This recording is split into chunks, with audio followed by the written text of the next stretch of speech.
Chapter 1826. Provincial Governor. The Wang family's shadow guards are out in full force. All the peddlers and servants in the city have also heard the news. Source Peak City is in chaos. Source Peak City, back hall of the Bing Province Provincial Governor's residence.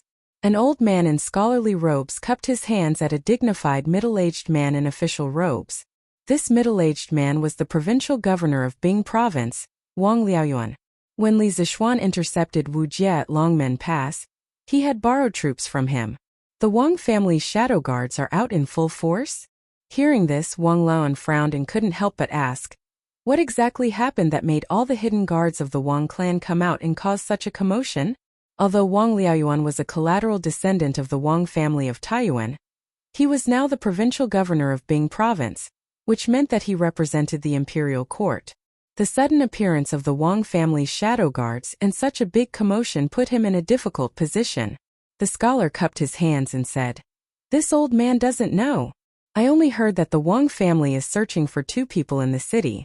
One is a Turkic merchant called Zhu Hongsheng, who just arrived in Source Peak 2 days ago. The other is the owner of the Chuji ironware shop, Kong Chang'an." Wang Liaoyuan was even more confused. He muttered, "A Turkic merchant and the owner of an ironware shop. Why is the Wang family looking for them?"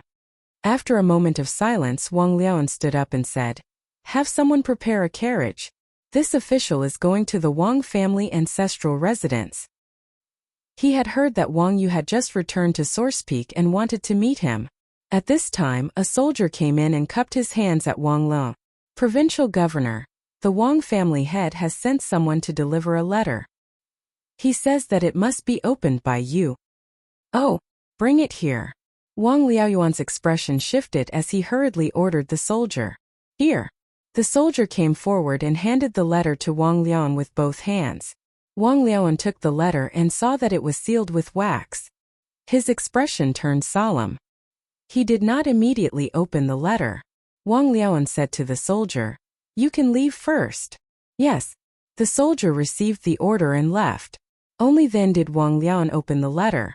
There were only a few words in the letter, but Wang Liaoyuan's expression suddenly became more solemn. The scholar at the side couldn't help but ask curiously, "Provincial Governor, what did the Wang clan's head say in the letter?"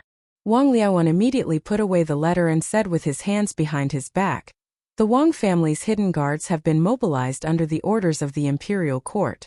Tell the guards to not act recklessly and not to obstruct them. Do what you should do as usual." The imperial court's order? The old scholar was startled when he heard this. When he came to his senses, he quickly cupped his hands and said, "Understood." With that, he turned around and left. Wang Yu had expected that the provincial governor's office would definitely receive news of the Wang clan's actions and take action. That was why he wrote a letter to Wang Liaoyuan. However, in this letter, he did not explain too much, nor did he ask Wang Liaoyuan to mobilize the bailiffs of the provincial government to help him search. This was because this matter concerned the safety of Li Tai and the others as well as the Turkic spy. The fewer people who knew, the better. Dugu Feiying had told him to keep this a secret. In addition, the Wang clan's ability to find people in Taiyuan City was far superior to the provincial governor's office. There was no need for the guards of the provincial capital to get involved in this matter. Although Wang Yu's letter was abnormally simple, Wang Liaoyuan could tell from the few words that there was something unusual about this matter. As for what exactly was unusual, he could not guess. This Taiyuan City will probably be in chaos soon. Wang Liaoyuan stood with his hands behind his back and sighed. Oh! Chapter 1827. Yuzhou was located to the northeast of Chang'an. Together with Ji, Yun and Feng provinces, they formed a firm military barrier on the northern border of the Great Tang. 70 li north of Yuzhou, one would enter the territory of the Turks. Another 30 li north would bring one to the Tuli Khan's Yatan. For a Khagan of the steppe to set up his tent on the border of the Great Tang seemed extremely illogical, but there was a reason behind it. The Tuli Khagan was a member of the Ashina clan named Shparga, and he was the son of Shibi Khagan. In the second year of Wuda, Shibi Khagan died of illness. Shparga was too young to succeed the throne, so his uncle Silafoshi succeeded him and was given the title of Chuluo Khagan. After Chuluo Khagan succeeded the throne, He appointed Shparga as Nibu Khagan and placed him in the eastern part of the Turks. The land bordered the northern part of Yuzhou. In this way, if the Great Tang attacked the Turks in the future, Shparga's subordinates would be the first to bear the brunt of the attack and be able to hold off the Chuluo Khagan for a while. If the Turks attacked the Great Tang, Shparga's subordinates would be the vanguard and charge into the enemy lines for Chuluo Khagan. If Shibi Khagan knew in the netherworld that his brother treated his son like this, would he be so angry that he would flip open his coffin lid?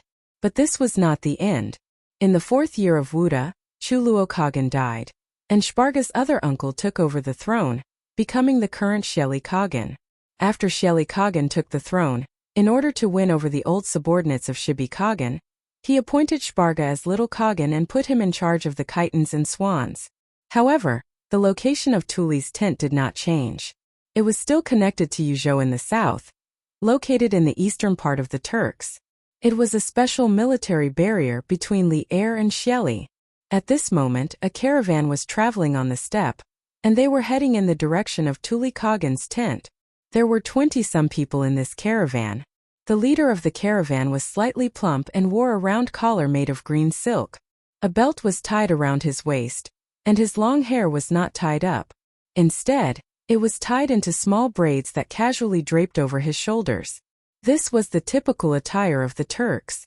The 20-some people behind the merchant were all dressed in coarse leather clothes, their hair braided style, with scimitars at their waists. All of them appeared Turks. Obviously, these people were the merchant's escorts. In addition to the people, there were more than 10 carriages accompanying the caravan. They were the kind of carriages that were used to transport goods, not people. Through the door of the carriage, one could see that the interior of the carriage was filled with a dazzling array of goods.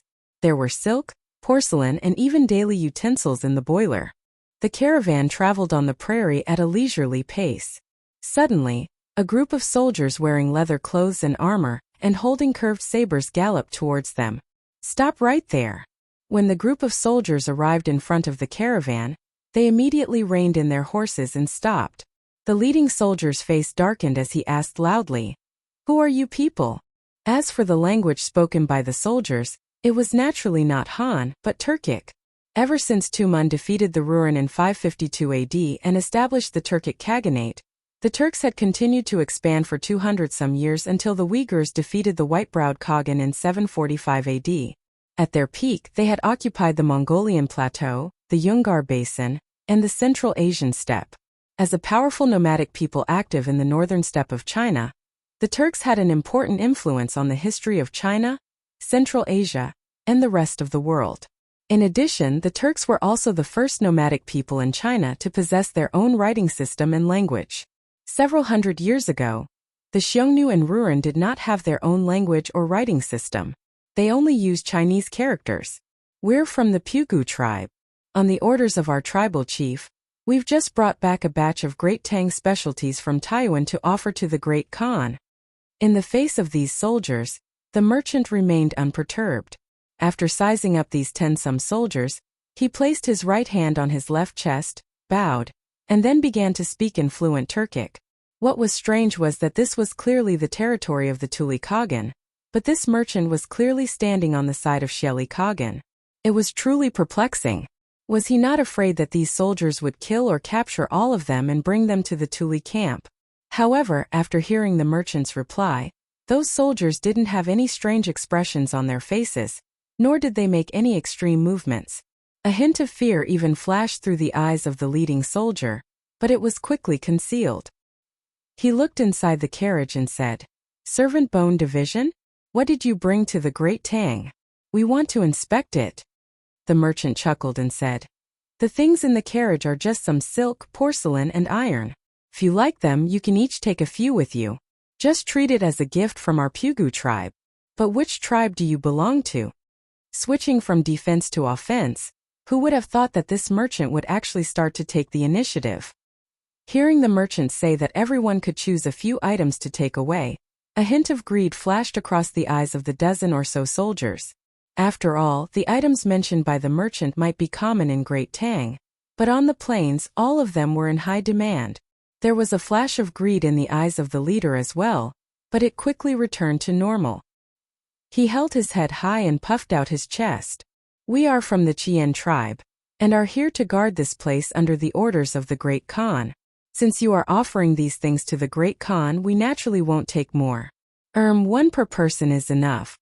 The Qian tribe, one of the 15 tribes of Tiela, was the closest tribe to the Tuli Khagan's Yashin that belonged to the Sheli Khagan's forces. It seemed that the merchant's decision to say that he was from the Pugu tribe was the correct one. Because the Pugu tribe was near the Turkic royal court, it was the direct subordinate force of Sheli Khagan. The merchant smiled and said, "So you are the warriors of the Qian tribe. Since you are under the orders of the Great Khan, please inspect these goods carefully." After saying that, he made a pleased gesture. Seeing the merchant being so magnanimous and being so polite, the leading soldier waved his hand at the people behind him and said, "All right. Since you are friends from the Pugu tribe, brothers, each of you can take a piece of ironware." After saying that, everyone cheered and hurriedly got down from their horses and walked towards the carriage loaded with goods. After a while, some of these people carried iron pots and some carried iron stoves. To the nomads living in the grassland, these ironwares from the central plains were very scarce. This was because the people of the grassland were not good at refining iron, let alone making ironwares. Take the iron pot for example. A good iron pot could easily be exchanged for dozens of sheep in the grassland. Some tribes that were not doing well could not afford to use iron pots, so they could only use stone pots. "All right. Brothers of the Pugu tribe, you can go now. My name is Qian He. You are very similar to my temperament, haha.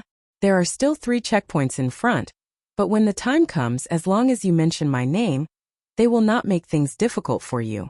But you must not go near the little Khan's Yashin, otherwise you will be caught." The leader of the soldiers held a jet-black iron pot and grinned at the merchant. From the beginning to the end, these people only took one piece of ironware that they wanted and did not check the goods in the carriage one by one. The merchant smiled and bowed. "Thank you, Brother Qian He." The soldier by the name of Chida, he waved his hand and left with his subordinates in satisfaction. The merchant stood still for a while. When he saw that the soldiers had gone far, he then said to the guards behind him, "Let's go. We must reach Tuli Yashin before dark." Mandarin. At this moment, this merchant was actually speaking in Mandarin. "Yes." The 20 guards behind the merchant cupped their fists and said in unison. What was even more bizarre was that these people were all speaking in Mandarin. It turned out that they were actually a group of Central Plains people who came to the grassland in disguise. But that merchant was from the Central Plains, so why was he able to speak Turkic so fluently? The group once again set out on their journey. Just as Qian He had said, they encountered 3 more checkpoints in the following journey. But the name Qian He seemed to have some effect on these Turkic soldiers. Those Turkic soldiers who had originally come to search did not make things difficult for this merchant group. But the merchant was rich and imposing. Although they did not make things difficult for him, he still left behind some ironware or silk for the soldiers at each checkpoint. These soldiers were all beaming with joy and declared that if they went to the Great Tang to buy goods again, they would definitely not stop them. Good. We should be safe from now on. After passing through the last checkpoint, the leading merchant finally let out a sigh of relief and said, "Heh, Dukju, you are truly formidable. Those Turkic soldiers were all fooled by you. At the start, this general was sweating for you." Hearing these words, the guards behind the merchant all let out a sigh of relief. Among them, the leading guard could not help but look at the merchant with a face of worship and sigh. Dukju. This merchant dressed as a Turkic was actually the Dukju Tang Jian, who had secretly departed from Chang and 10 some days ago on a diplomatic mission to the Turks. Who could have imagined that the mighty Dukju of the Great Tang would disguise himself as a Turkic merchant and even speak fluent Turkic? At this moment, the other guards also looked at Tang Jian with admiration. This man had single-handedly led them through Shelley's checkpoints, making it difficult for them not to admire him. Tang Jian stood with his hands behind his back and faintly smiled. When we go on a diplomatic mission to the Turks, we are already dancing on the edge of the blade. In the future, we will definitely encounter many more dangerous situations than today. If we want to return alive, we must be extremely careful, and at the same time we must also prepare ourselves mentally. At this moment, Tang Jian's hair and beard were blowing in the wind. He was just like Zhou, calm and composed, confident and at ease. This sort of mentality was simply explosive. Yes. Everyone agreed. The leading guard hesitated for a moment, then said, Duke Zhu, this general has a matter that I do not understand. Earlier, why did you tell that Chikaha that we were from the Bogu tribe? This territory belongs to Tuli Kagan.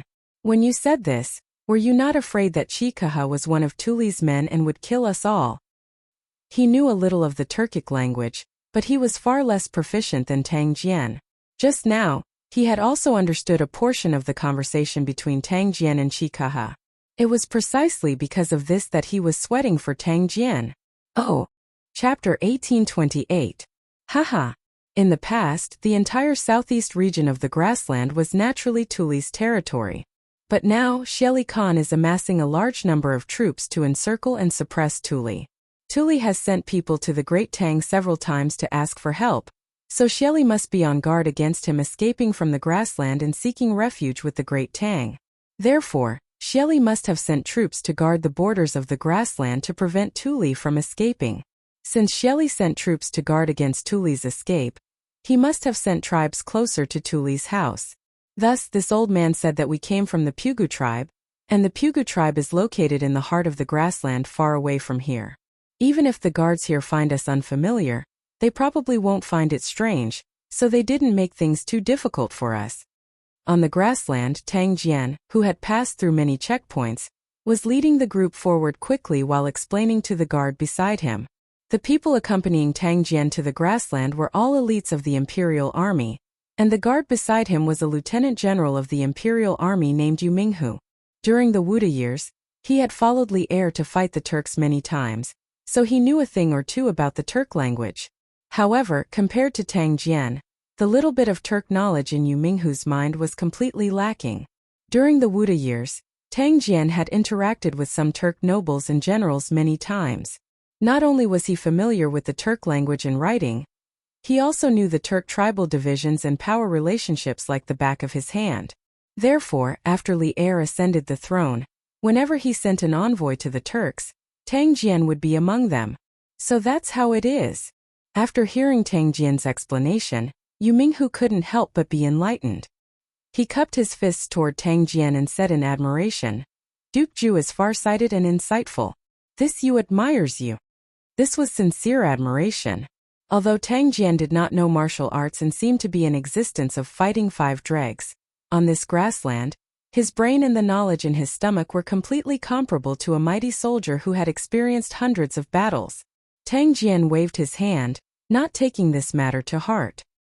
He said indifferently, If this old man remembers correctly, we should be able to see Tuli's house after walking a few more li to the north. After saying that, he added, If it's not necessary, try to speak as little as possible to avoid being overheard and exposing our identities. Yu Minghu had long been convinced by Tang Jian, so how could he not agree? He hurriedly cupped his fists and said, Yes. The group of people rode their horses and pulled their goods towards the north. The afternoon sun shone on their bodies, causing the sweat on their faces to increase. Although the heat was unbearable, they were more confident that they could return alive. South of Taiyuan City in the Yi Temple, under the incense burner table. At this time there were also 2 people here who felt the unbearable heat. Not only was it unbearable, but it was also unbearable. Hunger. Thirst. This hunger and thirst was real hunger and thirst, especially for the fat middle-aged man. He was about to faint at this moment. He was not only suffering from the heat, but also hunger and thirst. Phew. He couldn't take it anymore. He couldn't take it anymore. Boss Kong, I need to go out for some fresh air and find something to eat and drink. Otherwise, I'll starve to death. Zhu Xiecheng moved his body and turned his head to speak to Kong Chang'an. As he spoke, he used his fat palm to fan his cheeks. Obviously, he was unbearably hot. He was just short of sticking out his tongue like a puppy in summer. Speaking of which, if sticking out one's tongue could cool down one's body, this guy definitely wouldn't mind sticking out his tongue. Are you crazy? Kong Chang'an couldn't help but scold him angrily. The Wang family's people are looking for us all over the city now. Aren't you walking right into their trap if you go out now? If you want to die, don't drag me down with you. Although he was also unbearably hot now, compared to being caught by the Wang family, this stuffy heat was still within his tolerable range. Then what should we do? Are we going to hide here for the rest of our lives? Let alone for the rest of our lives. Even if it's just for 2 days, we'll suffocate and starve to death here. I'll go out and see if there are any Wang family guards outside. They can't be nearby all the time, right? Zhu Xiacheng said impatiently. Chapter 1829. Reporting to Patriarch Zhu Hongxing's attendants, as well as the manservant and shopkeeper of the Chu ironware shop, have all been captured by us.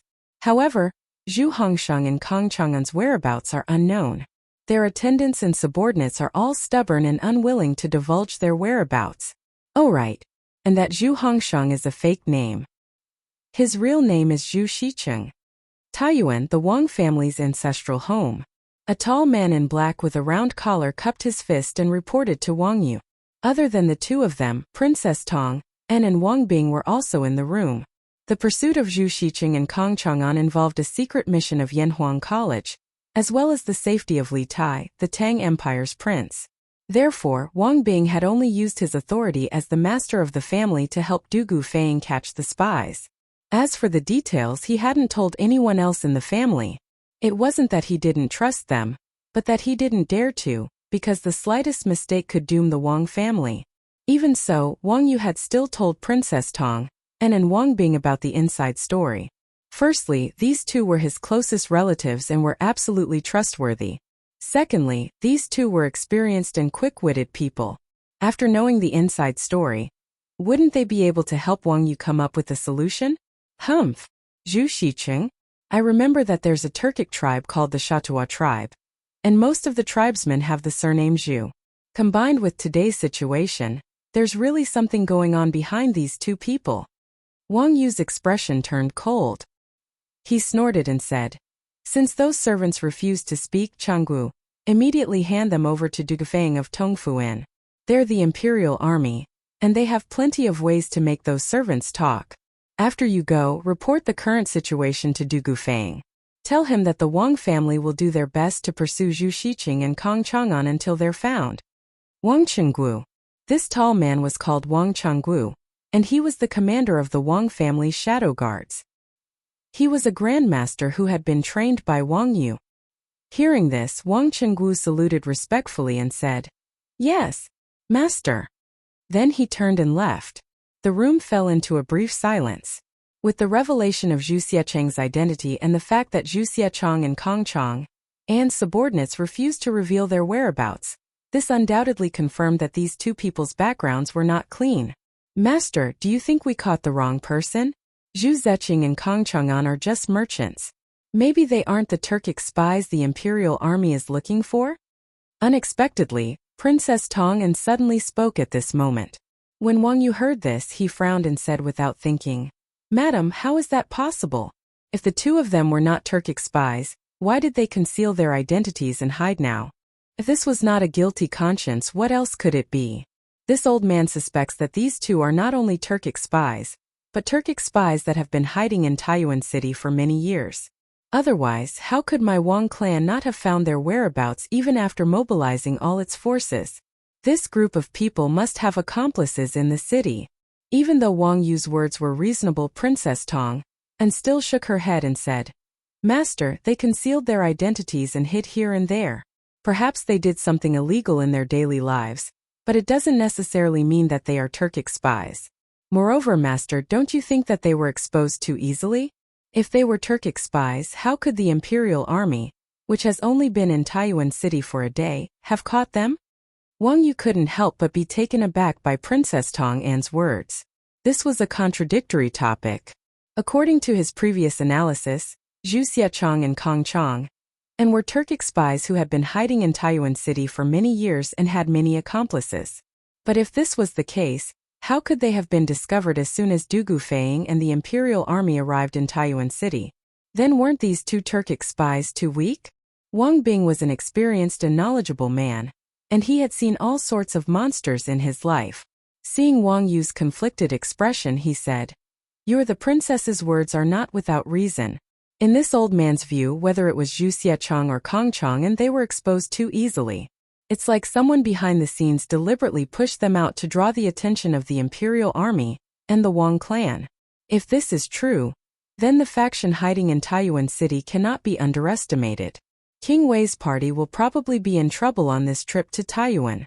But regardless, Zhu Xiechong and Kong Chong are the only clues we have. If we find them as quickly as possible, we might be able to find a clue to the person behind the scenes. Chapter 1830. Whoosh! In the blink of an eye. In the blink of an eye, the cold light outside the field was only 3 feet away from Zhu Huiqing. At this moment, no one had time to react. Some people didn't even notice the cold light in the air. First, it was because the speed of the cold light was too fast. Second, it all happened too suddenly. The figure outside the window appeared without any warning. At the same time, the cold light also appeared. The cold light pierced through the paper window and went straight for Zhu Huiqing's throat. Silencing. Someone actually dared to kill someone right under the nose of the Imperial Army. Bastard! Du Gufeng was the first to react. Seeing this, he was both shocked and angry. At this time, he didn't have time to call for help. Even if he did, it would be useless. No one present could be faster than him. Du Gufeng, who had just reacted, stretched his right hand towards his calf like lightning. In an instant, a mystic leaf flying knife appeared in his hand. In the next moment, the flying knife shot towards the trajectory of the cold light. He wanted to use the flying knife to stop the cold light in the air. He was only a few steps away from Zhu Huiqing. However, he didn't know where the cold light came from. He didn't dare to use his body to block it. He could only use the flying knife that he was best at in his life to block it. At the same time, he finally had the time to shout to the Imperial Army inside and outside the house. Assassin! At the same time, Du Gufeng's flying knife met the cold light in the air. The expected sound of metal clashing did not appear. The cold light seemed to have pierced through the body of the flying knife and continued to fly towards Zhu Huiqing's body. At this time, at this distance, even if Du Gufeng wanted to use his body to help Zhu Huiqing block it, it was already too late. The cold light that should have shot into Zhu Huiqing's neck instead shot into Zhu Huiqing's shoulder blade above his chest. It seemed that although Du Gufeng's flying dagger didn't succeed in stopping the cold light, it had slightly changed the direction of the cold light's flight. At this time, Du Gufeng finally saw what the cold light was. It was a thin needle that emitted a cold light. Seeing that half of the needle had already sunk into Zhu Huiqing's shoulder blade, Du Gufeng secretly let out a sigh of relief. It was fine as long as the needle didn't pierce his throat. Catch the assassin! At this time, Du Gufeng was both shocked and angry. He roared and turned his head to look out the window, but at this time there was no one outside. It turned out that the moment the assassin made his move, he didn't look at the result and immediately fled. At this time, if Du Gufeng wanted to capture him, where would he start? Regardless of whether he succeeded or not, he would immediately flee. Was this assassin a professional or not? Or perhaps the opponent was confident that he could kill the target with this move. Quick! Catch the assassin! Motherf asterisk Kerr. How are the people outside guarding? At this time, the rest of the people finally reacted. Zhang Dafu roared and led the people directly out of the house, cursing and swearing. There was a commotion outside the house, followed by a series of hurried footsteps that gradually went further and further away. Back in the house, Zhu Huiqing's shoulder blade was hit for a while, but he didn't cry out in pain. He only groaned. Du Gufeng felt a little strange, but then he saw Zhu Huiqing's neck quickly turn black. There's poison on the needle. Almost instantly, Du Gufeng reacted. He quickly squatted down, grabbed Zhu Huiqing's shoulder and shook it, saying, "How are you? The person you want to protect wants to silence you. Tell me quickly, why did Zhu Xiqing come to Taiwan? Where is he hiding now? He's taking revenge." At that moment, Zhu Huiqing could feel his life draining away rapidly. After hearing Du Gufeng's words, he opened his mouth, wanting to tell Du Gufeng about the matter. However, he suddenly felt his head become extremely heavy. He wanted to fall asleep right there and then. He opened his mouth for a long time, but he couldn't even say a complete sentence. After spitting out 4 words intermittently, this guy's eyes rolled back, and he finally stopped breathing. At this time, not only did his neck turn black, but his entire face also turned black, and black blood flowed out from the corner of his mouth. Du Gufeng was very unwilling, and he shouted in a low voice, Where are you? What revenge? Wake up quickly. As he spoke, Dugu Feiying reached out to check Zhu Huiqing's breathing, but he didn't feel anything. Dugu Feiying's heart suddenly sank to the bottom of the valley. What a strong poison. It actually kills the throat as soon as it touches blood. Dugu Feiying muttered to himself and stood up while Zhu Huiqing, who had no one to support him, fell to the ground. Dugu Feiying stood with his hands behind his back, his face as calm as water. He didn't say a word, and he was waiting for his subordinates to return. In the small house, the rest of the people saw Zhu Huiqing's tragic death, and all of them were so frightened that their faces turned pale, and their bodies trembled. They didn't even dare to breathe loudly. Dugu Feiying didn't have to wait for long. After about 15 minutes, Zhang Dafu brought a group of Imperial Guards back. How was it? Did you catch the assassin? Dugu Feiying's face darkened as he asked. Zhang Dafu's face was full of shame as he cupped his fists and said, "Reporting to General, that person's martial arts is very strong, especially his Qinggong is very good, and he should be a grandmaster expert. I brought people to chase him down 2 streets, but in the end he disappeared." Grandmaster expert? Dugu Feiying was shocked when he heard this. Although grandmaster experts were the most powerful in this world, if a mortal wanted to reach the grandmaster realm, talent, hard work, and opportunities were all indispensable. In this way, grandmaster experts represented the top of the martial arts world, and there were only a few grandmaster experts in this world. They were definitely not some common trash. To be able to send a grandmaster expert to assassinate a person, how powerful was the other party? This question appeared in Dugu Feiying's mind, and it was terrifying to think about. From the martial arts, can you tell where the other party came from? After thinking for a while, Dugu Feiying frowned and asked. Zhang Dafu thought for a while and said shamefully, "We didn't fight with that person and we were in a hurry to catch up to him, so we didn't look carefully." What he meant was that he couldn't tell. When Dugu Feiying heard this, he was instantly disappointed. He turned around and said sternly, "Set up defenses in this house. If anyone else sneaks in without a sound, you will all be punished according to military law." Zhang Dafu's face turned serious and he quickly said, "Yes, General." Then he looked at Zhu Huiqing, who was lying on the ground, from the corner of his eye and mumbled, "General, he's dead. That person's needle is highly toxic, and it will kill the moment it touches blood. Later, use something to remove the needle, and then bury him." Without waiting for him to finish, Dugu Feiying said coldly, "Yes, General." Zhang Dafu cupped his fists and agreed, and then quickly went to arrange for people to do so. At this time, Dugu Feiying turned around and looked at the other people who were tied up. He said coldly, "Now you know how the person you want to protect treated you, right? If you don't want to end up like Zhu Huiqing, tell me what you know immediately, and I will ensure your safety. Otherwise, even if I don't kill you, your boss will send people to kill you." Chapter 1831. A living person was still stubborn in front of Dugu Feiying just a moment ago, and the next moment, he was bleeding from all 7 orifices and died on the spot. This kind of strong impact made the people who were caught by the Imperial Guards all change their expressions. Especially Dugu Feiying's last sentence, "Even if I don't kill you, your boss will send people to kill you." It directly broke down their inner defenses. Because anyone with a discerning eye could see that Zhu Huiqing's death was definitely caused by another group of people. Now, who wanted Zhu Huiqing to die? Perhaps anyone with a normal IQ could think of it. Under the immense fear of death, many people immediately took the initiative to jump out.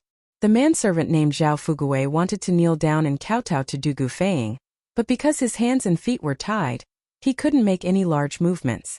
Thus, kowtowing became bowing over and over again. He repeatedly said, he kept saying, "General, please spare me. I'm really from Wutai County in Daizhou. I'm not a Turk. I've already told you everything I know. Please be merciful and let me live." After he finished speaking, another servant said, "General, I'm also from Wutai County in Daizhou. Like Zhao Fuguwei, I was recruited by Boss Zhu to transport goods in Taiyuan. However, there was one night when I woke up in the middle of the night and heard Boss Zhu and Zhu Huiqing talking. However, I didn't dare to get close at that time. I only vaguely heard Boss Zhu say big business. Contact. I have already told you everything I know. I beg the general to protect my safety. I have old and young to take care of. General, my name is Chu Mingxian. I'm the accountant of Chuji Ironware Shop. I know where the ironware shop's account book is hidden. I can take you there. These years, Boss Kong has done business with some unknown people many times. It's all recorded in the account book. In the face of a choice between life and death, no one wanted to die. So, driven by the desire to live, what was supposed to be an interrogation session turned into a confession session. 5 of Zhu Xiqing's followers and 6 of Chuji Ironware Shop's employees all rushed to confess what they knew, hoping that Du Gufeng could protect them from being killed. Naturally, these people's words fell into Du Gufeng's ears. Hearing these fragmented clues, Du Gufeng suddenly felt a headache. He wasn't good at finding the truth from fragmented clues. This kind of thing should be his brother Du Guxian's specialty. Suddenly, after hearing Chu Mingxian's confession, Du Gufeng's eyes suddenly lit up. He quickly went forward and grabbed that person's shoulder, asking, "Since you're the ironware shop's accountant, do you know Kong Chang'an's background? Where is he from? What kind of people does he usually? How many people does he have under him?" Chu Mingxian was sweating profusely. General, please forgive me. Although Boss Kong is the owner behind the scenes of the ironware shop, he rarely shows himself. I've been the ironware shop's accountant for 2 years, and I've only seen Boss Kong less than 10 times, let alone speak to him. So I don't know Boss King's background. Seeing Du Gufeng's face darken, Chu Mingxian's heart thumped. He thought quickly, then said, "General, although I don't know our ironware shop's shopkeeper Yi Funian definitely knows. Shopkeeper Yi and Boss have the most dealings. If there's anyone in our ironware shop who knows Boss's background the most, it's definitely him." Du Gufeng's heart skipped a beat, and he quickly asked, "Okay. Then, who do you think is your ironware shop's shopkeeper among these people?" Chu Mingxian shook his head and said, "General, shopkeeper Yi is on sick leave today. He should be at home now." "Then where does Yi Funian live?" Du Gufeng's eyes flashed. Hearing this, Du Gufeng pondered for a moment, then immediately made a decision. He roared, "Zhang Dafu!" Someone immediately ran in and shouted, "I'm here." A living person was still stubborn in front of Du Gufeng just a moment ago, and the next moment, he was bleeding from all 7 orifices and died on the spot. This kind of strong impact caused the faces of those who were caught by the Imperial Army to change color. Especially Du Gufeng's last sentence, "Even if I don't kill you, your boss will send people to kill you." It directly broke the line of defense in their hearts. Because anyone with a discerning eye could see that Zhu Huiqing's death was definitely caused by another group of people. And now, who wanted Zhu Huiqing to die? Anyone with a normal IQ would be able to figure it out. Under the immense fear of death, instantly many people took the initiative to jump out. The servant called Zhao Fuguwei wanted to kneel down and kowtow to Du Gufeng, but because his hands and feet were tied, he couldn't make any large movements. Thus, kowtowing became bowing again and again. He repeatedly said, "General, please forgive me. I'm really from Daizhou's Wutai County. I'm not a Turk. I've already told you everything I know. I beg you to be magnanimous and let me live." After he finished speaking, another servant said, "General, I'm also from Daizhou's Wutai County. I'm the same as Zhao Fuguwei. I was recruited by Boss Zhu to transport goods in Taiyuan.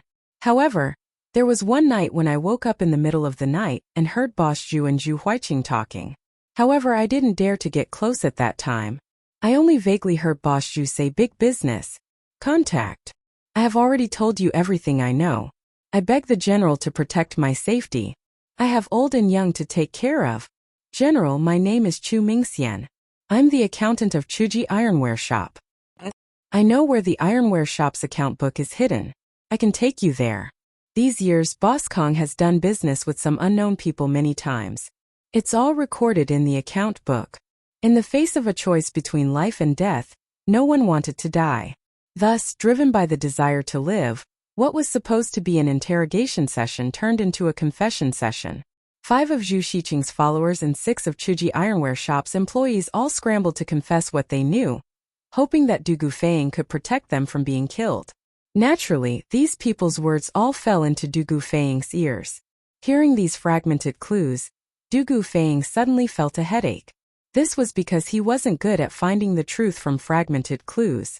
This kind of thing should be his brother Dugu Xian's specialty. Suddenly, after hearing Chu Mingxian's confession, Dugu Feiying's eyes suddenly lit up. He hurriedly went forward and grabbed that person's shoulder.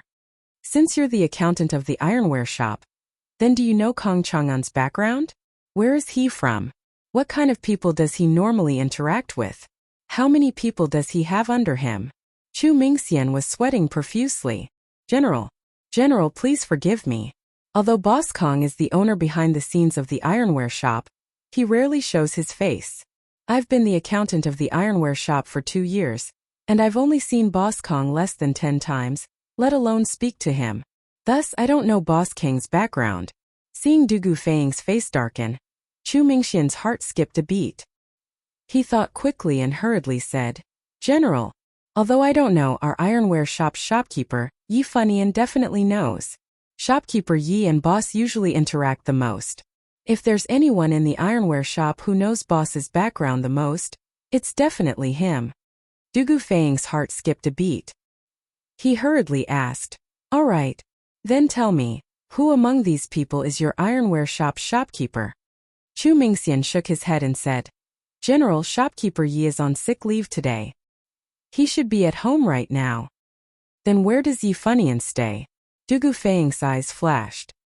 Hearing this, Dugu Feiying pondered for a moment and immediately made a decision. He roared, Zhang Dafu. Someone immediately ran in from outside and shouted, General is here. A living person was still stubborn in front of Dugu Feiying just a moment ago, and the next moment, he was bleeding from all 7 orifices and died on the spot. This kind of strong impact caused the faces of those who were caught by the Imperial Army to change color. Especially Dugu Feiying's last sentence, even if I don't kill you, your boss will send people to kill you. It directly destroyed their inner defenses. Because anyone with a discerning eye could see that Zhu Huiqing's death was definitely caused by another group of people. And now, who wanted Zhu Huiqing to die? Anyone with a normal IQ would be able to figure it out, right? Under the immense fear of death, many people immediately took the initiative to jump out. The servant from before, called Zhao Fugui, wanted to kneel down and kowtow to Dugu Feiying, but because his hands and feet were tied, he couldn't make any large movements. Thus, kowtowing became bowing over and over again. He repeatedly said, General, please forgive me. I'm really from Daizhou's Wutai County. I'm not a Turk. I've already told you everything I know. Please be magnanimous and let me live. After he finished speaking, another servant said, General, I'm also from Daizhou's Wutai County. I'm the same as Zhao Fugui. I was recruited by Boss Zhu to transport goods in Taiyuan. But one night when I woke up, I heard Boss Zhu and Zhu Huiqing talking. But at that time I didn't dare to get close. I only faintly heard Boss Zhu say the words big business. Contact. I've already told you everything I know. I beg the general to protect my safety. I have elders and children to take care of. General, my name is Chu Mingxian. I'm the bookkeeper of Chuji Ironware Shop. I know where the ironware shop's account book is hidden. I can take you there. These years, Boss Kong has done business with some unknown people many times. It's all recorded in the account book. In the face of a choice between life and death, no one wanted to die. Thus, driven by the desire to live, what was originally an interrogation session turned into a confession session. 5 of Zhu Xiqing's subordinates and 6 of Chuji Ironware Shop's workers and servants all rushed to confess what they knew, hoping that Dugu Feiying could protect them from being killed. Naturally, these people's words fell into Dugu Feiying's ears. Hearing these fragmented clues, Dugu Feiying suddenly felt a headache. This was because he wasn't good at finding the truth from fragmented clues. This kind of thing should be his brother Dugu Xian's specialty. Suddenly, after hearing Chu Mingxian's confession, Dugu Feiying's eyes suddenly lit up. He quickly went forward and grabbed that person's shoulder, asking, Since you're the bookkeeper of the ironware shop, then do you know Kong Chang'an's background? Where is he from? What kind of people does he normally interact with? How many people does he have under him? Chu Mingxian was sweating profusely as he said, General, please forgive me. Although Boss Kong is the owner of the ironware shop, he rarely shows his face. I've been working as an accountant for the ironware shop for 2 years and I've only seen Boss Kong less than 10 times, much less spoken to him. That's why I don't know anything about Boss Kong. Seeing Dugu Feiying's face darken, Chu Mingxian's heart skipped a beat. He thought quickly and quickly said, General, although I don't know the shopkeeper of our ironware shop, Yi Funian definitely knows. Shopkeeper Yi has the most dealings with Boss. If there's anyone in our ironware shop who knows Boss's background the most, it's definitely him. Dugu Feiying's heart skipped a beat, and he quickly asked, All right, then tell me, who among these people is the shopkeeper of your ironware shop? Chu Mingxian shook his head and said, General, Shopkeeper Yi is on leave today due to illness. He should be at home now. Then where does Yi Funian stay? Dugu Feiying's eyes flashed. Hearing this, Dugu Feiying pondered for a moment and immediately made a decision.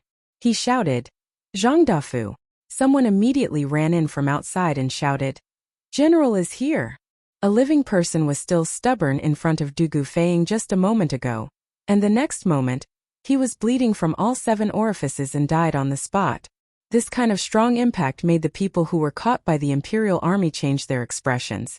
Especially Dugu Feiying's last sentence, Even if I don't kill you, your boss will send people to kill you. It directly broke down their inner defenses. Because anyone with a discerning eye could see that Zhu Huiqing's death was definitely caused by another group of people. And now, who wanted Zhu Huiqing to die? Anyone with a normal IQ would be able to figure it out, right? Under the immense fear of death, many people immediately took the initiative to jump out. The servant called Zhao Fugui wanted to kneel down and kowtow to Dugu Feiying, but because his hands and feet were tied, he couldn't make any large movements. Thus, kowtowing became bowing again and again. He repeatedly said, General, please forgive me. I'm really from Daizhou's Wutai County. I'm not a Turk. I've already told you everything I know. Please be merciful and let me live. After he finished speaking, another servant said, General, I'm also from Daizhou's Wutai County. I'm the same as Zhao Fugui. I was recruited by Boss Zhu to transport goods in Taiyuan. But one night when I woke up, I heard Boss Zhu and Zhu Huiqing talking. But at that time I didn't dare to get close.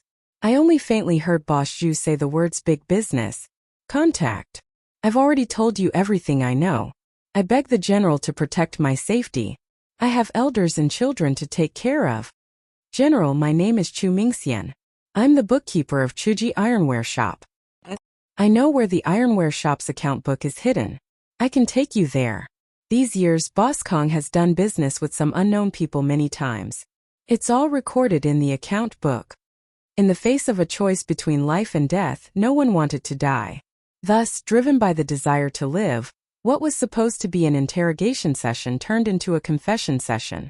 5 of Zhu Xiqing's followers and 6 of Chuji Ironware Shop's workers and servants all rushed to confess what they knew, hoping that Dugu Feiying could protect them from being killed. Naturally, these people's words fell into Dugu Feiying's ears. Hearing these fragmented clues, Dugu Feiying suddenly felt a headache. This was because he wasn't good at finding the truth from fragmented clues. This kind of thing should be his brother Dugu Xian's specialty. Suddenly, after hearing Chu Mingxian's confession, Dugu Feiying's eyes suddenly lit up. He quickly went forward and grabbed the man's shoulder, asking, Since you're the bookkeeper of the ironware shop, then do you know Kong Chang'an's background? Where is he from? What kind of people does he normally interact with? How many people does he have under him? Chu Mingxian was sweating profusely. General, please forgive me. Although Boss Kong is the owner behind the scenes of the ironware shop, he rarely shows his face.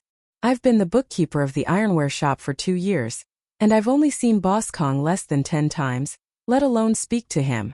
That's why I don't know Boss Kang's background. Seeing Dugu Feiying's face darken, Chu Mingxian's heart skipped a beat. He thought quickly, then quickly said, General, although I don't know the shopkeeper of our ironware shop, Yi Funian definitely knows. Shopkeeper Yi and Boss usually interact the most. If there's anyone in our ironware shop who knows Boss's background the most, it's definitely him. Dugu Feiying's heart skipped a beat and he quickly asked, All right, then tell me, who among these people is the shopkeeper of your ironware shop? Chu Mingxian shook his head and said, General, Shopkeeper Yi is on sick leave today. He should be at home right now. Then where does Yi Funian live? Dugu Feiying's eyes flashed. Hearing this, Dugu Feiying pondered for a moment, then immediately made a decision. He shouted, "Zhang Dafu!" Someone immediately ran in from outside and shouted, "General is here!" Chapter 1832. I am the County Magistrate of Lantian County. Today, the Yanhuang Chamber of Commerce is holding a donation event in Lantian County. I represent the County Magistrate of Lantian County and the people of Lantian County to welcome everyone and thank everyone for your generosity. County Magistrate, he did not act like the other merchants who wanted to donate and directly walked to the donation box with the donation board. Instead, he walked to the side of Lin Wenyuan. The latter understood and passed the loudspeaker in his hand to County Magistrate He. County Magistrate He took it and then used the loudspeaker's amplification function to speak loudly to the people present. At the beginning of this year, Marquis established the Department of Commerce in Lantian County. The purpose of the Department of Commerce is to create a good business environment for merchants. Although the business tax rate has been raised, the status of merchants has also been raised. In Lantian County, merchants, farmers, and craftsmen are all classified as commoners, and the government treats them equally. Furthermore, the children of merchants can also enter the school. In this way, merchants can do business in Lantian County with peace of mind and will not be disturbed. In less than a year, Lantian County's business has flourished and the county magistrate's treasury still has a lot of surplus. Previously, Marquis had told me that the county magistrate's office usually collects taxes from merchants and commoners, but the taxes collected must all be taken from the people and used by the people. Today, the Northern Turks are eyeing Tang. Although my Lantian County magistrate is not as wealthy as everyone here, we are still willing to contribute to the imperial court. Therefore, I will donate 10,000 strings of cash from the county magistrate's treasury to the imperial court in hopes that the imperial court can defeat the Turks and completely pacify the Northern Turks. This is also the sincerity of the people of Lantian County towards Tang and His Majesty. As the host, it was understandable for County Magistrate He to say some pretty words in front of these merchants who came from afar. However, what he said wasn't just for show. There was a deeper meaning behind it. That was to use this fundraising event to spread the signboard of Lantian County, attracting more merchants to do business in Lantian County. Sure enough, as soon as County Magistrate He finished speaking, there was a burst of cheers from the audience and outside the inn. Wow! Lantian County Magistrate is so generous, donating 10,000 strings of cash. Good. Take from the people and use it for the people. Marquis said it well. County Magistrate He, you did well. The current Lantian County has really changed a lot. There are more and more shops and people. This is all thanks to Marquis' Department of Commerce. Yes. But why did I hear that the Department of Commerce changed the business tax ratio from 1 in 30 to 1 in 6? It's increased by 5 times. It has indeed increased by 5 times. But the status of us merchants has also increased. Furthermore, you're doing business in Lantian County, so you don't have to worry about your safety. There's no ruffians or gangsters who would dare to cause trouble for you. You can be at ease. In the long run, I can only earn more every month than before. Of course. Just look at the number of merchants in Lantian County, and you'll know. None of us are fools. If there are no benefits, who would be willing to do business in Lantian County? That's right. The discussions of the merchants naturally fell into County Magistrate He's ears, but he didn't have the time to enjoy the praise. After he finished speaking, he returned the loudspeaker to Lin Wenyuan. As the time for the fundraiser was very tight, it was already very rare for Lin Wenyuan to give him a chance to speak alone. Furthermore, he had to deliver the fundraising signboard and go to the second floor to handle the procedures for the transfer of funds. At this moment, Xiao Yu was sitting on the ground in a daze. County Magistrate He's words just now had already set off a huge wave in his heart that was as calm as an ancient well. The purpose of the Department of Commerce is to create a good business environment for merchants. In Lantian County, merchants, farmers, and craftsmen are all classified as commoners. The government treats them all equally. Take from the people and use it for the people. Every decree of Lantian County would cause a huge uproar in other counties. This was because every decree, to the traditional old pedants, was considered to be treason and heresy. It was only because this was Lantian County, Li Zishuan's fief, that no one cared about it. This was because as long as Li Zishuan didn't rebel in his fief, Li Er wouldn't do anything to him even if he did something out of line.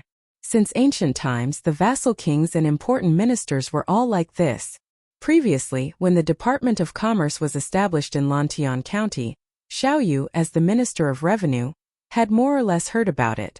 However, at that time he didn't pay much attention to the Department of Commerce.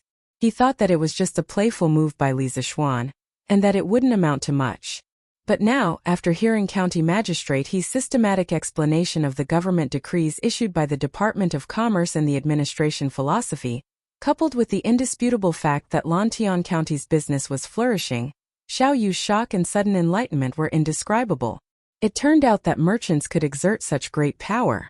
To think that as the Minister of Revenue, his main duty was to manage the Great Tang's purse for Li Er. But now the achievements of Lantian County made him, a veteran of 3 dynasties, feel ashamed. In the entire Great Tang, Lantian County was considered a middle-class county. But this middle-class county's annual business tax revenue was far more than 10,000 strings of coins. The reason why it was far more than 10,000 strings of coins was because the Department of Commerce had only been established for half a year. But now, County Magistrate He was able to donate 10,000 strings of coins to the court. What did this mean? This meant that through a series of business tax reforms, Lantian County's county office had collected more than 10,000 strings of coins in just half a year. Didn't this mean that Lantian County's annual business tax revenue was more than 20,000 strings of coins? One had to know that this was only the first year of Lantian County's business tax reform. As the reputation of Lantian County spread among the merchants, the business of Lantian County was bound to flourish. When the time came, no one could predict how much business tax this middle-class county would collect in a year. But it would definitely be more than now, not less. Just imagine if all the provinces and counties of the Great Tang were as awesome as Lantian County. No, even if they were only 1/5 as awesome as Lantian County. Given that the Great Tang currently had more than 1,500 counties, just the tax on commerce alone would add up to 6 million strings of coins. 6 million strings of coins. Thinking of this number, Xiao Yu found it difficult to breathe. If the Great Tang's imperial court could collect 6 million strings of coins every year, it wouldn't be a problem to arm 10 elite troops like the Black Armored Army.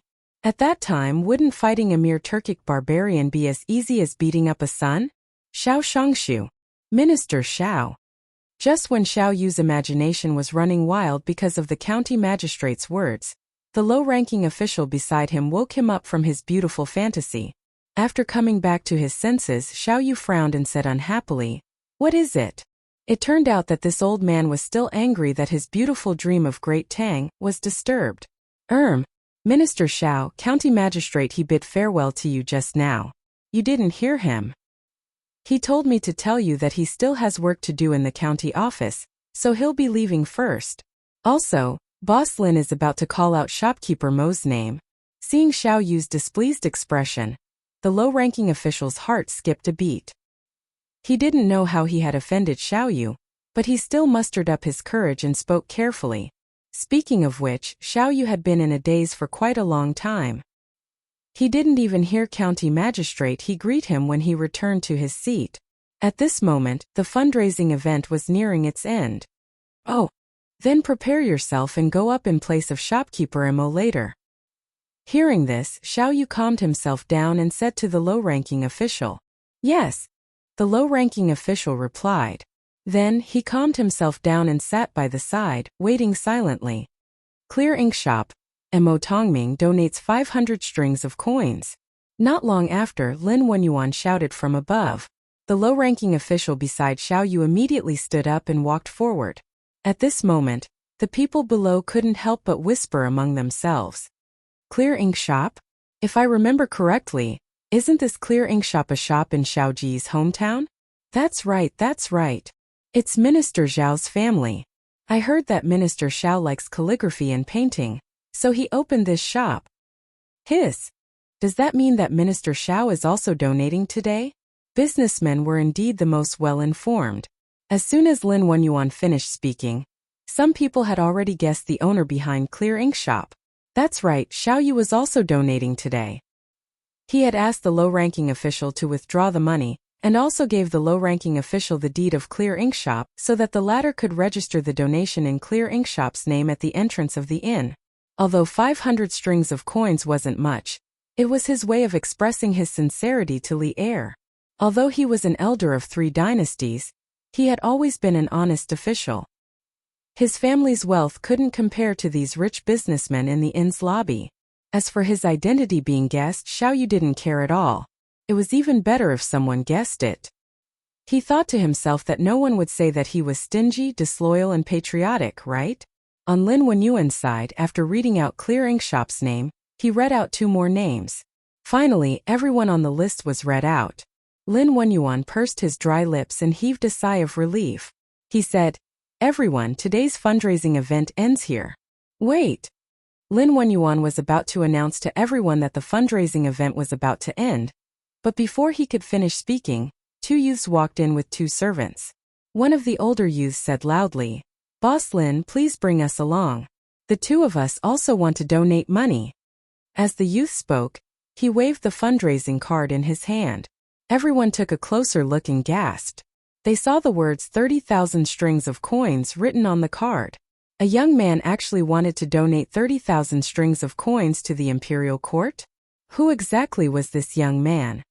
Chapter 1833. Fan Yonglu family donates 30,000 strings of cash. At the same time as the 2 youths walked in, a page boy quickly walked up to Lin Wenyuan and handed him a piece of paper.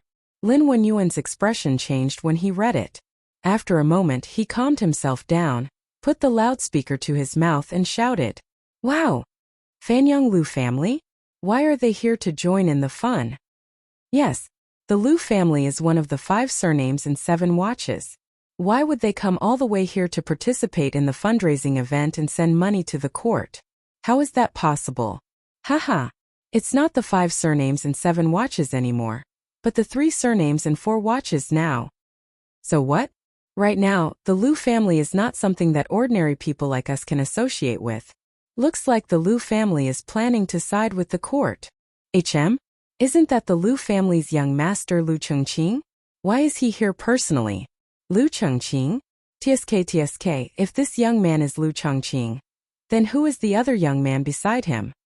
The crowd inside and outside the inn was in an uproar again. Everyone was deeply surprised by the arrival of the Fanyang Lu family. Of course, some of them actually recognized the young man's identity. He was the eldest son of the Fanyang Lu family, Lu Chengqing, who had just rushed to Lantian County from Qizhou.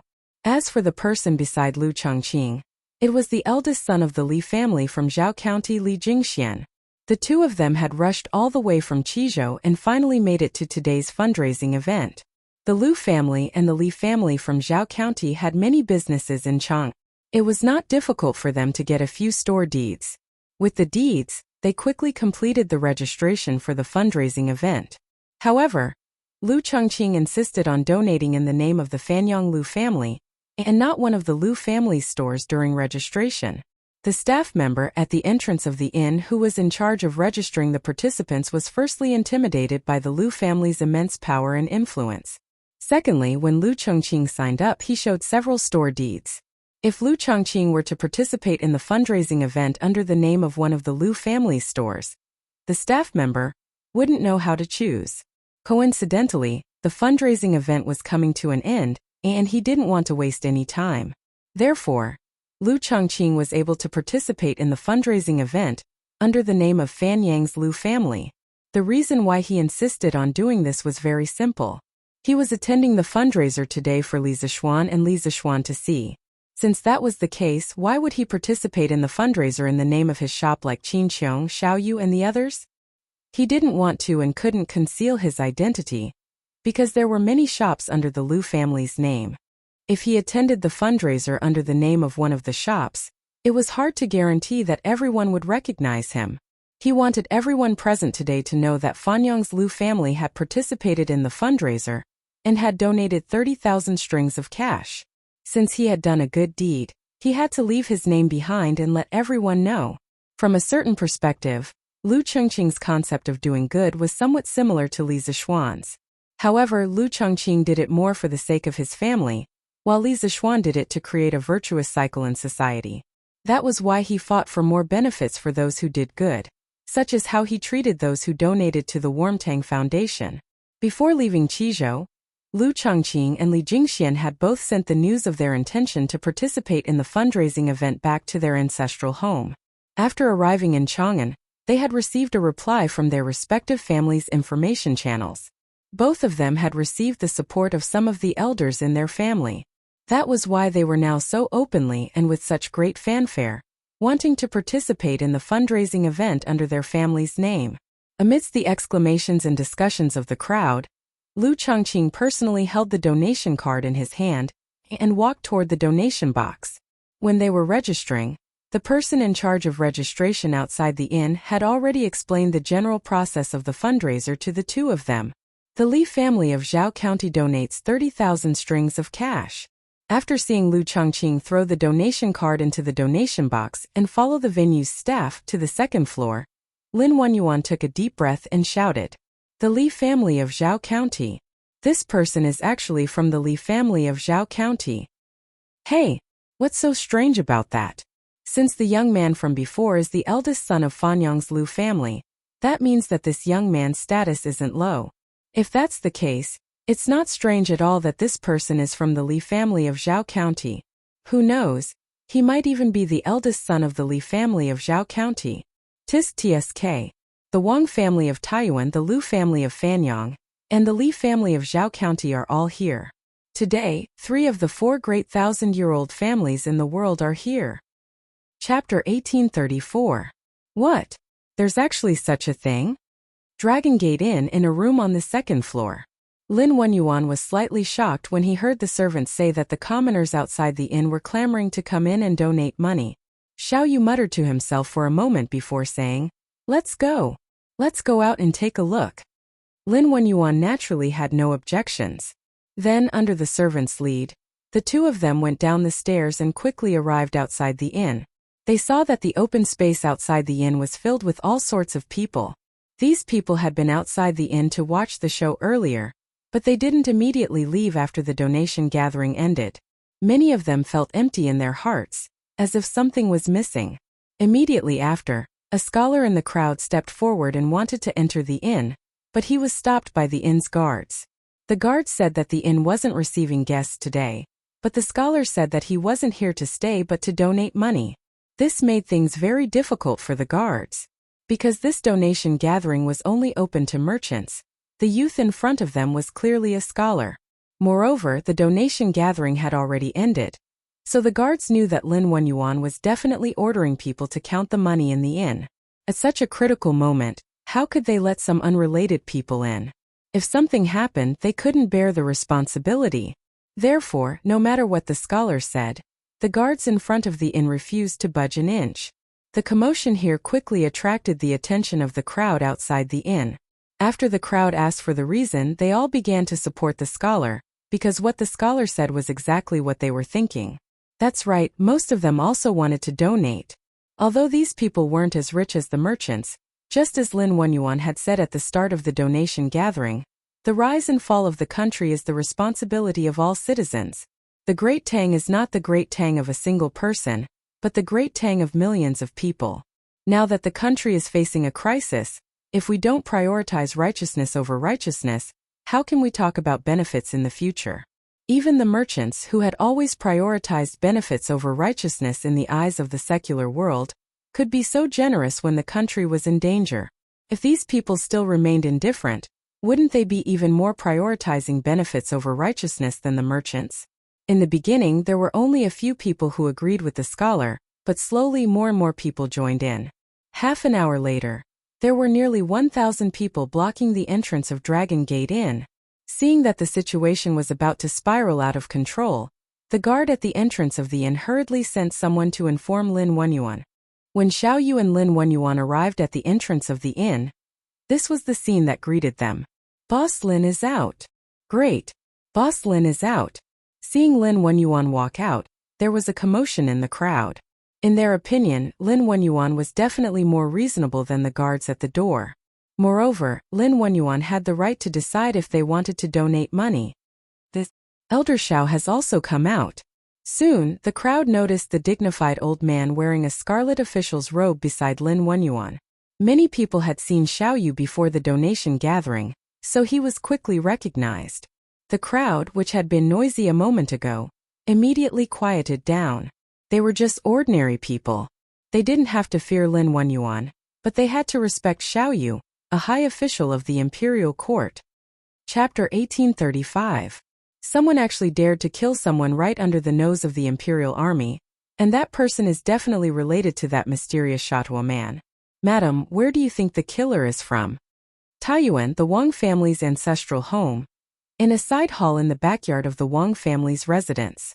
Wang Yu could not help but frown as he looked at the slip of paper that the Wang clan secret guard had just sent over. As he spoke, he handed the note to Princess Tong'an, who was sitting next to him. Princess Tong'an took the note, and when she read its contents, she couldn't help but frown. Things are getting more and more unpredictable.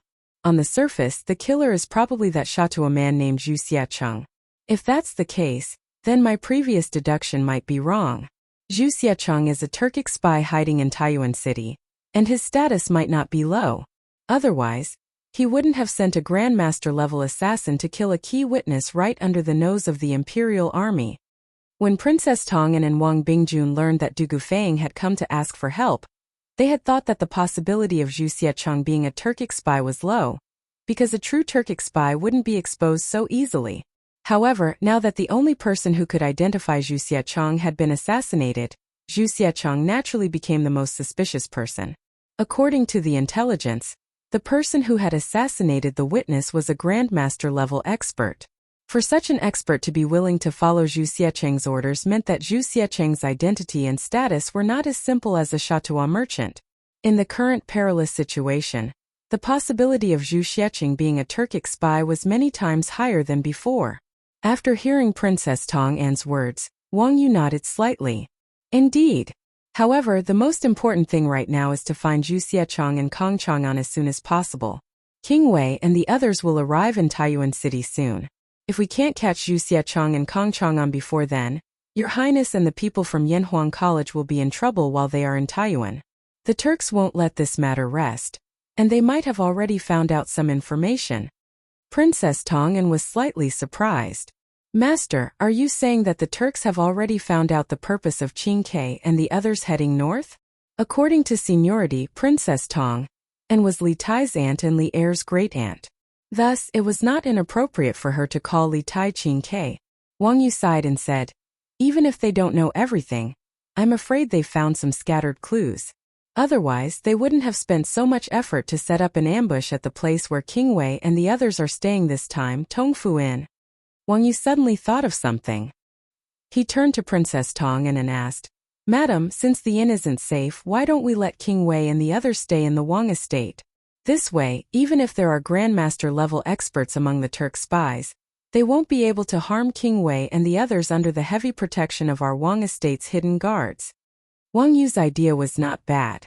Since the danger of the Tongfu Inn had not been completely eliminated, they could settle Li Tai and the others in the Wang estate's ancestral home. In any case, the Wang estate had plenty of empty courtyards, and with the Wang estate's hidden guards protecting them, it would be more difficult than ascending to the heavens for the Turk spies to do anything to Li Tai and the others. Unexpectedly, Princess Tong'an shook her head. Absolutely not. Wang Yu was puzzled. What do you mean, madam? Princess Tong'an was a strong-willed and opinionated woman, so Wang Yu would often seek her opinion of his own accord.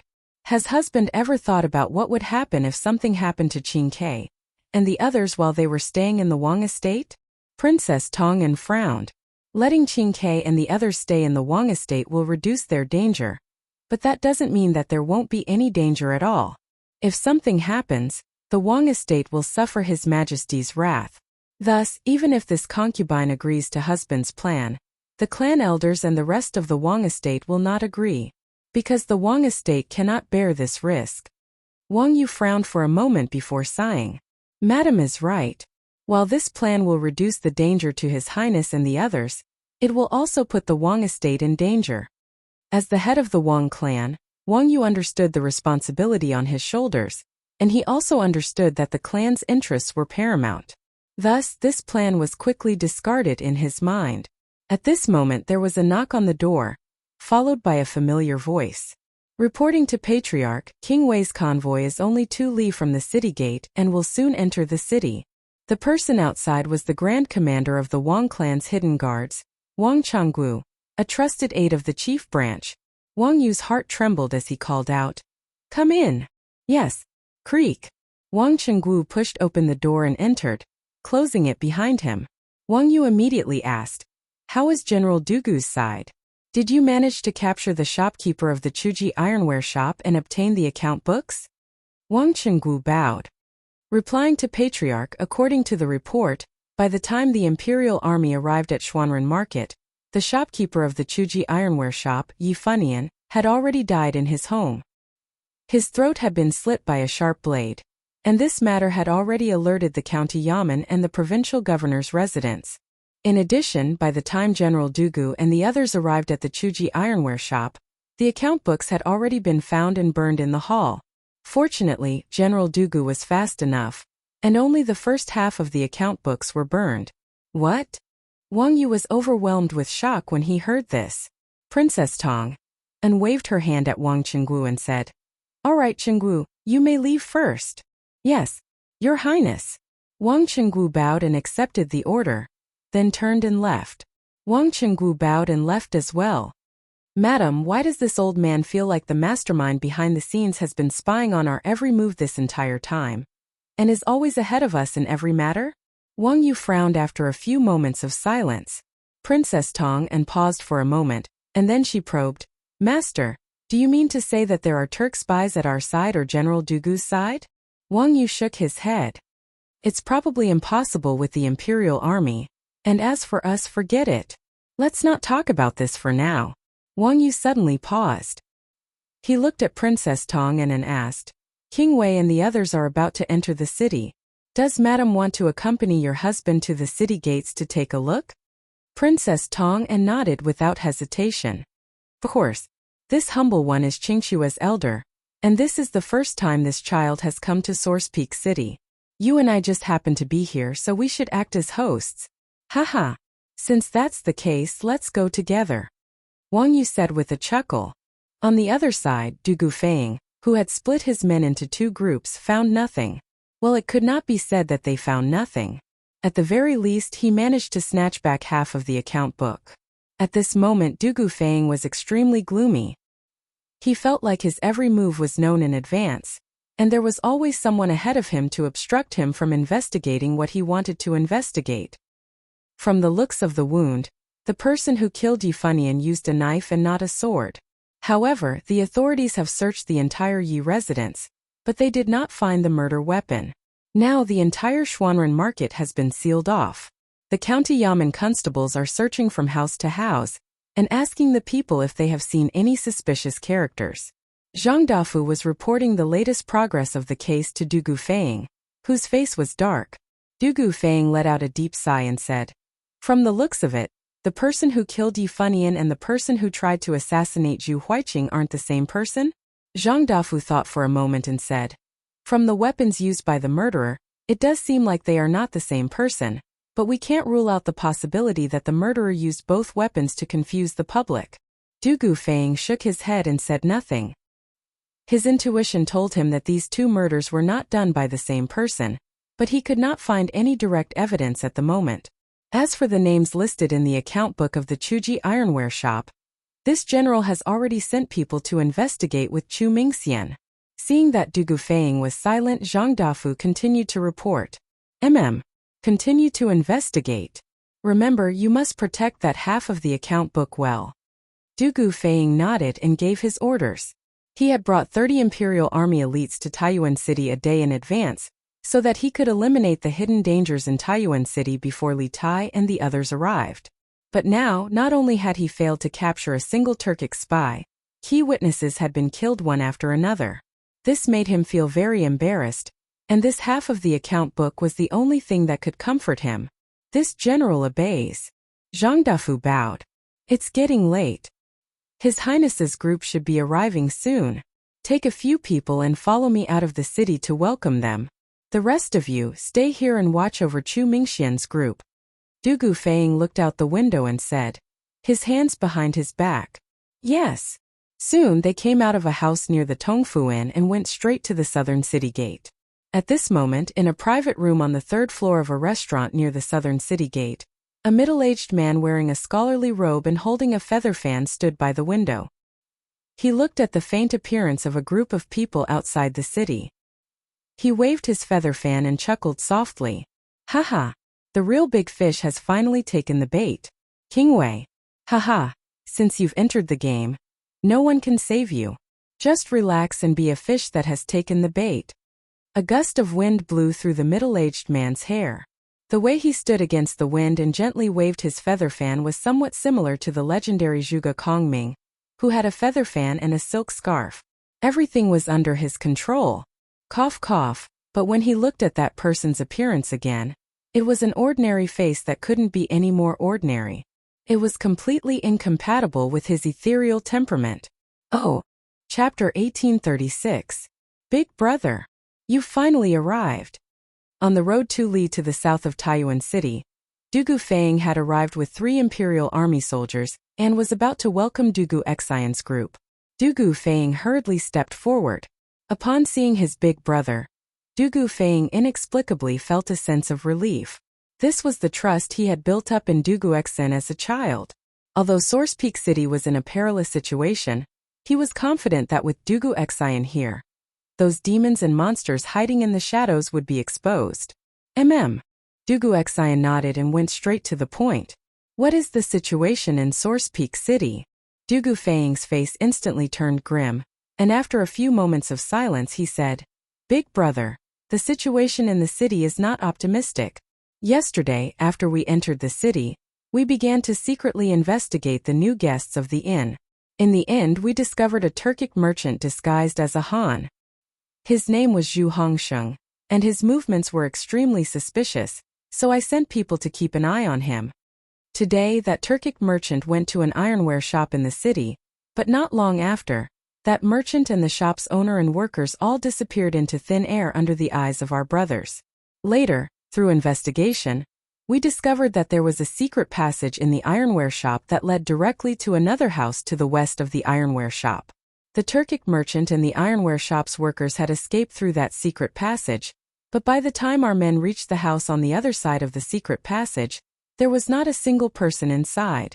At the time, I felt that there was something wrong with that Turkic merchant and the shopkeeper of the smithy, that they were probably spies the Turks had planted in Source Peak City.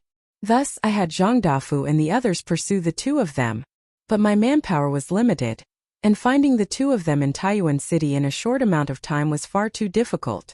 It just so happened that at noon the head of the Wang clan, Governor Wang Yu of Suizhou, returned to Taiyuan. Thus, I went to the Wang clan to request assistance from Wang Yu, hoping that the Wang clan's guards could join us in pursuing that Turkic merchant and the shopkeeper of the ironware shop. What? You went to the Wang clan to ask for reinforcements?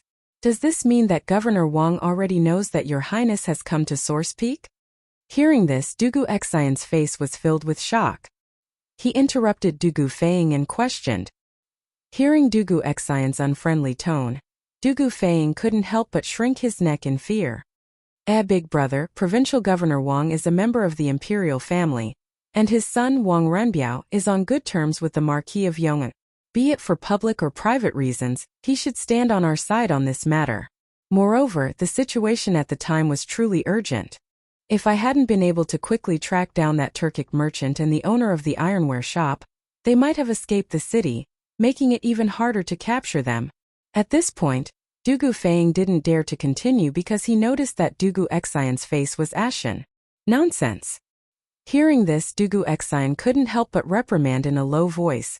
The objective of His Highness's expedition to the north is a top secret among top secrets. How could you tell others so easily? If your highness falls into danger because of this, not to mention me, even father won't be able to protect you. Big brother, what should we do now? Du Gufeng hesitated for a few moments before asking. Du Guxian helplessly said, now that things have come to this, there's no point in saying anything more. For now we can only take things one step at a time. Continue speaking. After you asked the Wang clan for help, did you manage to capture that Turkic merchant called Zhu Hongshang and the owner of the ironware shop? Seeing that Dugu Xine had no intention of pursuing the matter, Dugu Feiying breathed a sigh of relief and continued. Strangely enough, after Provincial Governor Wang agreed to help us, quite a few factions appeared in Taiyuan City, both on the surface and in the shadows. Countless people were searching for the Turkic merchant and the owner of the ironware shop, but even so, we were unable to capture them. However, we managed to capture their retainers. Through torture and interrogation, we learned from those retainers that the Turkic merchant was called Zhu Shicheng, a member of the Shatua tribe. The owner of the ironware shop was called Kong Chang'an. This man has always been mysterious, and very few people know of his background.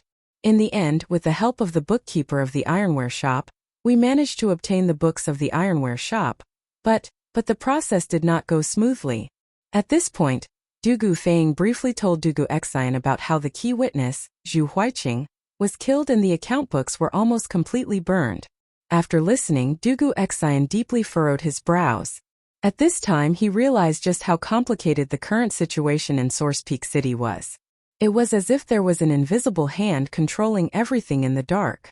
The other party had probably laid down a dark net in Source Peak City, and was just waiting for them to crawl in. Seeing Dugu Xine's frown in silence, Dugu Feiying, who believed that he had messed up, didn't dare to say anything. The two brothers rode at the front of the convoy. Suddenly, Dugu Xine's eyes focused and he sternly said, Feiying, quickly enter the city and seek an audience with the Bing province governor. Say that the Northern Yamen Imperial Army has been ordered to protect His Highness King Wei's group, and needs to enter the city. Ah! Dugu Feiying was alarmed. It was true that the 1,000 Imperial Army soldiers had been protecting Li Tai's group, but when Li Tai's group was resting in the county, the main force of the Imperial Army would camp outside the city and not follow them into the city. Only a small portion of the Imperial Army would be led by Dugu Xine to protect Li Tai. If there was an emergency inside the city, Dugu Xine would use fireworks as a warning, and only then would the soldiers outside enter the city. Dugu Xine was now ordering all 1,000 Imperial Army soldiers to enter the city. This abnormal action left Dugu Feiying very confused. Big brother, why do you want to do this? With so many of us entering the city, the Turkic spies will definitely notice us. Isn't it said that spears are easy to dodge but arrows from the shadows are hard to guard against? Dugu Xine snapped. The reason we didn't allow anyone to enter the city in the past was indeed to avoid being noticed by the Turkic spies, lest they cause trouble for us on the road. But now that you've caused such a huge commotion in Taiyuan City with the help of the Wang clan, unless the Turkic spies in the city are deaf and blind, they will definitely notice that something is amiss. We've already moved from the shadows to the light. I even suspect that the Turks already know part of the goal of the Academy's group. At this point, Dugu Xine could not help but feel a headache coming on. He had sent Dugu Feiying to Source Peak City first, intending to let him operate in secret. However, Source Peak City had been turned upside down by Dugu Feiying and the Wang family's forces. It was impossible for him to operate in secret like before.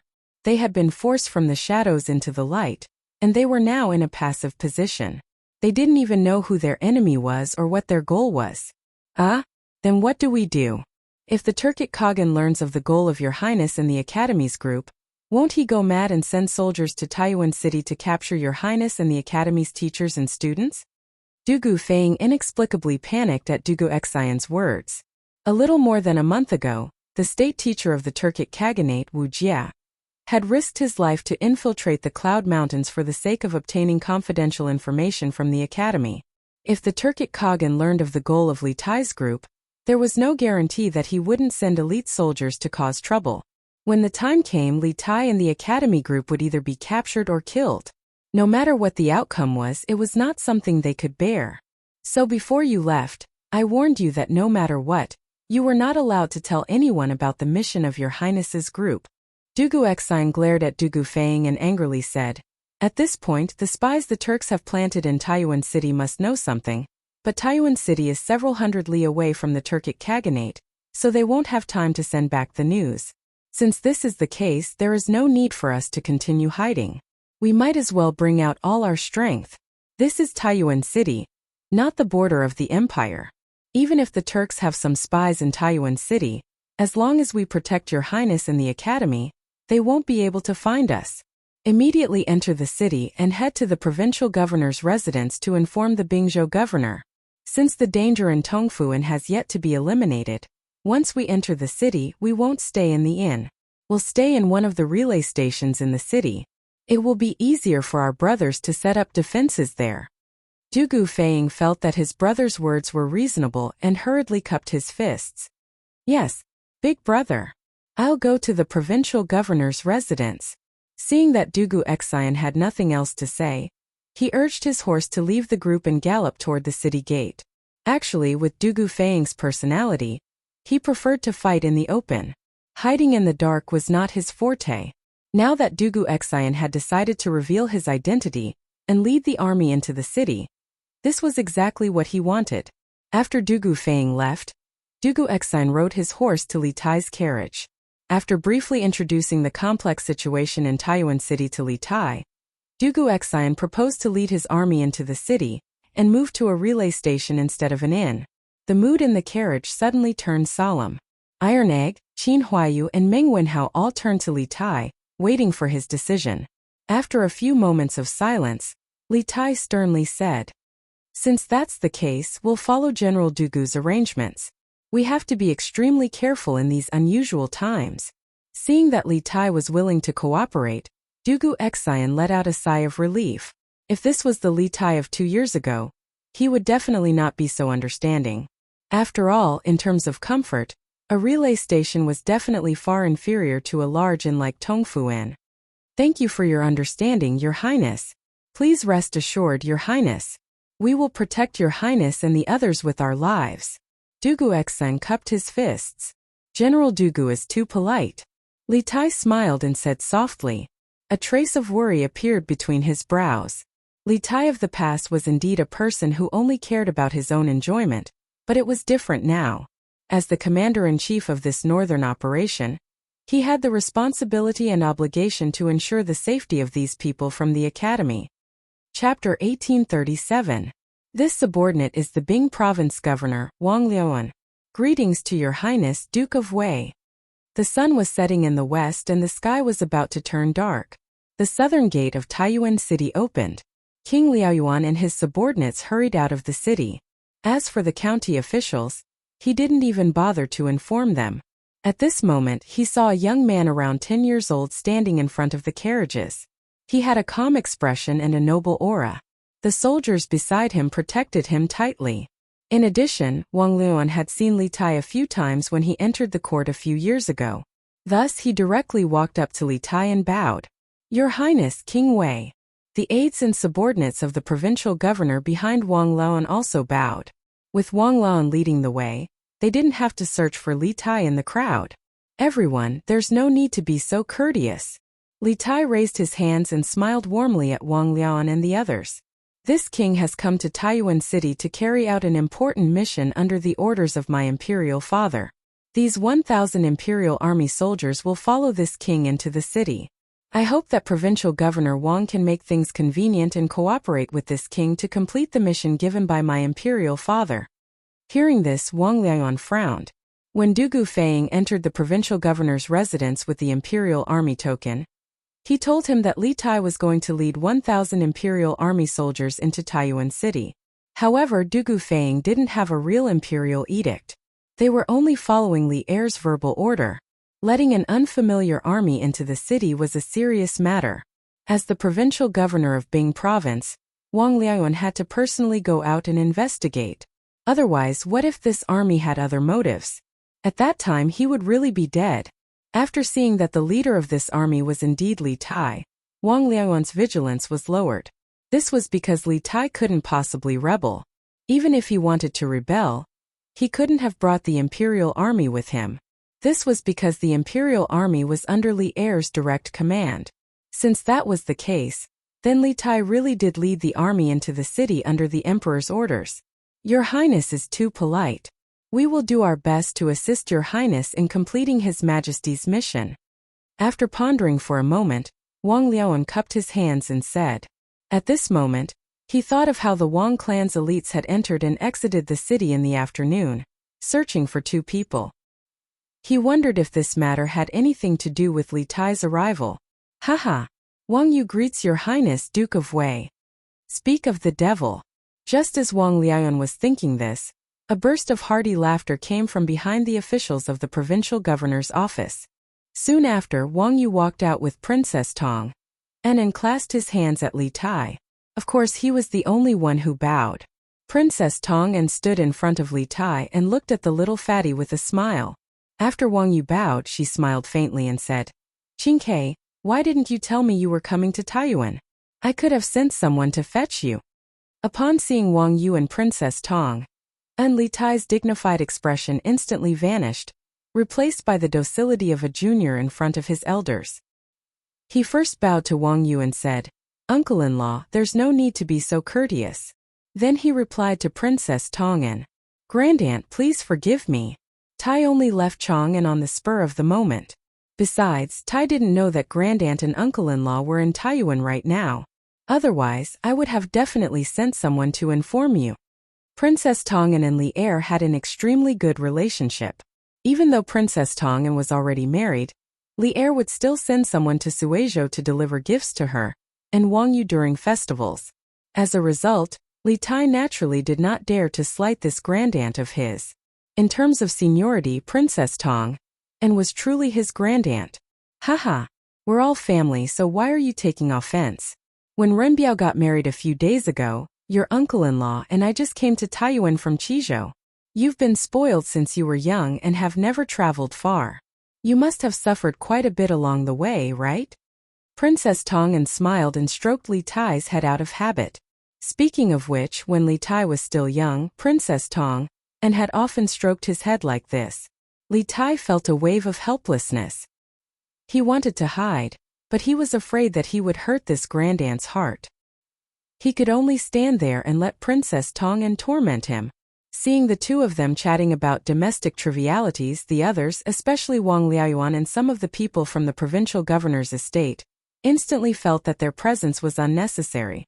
Wang Liaoan couldn't help but muster up his courage and remind, Has your highness arranged a place to stay in the city? If not, this official will immediately have someone tidy up a courtyard in the provincial governor's estate. Unexpectedly, before Li Tai could say anything, Princess Tong, and couldn't help but say to Wang Lan, Since Qingke has come to Source Peak City, she naturally has to stay in the Wang clan. Could it be that the Wang clan was lacking a few residences? Or is it that the Wang clan's residence can't compare to your provincial governor's estate? As soon as he said this, Wang Yu, who was standing to the side, couldn't help but have a strange expression. Just a few minutes ago, Princess Tong, and had clearly stated that she did not agree to Li Tai's group staying in the Wang clan. It had only been a short while, so why had she suddenly changed her mind? Although he thought this, Wang Yu did not step forward to undermine Princess Tong'an. Meanwhile, Wang Liaoan, who was standing in front of Li Tai, had an awkward expression at Princess Tong'an's words. He hastily said, I wouldn't dare. I wouldn't dare. Even as the provincial governor of a province, he did not dare to provoke this woman in front of him. Li Tai and Dugu Xian secretly exchanged glances, then stepped forward to smooth things over. Many thanks for Grandaunt's good intentions, and many thanks for Provincial Governor Wang's good intentions. However, this lowly prince is planning to stay in the relay station in Source Peak City. This will make things more convenient, so I hope that Grandaunt and Provincial Governor Wang will not take offense. Wang Yu, who had been silent all this time, couldn't help but inwardly sigh in relief. Wang Liaoyuan said, Since your highness has made up your mind, this official will immediately have someone bring you to the relay station in the city. Princess Tong'an frowned, her expression faintly displeased. However, after a moment of hesitation, she finally nodded. Forget it, forget it. Qingke, you must be tired from the journey. Quickly enter the city and rest at the relay station. Once you've rested up tomorrow, I'll hold a banquet to welcome you. Li Tai inwardly sighed in relief and cupped his hands. Many thanks, Grandaunt. Thus, the group of people moved and walked into the city. As for the 1,000 Imperial Army soldiers led by Dugu Xian, They naturally followed along. Halt! Who are you people? As time passed, the setting sun gradually disappeared from the horizon, and the entire grassland was about to be plunged into darkness. A caravan was still resolutely heading north on the grassland. At this moment, they could faintly see the scattered white tents not far ahead. But at this moment, a group of people suddenly galloped in their direction and surrounded the caravan. The leader urged his horse forward and shouted. This person naturally spoke in Turkic, and this caravan was the Turkic caravan that Tang Jian and the others had disguised themselves as. We are traveling merchants of the grassland. May I ask which tribe this brave warrior belongs to? Tang Jian had already dismounted from his horse. He gave the man a grassland salute and asked instead of answering the question. People on the prairie liked to be called warriors because only the bravest and fiercest people were worthy of the prettiest girls. Seeing Tang Jian's good attitude, the man proudly puffed out his chest and snorted. Humph! I am Abdang of the Blackwater tribe of Bayan. I am guarding this place on the orders of the chieftain. Are you spies sent by the Great Khan? Bayan Blackwater tribe. Tang Jian's heart skipped a beat. The Bayan tribe could be said to be the direct line of the Tuli Khan's army, and the Bayan tribe could be said to be one of the strongest tribes in the grassland. At the beginning, the Bayan tribe had dozens of tribes and gradually developed into 7 tribes. They were mainly distributed in the Sumo River, present-day Songhua River, and Black River, present-day Heilongjiang River, regions. The Sumo River and Blackwater tribe were the strongest. Chapter 1838. You're the one who wants to see Little Khan? On the prairie, 1,000 feet away from Tuli Yuting, Abdang was walking towards Tang Jian and the others with a big bearded man. The big man was nearly 7 feet tall, with a stocky back and a bare waist.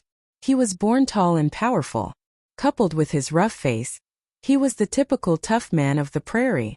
The bearded man, under Abdang's guidance, asked Tang Jian loudly when they got closer. What are you doing? Tang Jian's eyes flashed. He thought that this man should be the Bayan Blackwater tribe chief that Abdang mentioned just now.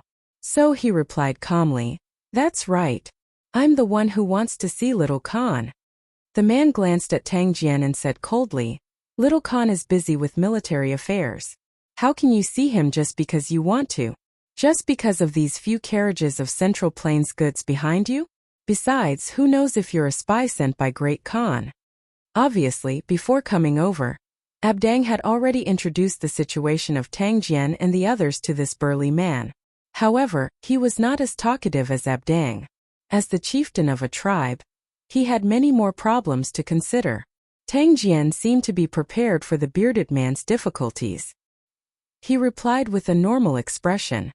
A few years ago, when I was doing business in the prairie, I was taken care of by Little Khan many times. Later, I settled down in Central Plains for a period of time. A few days ago, I heard that Little Khan was besieged by Great Khan's army, so I specially brought a few carriages of Central Plains treasures to Little Khan, hoping to help Little Khan survive this calamity. As for whether I'm a spy sent by Great Khan, dare I ask your excellency, now that Little Khan is besieged by Great Khan's army of hundreds of thousands, does your excellency think that Great Khan would take the extra step of sending a spy to Little Khan's camp? Tang Jian's words were reasonable and his thoughts were clear. Especially the last sentence. It was simply an interrogation to the bearded man's soul. Indeed, in the current situation to Xieli, who had a lot of soldiers and generals, as well as sufficient provisions, Xieli was at an overwhelming advantage. If this situation continued to develop, perhaps Tuli's destruction was only a matter of time. It seemed that Xieli indeed did not need to send spies to infiltrate Tuli's main camp. Although the bearded man was angry, he obviously understood that Tang Jian's analysis was reasonable. But even so, he did not intend to let Tang Jian go so easily. His face was calm as he continued to ask, So what do you think of this? Which tribe are you from? Also, you said that you were taken care of by the Little Khan when you were doing business in the grasslands. I have followed the Little Khan for almost 10 years. Why have I never heard of you? Hearing this question before Tang Jian could say anything, Yu Minghu and the others behind him felt a chill in their hearts. This was because everyone knew that the bearded man's question was very difficult to answer. If they were not careful, they would be completely exposed. Tang Jian, on the other hand, was still as calm as ever. he replied. I am from the Shi tribe, my name is Su Bujian. Moreover, I am just a nameless soldier. Because the little Khan is not like the great Khan who oppresses and collects taxes, we, the traveling merchants of the grasslands, are able to survive.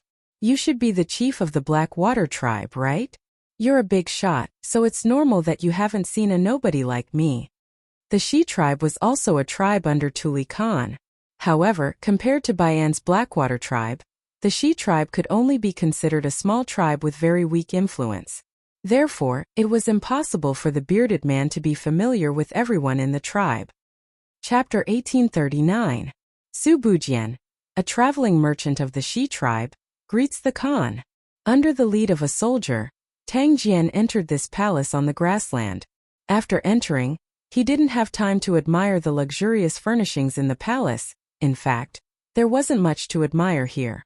Although this palace could be said to be prosperous in the grassland where resources were scarce, it couldn't be compared to the past imperial palaces of the Central Plains. He directly walked up to the man sitting at the head of the table and performed a special greeting of the grassland people. He directly addressed Tuli as Khan instead of Little Khan, which was an invisible flattery to Tuli. This made Tuli's mood. No need to be so polite. An indifferent voice came from above. Tang Jian straightened his body and finally had time to size up Tuli sitting at the head of the table. He saw that Tuli had a broad face, a high nose, and a pair of eyes as sharp as an eagle's. However, there was also a hint of depth and wisdom in them. In addition, there was a half-inch long stubble on Tuli's chin. Because he had not taken care of it for a long time, the stubble grew chaotically like weeds. This made his originally heroic and extraordinary face look somewhat decadent. Presumably, the recent situation on the grassland made Tuli feel powerless and desperate. Tang Jian thought to himself. In fact, he had met Tuli once before. That was when Xieli led hundreds of thousands of soldiers to Chang'an. Li Er led a group of officials out of the city and signed an alliance with Xieli. At that time, Tuli, as the second Khan of the Turkic Khans, was naturally present. However, at that time Tuli, who had led his troops into the heart of the Great Tang, was in high spirits. How could he be as lethargic as he was now? I heard from General Aishur that you can help us out of our current desperate situation. Is that true? At this moment, Tang Jian was sizing up Tuli. Tuli was also sizing up Tang Jian. The more he looked at Tang Jian, the stranger he felt.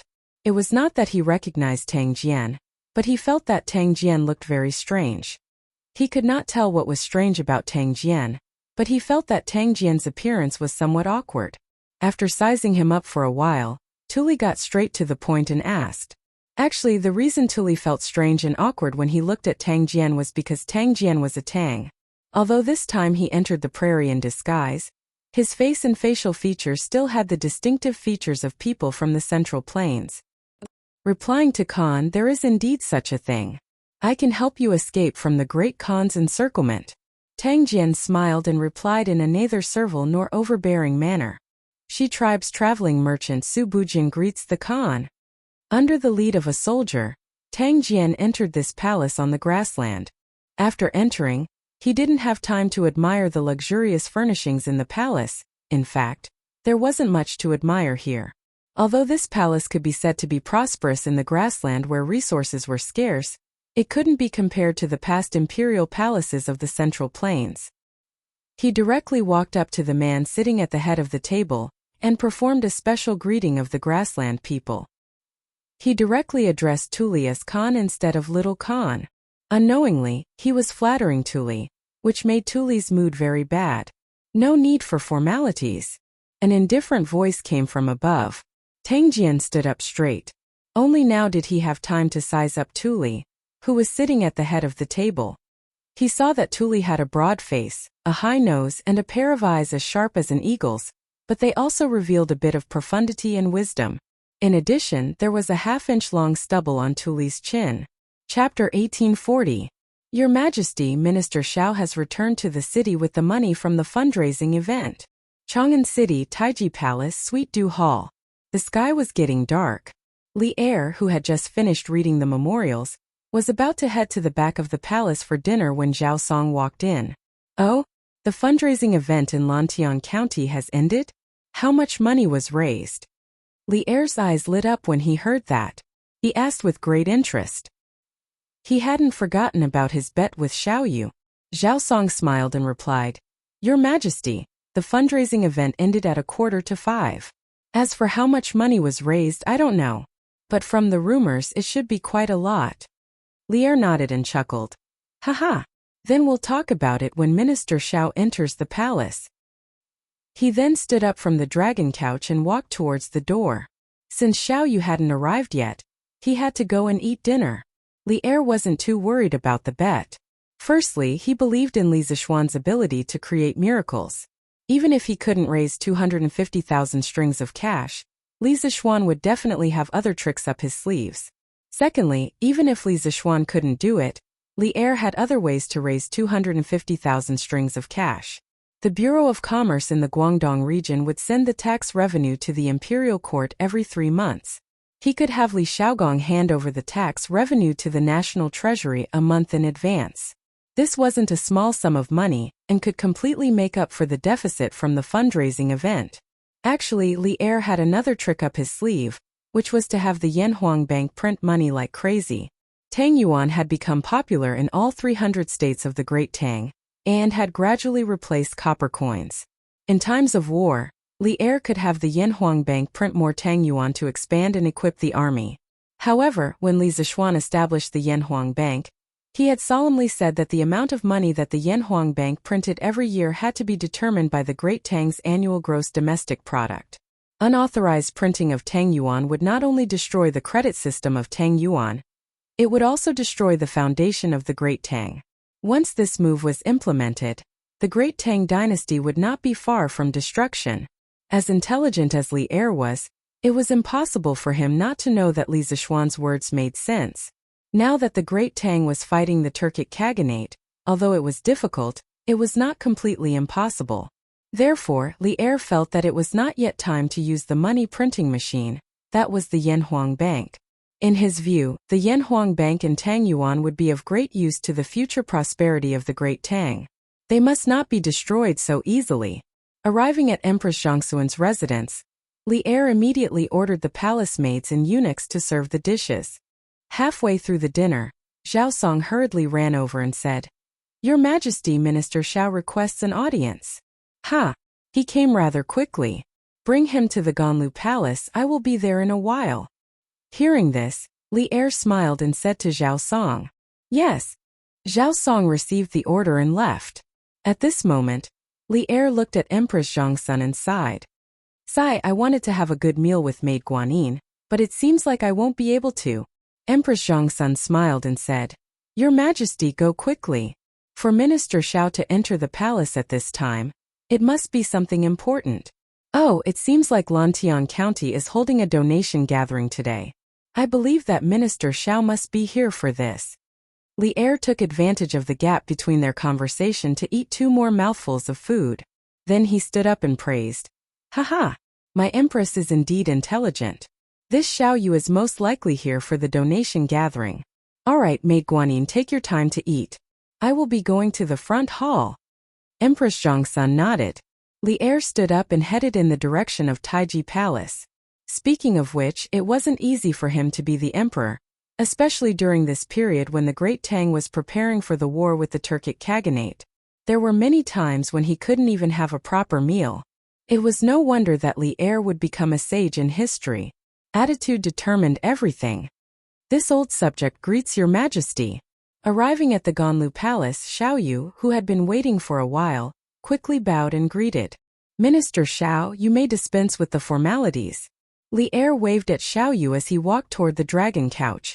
Since he had already guessed Xiao Yu's intention for entering the palace, Li Er sat on the dragon couch and looked at Xiao Yu. He didn't keep him in suspense and directly asked, How is it, Minister Xiao?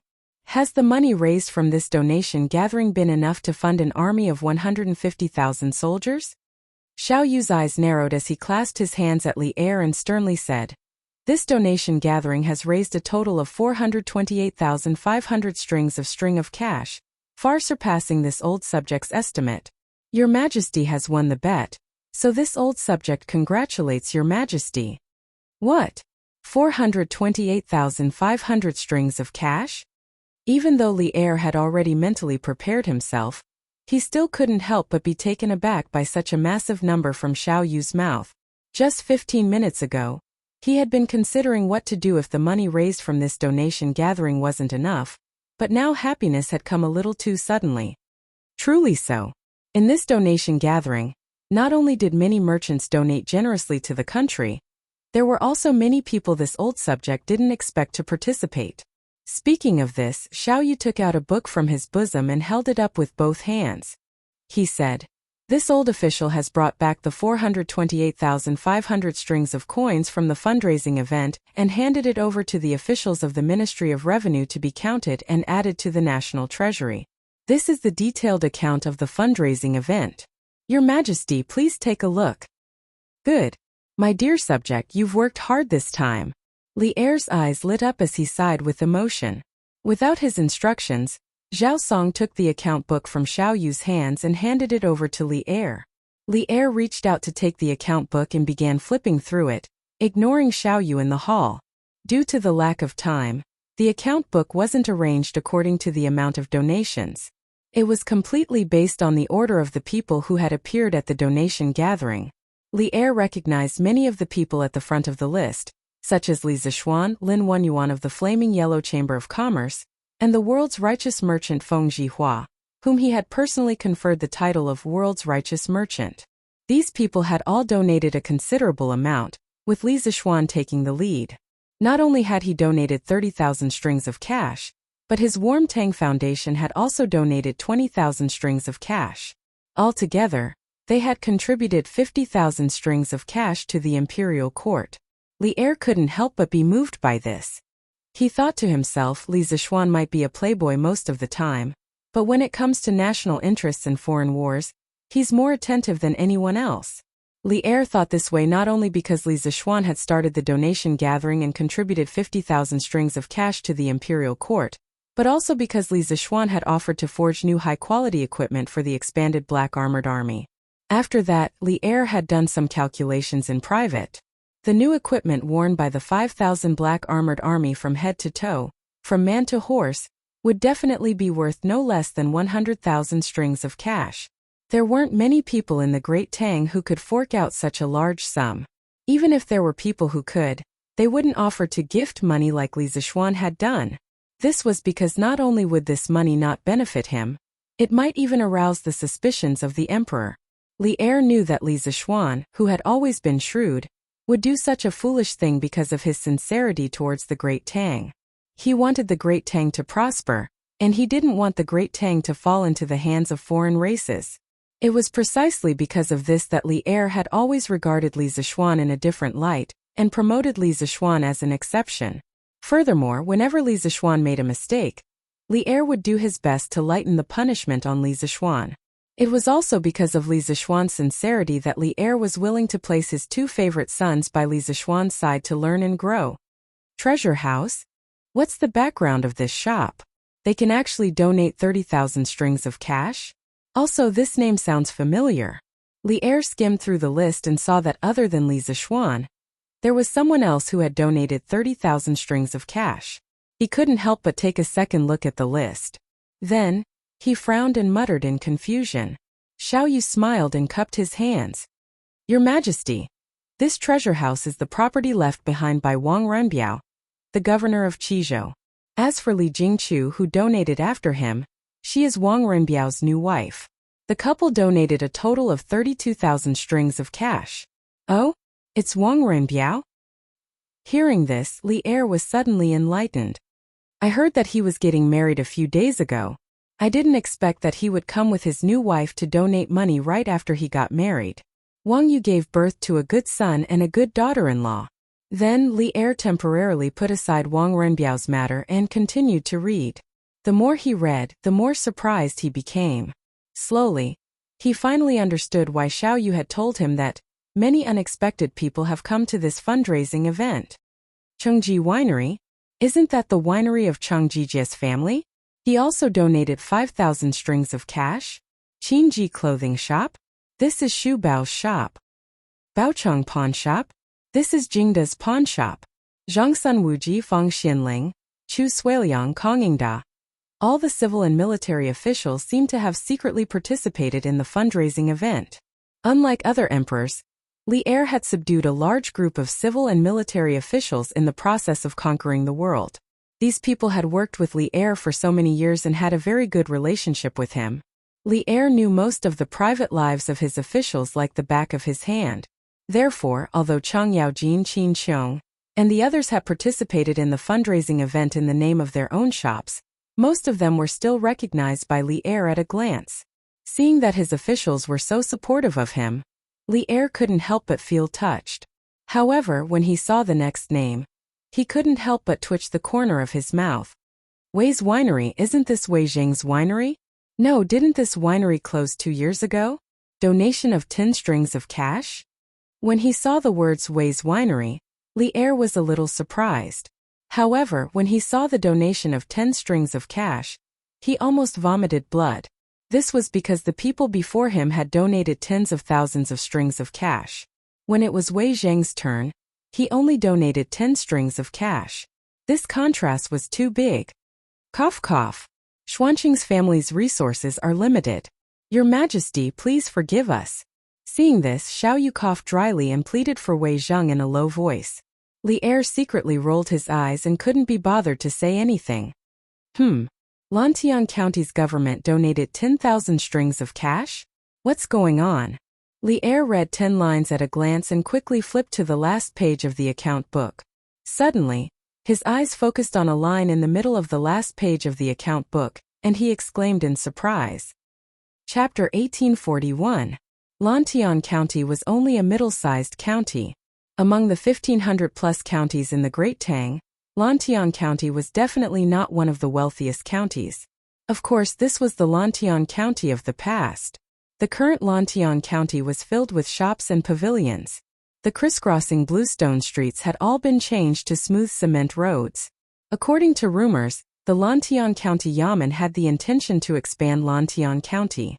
The entire Lantian County had undergone huge changes in less than a year. Li Er was naturally aware of these changes, but he did not know that the Lantian County Yamen had the ability to donate 10,000 strings of cash to the imperial court. 10,000 strings of cash. What kind of concept was this to a county yamen? In the entire Great Tang, the number of counties that had an annual tax income of more than 10,000 strings of cash could be counted on one hand. For example, Chang'an County and Wanyan County. These two counties had the advantage of being the capital of Chang'an, and the taxes collected every year were the highest in the entire Great Tang, exceeding 20,000 strings of cash. But how could a middle-sized county like Lantian County casually donate 10,000 strings of cash? Where did they get so much money? More importantly, the entire Lantian County was Li Zishuan's fief. Under such circumstances, shouldn't the taxes collected by the Lantian County Yamen all go to Li Zishuan's pocket? Why did the Lantian County magistrate dare to donate 10,000 strings of cash to the imperial court on his own initiative? Could it be that this was instructed by Li Zishuan? The moment he saw the donation information on the Lantian County Yamen in the account book, many questions surfaced in Li Er's mind. In this hall, the only person who could answer his questions was Xiao Yu, who had been to the donation event. In fact, when Xiao Yu heard that county magistrate he had donated 10,000 strings of cash on behalf of the Lantian County Yamen in the afternoon, he was also in a daze. On the way back to Chang'an from Lantian County, Xiao Yu had also been thinking about some questions regarding Lantian County. After cupping his hands, he said, Your Majesty, ever since Lantian County became the fief of Marquis Yong'an, the officials of the Lantian County Yamen have begun to develop businesses in the city according to Marquis Yong'an's wishes. For this reason, at the beginning of this year, the Lantian County Yamen established a Department of Commerce to ensure that merchants receive fair treatment in Lantian County, and to ensure that they can do business normally. However, the Department of Commerce increased the tax rate of Lantian County by 5 times. But even so, there are still merchants from all over coming to Lantian County to do business. This is because in Lantian County, merchants are the same as commoners and craftsmen. They are all commoners and there is no distinction between them. Cases regarding merchants will be handled by the Department of Commerce.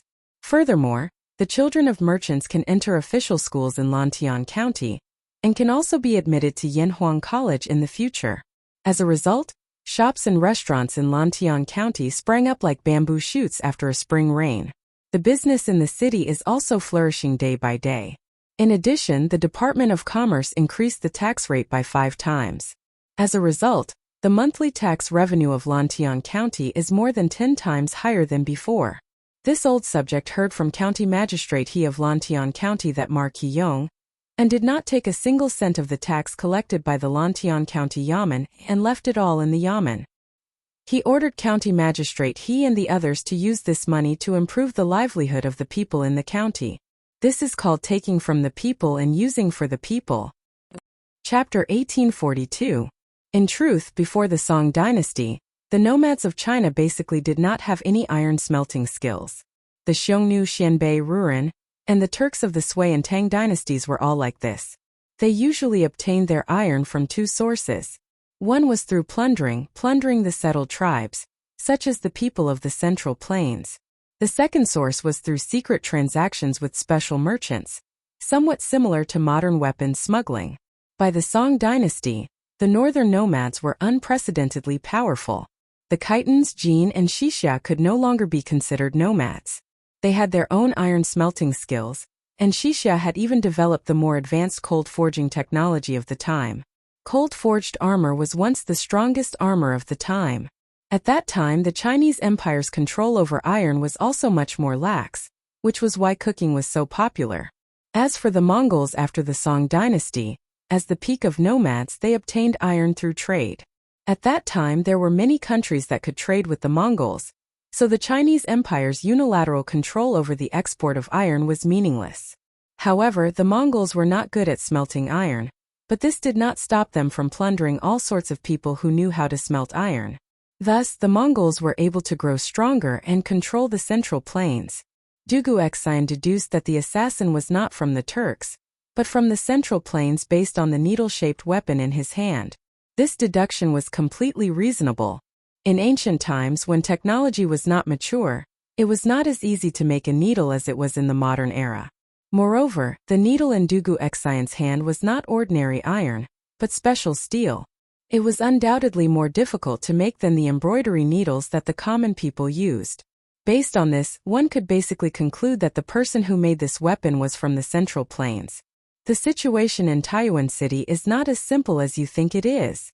Dugu Xine stood with his hands clasped behind his back. He glanced at his younger brother and sighed. Zhu Xiechang and Kang Chang'an are just 2 outsiders, while the Wang family has been operating in Taiyuan City for many years. Whether it is on the surface or in the dark, they are abnormally powerful. However, these 2 were actually able to escape the Wang family's pursuit in Taiyuan City. This is enough to show that the 2 of them are not alone in Taiyuan City. There must be other forces helping them. Big brother, who is this faction you speak of? Who dares to oppose the Wang family and His Majesty? Dugu Feiying asked in confusion. Dugu Xine rolled his eyes. If he knew who the hidden force was, he would have led his troops to capture them long ago. Where would he find the time to chat with Dugu Feiying? Dugu Feiying immediately regretted his question. After a moment of awkward silence, Dugu Feiying straightened his face and asked again, Big brother, when we were outside the city gates in the afternoon, why did you suggest that His Highness stay at the post house and not at the Wang family? Do you not trust Governor Wang?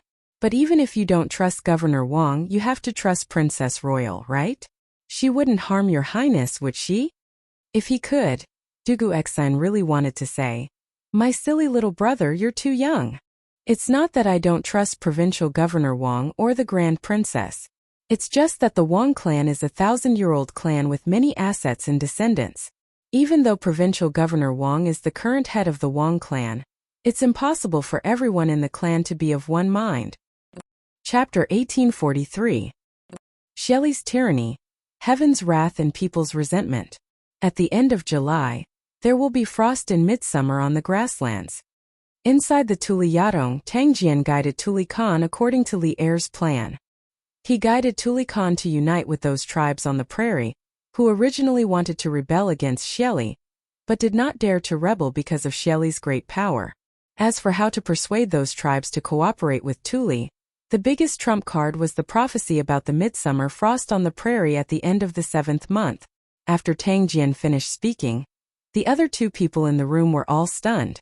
Aishurtua and Tuli looked at Tang Jian as if they were looking at a madman.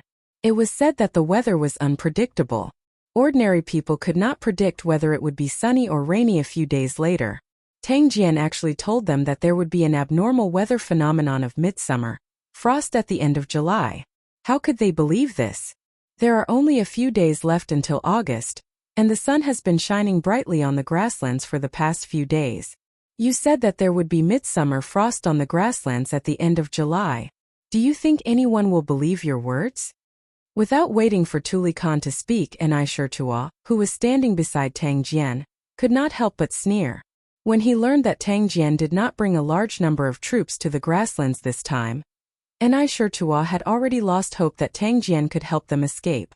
Now that he heard from Tang Jian's mouth that there would be midsummer frost on the grasslands at the end of July, Aishurtua completely despaired of Tang Jian. He was not afraid of offending Tang Jian and the Great Tang, so his words were not polite at all. Tuli Khan's gaze was faint, but he did not speak. However, his silence at this time was basically indulgence or acquiescence. Obviously, his thoughts were the same as Aishurtua's, but it was inconvenient for him to say it. Tang Jian also understood that it was simply impossible for him to convince Tuli and Aishurtua that the prairie would have frost in midsummer with just a few words. Speaking of which, when he first heard this language from Li Er's mouth, his first reaction was the same as Tuli and Aishurtua's. He thought it was simply absurd. But Li Er had assured him with certainty that before the end of July or August, there would definitely be abnormal weather phenomena of midsummer frost on the prairie. At that time, old Li nearly swore an oath. Relying on his many years of friendship with Li Er, as well as his understanding of Li Er's character, Tang Jian chose to believe in this absurd prophecy. He resolutely embarked on the long road to the grassland, and it was very likely to be a road of no return. Oh, Shelley's tyranny, heaven's anger and people's resentment. Midsummer frost on the grasslands at the end of July. Inside the Tuli Yatong, Tang Jian guided Tuli Khan according to Li Er's plan. He guided Tuli Khan to unite with those tribes on the prairie, who originally wanted to rebel against Shelley, but did not dare to rebel because of Shelley's great power. As for how to persuade those tribes to cooperate with Tuli, the biggest trump card was the prophecy about the midsummer frost on the prairie at the end of the 7th month. After Tang Jian finished speaking, except for him, the remaining two people in the room were all stunned. Aishurtua and Tuli both looked at Tang Jian as if they were looking at a madman. It was said that the weather was unpredictable. Ordinary people could not predict whether it would be sunny or rainy a few days later.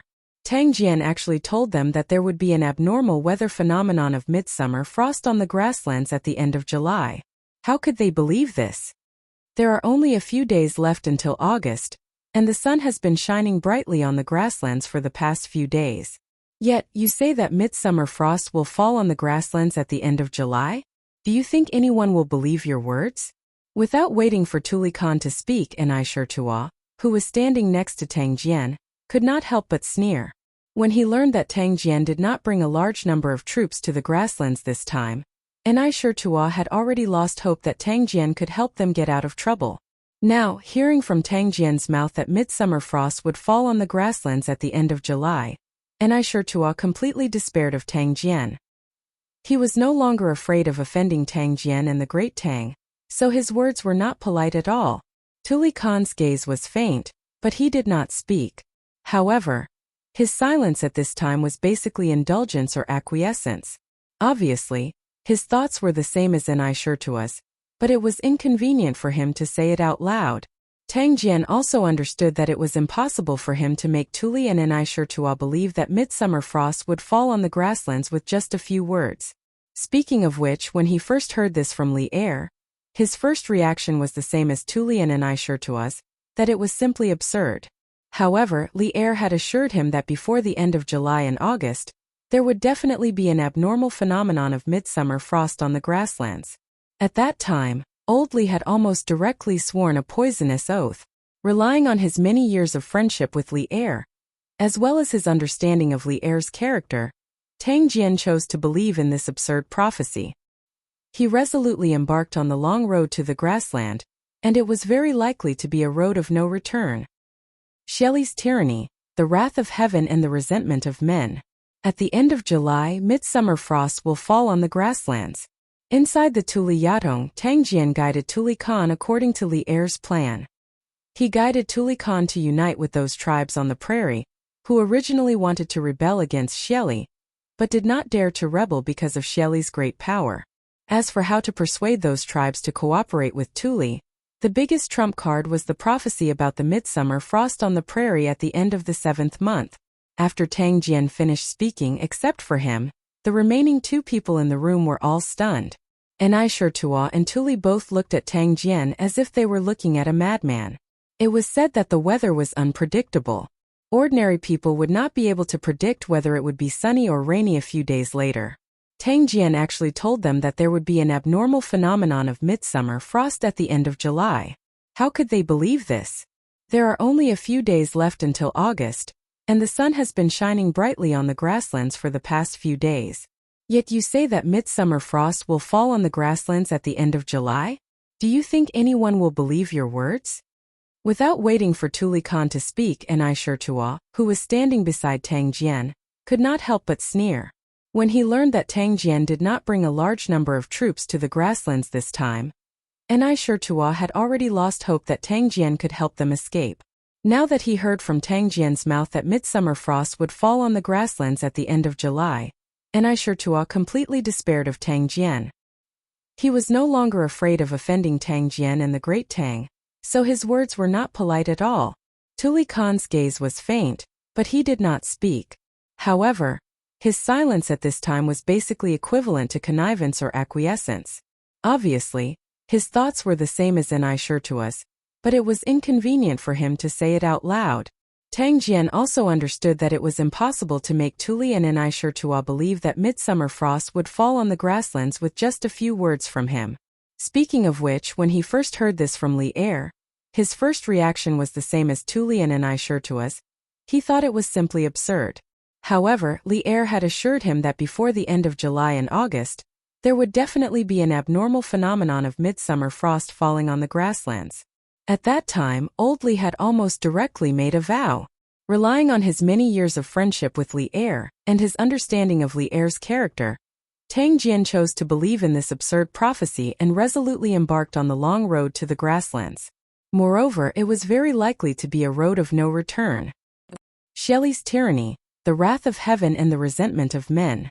At the end of July, midsummer frost will fall on the grasslands.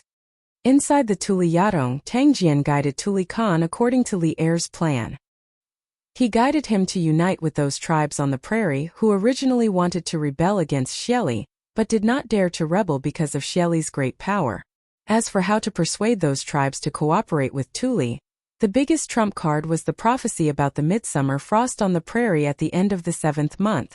After Tang Jian finished speaking except for him, the remaining 2 people in the room were all stunned. Tua and Tuli both looked at Tang Jian as if they were looking at a madman. It was said that the weather was unpredictable. Ordinary people could not predict whether it would be sunny or rainy a few days later. Tang Jian actually told them that there would be an abnormal phenomenon of midsummer frost falling on the grasslands at the end of July. How could they believe this? There are only a few days left until August, and the sun has been shining brightly on the grasslands for the past few days. Yet, you say that midsummer frost will fall on the grasslands at the end of July? Do you think anyone will believe your words? Without waiting for Tuli Khan to speak, Tua, who was standing beside Tang Jian, could not help but sneer. When he learned that Tang Jian did not bring a large number of troops to the grasslands this time, Tua had already lost hope that Tang Jian could help them get out of trouble. Now that he heard from Tang Jian's mouth that midsummer frost would fall on the grasslands at the end of July, Tua completely despaired of Tang Jian. He was no longer afraid of offending Tang Jian and the great Tang, so his words were not polite at all. Tuli Khan's gaze was faint, but he did not speak. But at this time, silence was basically indulgence or acquiescence. Obviously, his thoughts were the same as Tua's, but it was inconvenient for him to say it. Tang Jian also understood that it was impossible for him to make Tuli and Enai Shirtua believe that midsummer frost would fall on the grasslands with just a few words. Speaking of which, when he first heard this from Li Er, his first reaction was the same as Tuli and Enai Shirtua's, that it was simply absurd. But Li Er had assured him that before the end of July and August, there would definitely be an abnormal phenomenon of midsummer frost on the grasslands. At that time, Old Li had almost directly sworn a poisonous oath. Relying on his many years of friendship with Li Er and his understanding of Li Er's character, Tang Jian chose to believe this absurd prophecy and resolutely embarked on the long road to the grasslands, and it was very likely to be a road of no return. Xieli's tyranny, heaven's wrath and people's resentment. At the end of July, midsummer frost will fall on the grasslands. Inside the Tuli Yadong, Tang Jian guided Tuli Khan according to Li Er's plan. He guided Tuli Khan to unite with those tribes on the prairie, who originally wanted to rebel against Xieli, but did not dare to rebel because of Xieli's great power. As for how to persuade those tribes to cooperate with Tuli, the biggest trump card was the prophecy about the midsummer frost on the prairie at the end of the 7th month. After Tang Jian finished speaking except for him, the remaining 2 people in the room were all stunned. Enai Shirtua and Tuli both looked at Tang Jian as if they were looking at a madman. It was said that the weather was unpredictable. Ordinary people would not be able to predict whether it would be sunny or rainy a few days later. Tang Jian actually told them that there would be an abnormal phenomenon of midsummer frost at the end of July. How could they believe this? There are only a few days left until August, and the sun has been shining brightly on the grasslands for the past few days. Yet you say that midsummer frost will fall on the grasslands at the end of July? Do you think anyone will believe your words? Without waiting for Tuli Khan to speak, Enai Shirtua, who was standing beside Tang Jian, could not help but sneer. When he learned that Tang Jian did not bring a large number of troops to the grasslands this time, Enai Shirtua had already lost hope that Tang Jian could help them escape.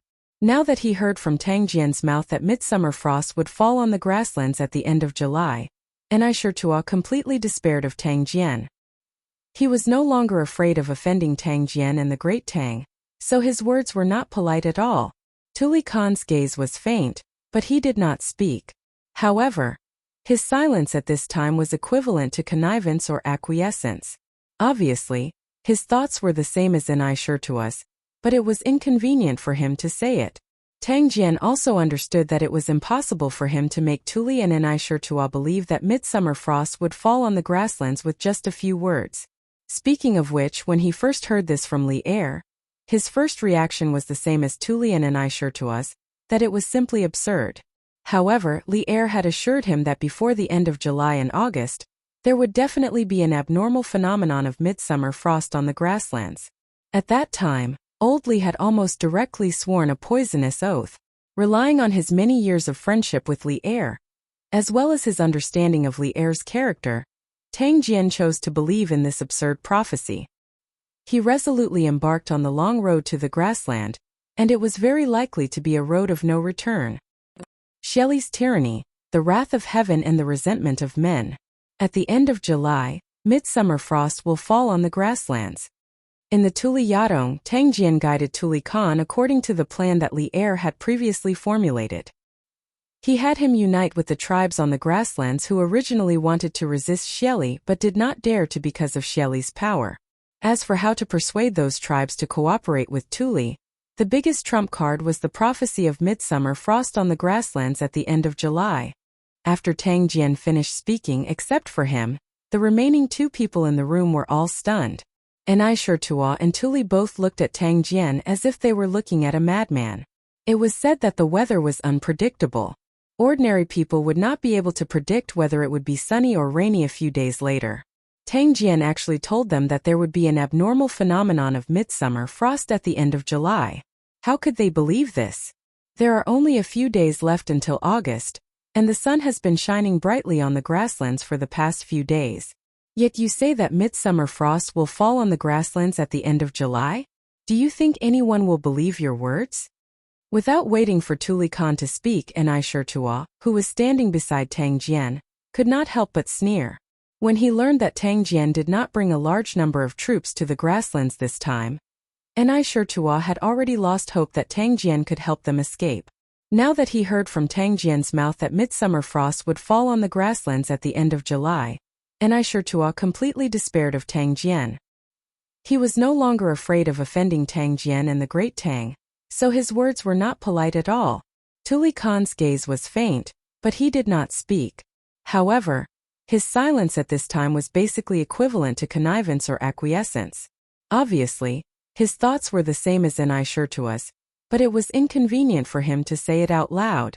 Tang Jian also understood that it was impossible to make Tuli and Shirtua believe that midsummer frost would fall on the grasslands with just a few words from him. Speaking of which, when he first heard this from Li Er, his first reaction was the same as Tuli and Shirtua's, that it was simply absurd. However, Li Er had assured him that there would definitely be an abnormal phenomenon of midsummer frost on the grasslands before the end of July and August. At that time, old Li had almost directly made a vow. Relying on his many years of friendship with Li Er and his understanding of Li Er's character, Tang Jian chose to believe this absurd prophecy and resolutely embarked on the long road to the grasslands. Moreover, it was very likely to be a road of no return. Chapter 1844. Was the Turks at this time superstitious? Of course they were superstitious, and in this aspect, the Turks were not inferior to the people of the Central Plains. In modern times, many people thought that the Turks believed in Islam, but that was not the case. In China's history, the Turks during the Sui and Tang dynasties were influenced by Buddhism, Manichaeism, and Nestorianism, but most of the tribes actually practiced shamanism. Those who believed in shamanism were foreign Turks, not China's. The Turks claimed to be the descendants of the Turks. In the 10th century, when they migrated west from Central Asia, they met the Arabs who believed in shamanism. Shamanism had an unprecedented impact on them. Almost all the Turks who claimed to be the descendants of the Turks converted to the new religion and played a major role in the history of shamanism. From then on, their religion always maintained the characteristics of shamanism in the border areas. Simple martial arts, using creeds as war cries, seeing doctrines as mobilization orders, taking the territory of shamanism as their responsibility, filled with the fiery, straightforward, and confident appearance of the first generation of shamanism. But in China's history, it was impossible for the Turks to believe in shamanism, because shamanism was introduced into China around the 10th century. The Han dynasty at the same time was the Northern Song dynasty. This was common knowledge in history. At this time, the Turks mainly believed in shamanism. Shamanism had a long history, originating from the primitive fishing and hunting era. Before Genghis Khan established the Mongol Khanate, the dominant religion among the nomads in the northern grassland was shamanism. According to the records in the secret history of the Mongol, the shaman at that time made Taoyui drink the cursed water and die in place of his elder brother Ajadai. As the strongest warrior in the grassland empire who controlled 80% of the Mongol army, Taoyui did not resist at all. It could be seen the position of shamanism at that time. According to the teachings of shamanism, Tungri was the eternal highest god. In the thinking of the grassland people, the supreme power in the world was bestowed by the eternal highest god, Tungri. Therefore, in the grassland from the Khan to the commoners, no one did not believe in Tungri, and no one did not hope to obtain Tungri's protection. If the abnormal weather phenomenon of midsummer frost was given a special meaning of longevity, heaven's dissatisfaction with the prairie's current ruler, it was believed that even Xieli, who had millions of control warriors, would also feel a huge headache.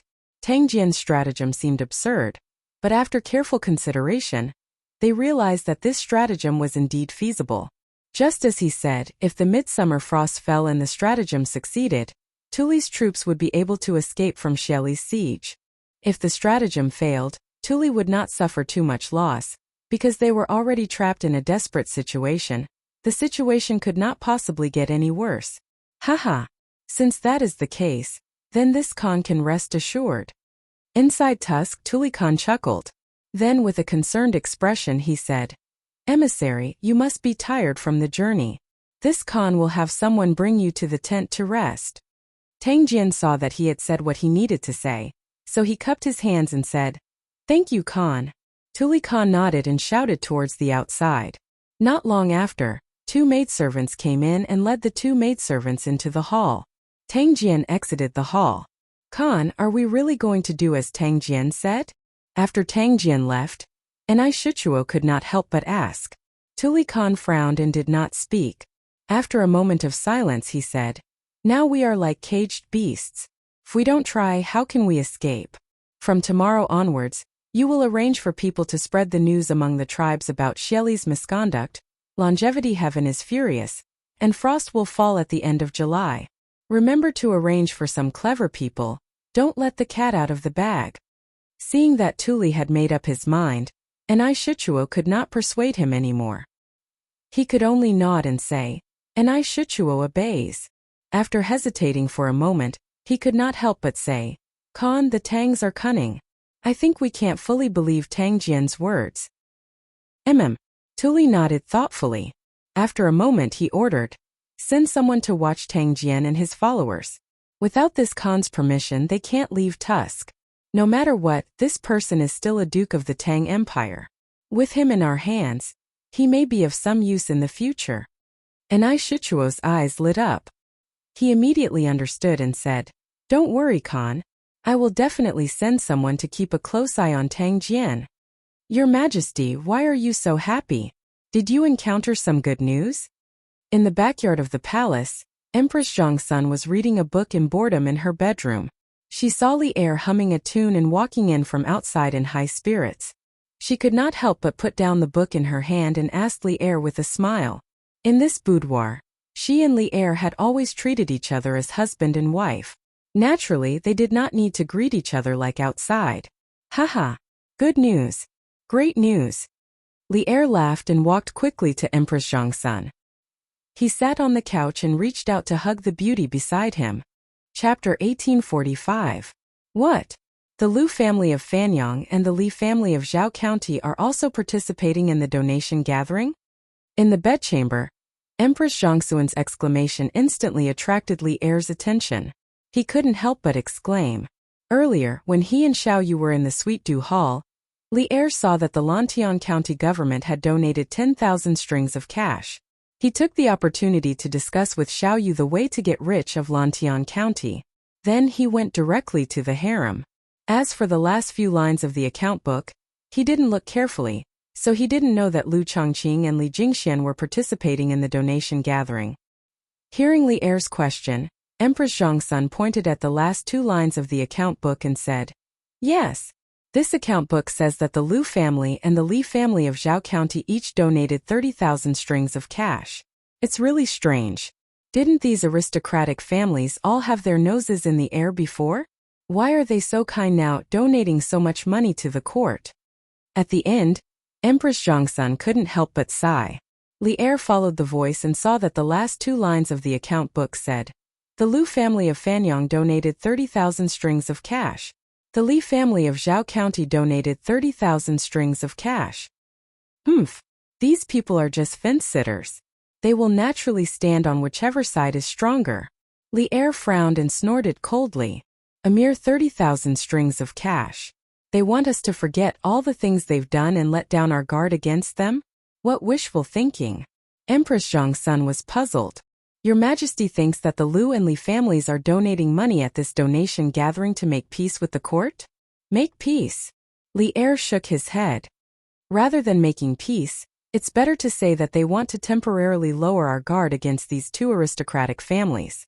In the Battle of Guan City, the strongest Qingeki, Belinkui, and Xingyangzheng families were all defeated and executed. The Liu family and the Li family of Zhao County should have felt the danger, right? However, this situation is only temporary. We believe that once the imperial court is weakened, these two families will immediately turn hostile and return to their original arrogant 1,000-year-old families." Empress Zhongsun nodded thoughtfully, but then she smiled and said, "Your Majesty is right. But no matter what, the Zheng and Li families have donated 60,000 strings of cash, which can more or less alleviate the urgent situation of the court. They are helping the court to support the army. When the Tang Empire returns victorious from the northern expedition to the grasslands, the imperial power will be at its peak. I believe that at that time, even the Zheng and Li families will not dare to be disloyal." Hearing this, Li Erzuo paused for a moment and then laughed out loud. "Haha, Mei Guanyin is right. Regardless of whether or not these two families have ulterior motives, the 60,000 strings of cash is real. How can the court not accept money that is given away for free? The couple looked at each other and smiled. Lu Chongqing and Li Jingxian, who were staying at the Longmen Inn in Lantian County, did not know of the conversation between Li Er and Empress Zhongsun. Otherwise, the two of them would have shouted, "This is a huge loss," or "We've been tricked." Although their participation in the donation gathering this time was indeed to gain the favor of the imperial court, and let the imperial court relax their vigilance against the Lu and Li families, Li Er and Empress Zhongsun had seen through their goal without any effort. This was not fun. Brother Lu, Lantian County is indeed different from other places. There are many shops in the city, and the streets are crisscrossed. It is said that all the streets are made of cement developed by the Curious Pavilion. And this Longmen Inn, whether in Zhao County or Fanyang, there is no inn as grand and imposing as this. Of course, the most important thing is that it is comfortable to live in. In the guest room on the third floor, Li Jingxian sighed to Lu Chongqing, who was sitting beside him. Chapter 1846. The second day. As expected, the fundraising event held by the Yanhuang Chamber of Commerce was on the front page of Datong Daily. Yesterday, Li Yu, as the top reporter of Datong Daily, participated in the entire fundraising event. She knew better than anyone else what happened at the fundraising event, so today's headline article on Datong Daily was undoubtedly written by Li Yu. The title of the article was, "The Most Adorable Person." There was a very touching paragraph in the article, which was written as follows. When the country is in trouble, countless farmers who were busy in the fields put down their hoes when they heard the call. Sons bid farewell to their fathers, husbands bid farewell to their wives, and fathers left their children. They resolutely put on simple armor and picked up the modeo that had not been used for a long time but was not rusty at all. They mounted their horses and embarked on the journey of uncertain life and death. They sacrificed their lives for the country and regarded death as a return home. They are the most adorable people. When the country was in trouble, the call was made. Countless merchants who in the eyes of the world only cared about profit, came from all directions and gathered together. They donated generously to raise military funds for the country. In just a short day, they raised 428,500 strings of cash. Usually, they don't eat the imperial court's salary, and are looked down upon by everyone. But at the crucial moment, they all took the Saraira for righteousness and shared the country's worries. They are also the most adorable people. This article was not written by Li Yu specifically for the fundraising event, but she combined it with a major event that was currently happening in the Tang dynasty. She integrated what she saw, heard, and felt into this article. Several days ago, Li Er had issued an edict to select 150,000 elite soldiers from more than 300 provinces of the Great Tang, and send them to Chang'an for training. 2 months later, these 150,000 local elite soldiers would gather together with 300,000 Chang and 12 sentinels and march north to have a showdown with Xieli. The second day. As expected, the fundraising event held by the Yanhuang Chamber of Commerce was on the front page of Datong Daily. Yesterday, Li Yu, as the top reporter of Datong Daily, participated in the fundraising event. She knew better than anyone what happened at the fundraising event, so today's headline article on Datong Daily was undoubtedly written by Li Yu. The title of the article was, "The Most Adorable Person." There was a very touching passage that went like this. When the country is in trouble, countless farmers who were busy in the fields put down their hoes when they were summoned. Sons bid farewell to their fathers, husbands bid farewell to their wives, and fathers left their children. They resolutely put on simple armor and picked up the modeo that had not been used for a long time but was not rusty at all. They mounted their horses and embarked on the journey of uncertain life and death. They sacrificed their lives for the country and regarded death with equanimity. They were the most adorable people. When the country was in trouble, the call was made. Countless merchants who in the eyes of the world only cared about profit, came from all directions and gathered together. They donated generously to raise military funds for the country. In just one day, they raised 428,500 strings of cash. Usually, they don't eat the imperial court's salary, and are looked down upon by the people. But at the crucial moment, each and every one of them takes the Saraira for righteousness and shares the country's worries. They are also the most adorable people. This article wasn't written by Li Yu specifically for the fundraiser. Instead, it was written based on a major event that was happening in Tang dynasty. She incorporated everything she saw, heard, and felt into this article. Chapter 1847. There are a total of 719 people who participated in the donation assembly. The total amount of military funds raised is 428,500 strings of coins, far exceeding the military expenditure of 150,000 soldiers for 3 months. These merchants who participated in the donation assembly can be considered to have resolved the urgent situation of the imperial court, allowing the imperial court to focus on preparing for the war against the Turkic Khaganate. We wish to award these 719 people. Does anyone have any objections? Yesterday's donation assembly wasn't just the topic of discussion among the commoners. In Taiji Palace, the donation assembly had also become the main topic of discussion during the morning court assembly.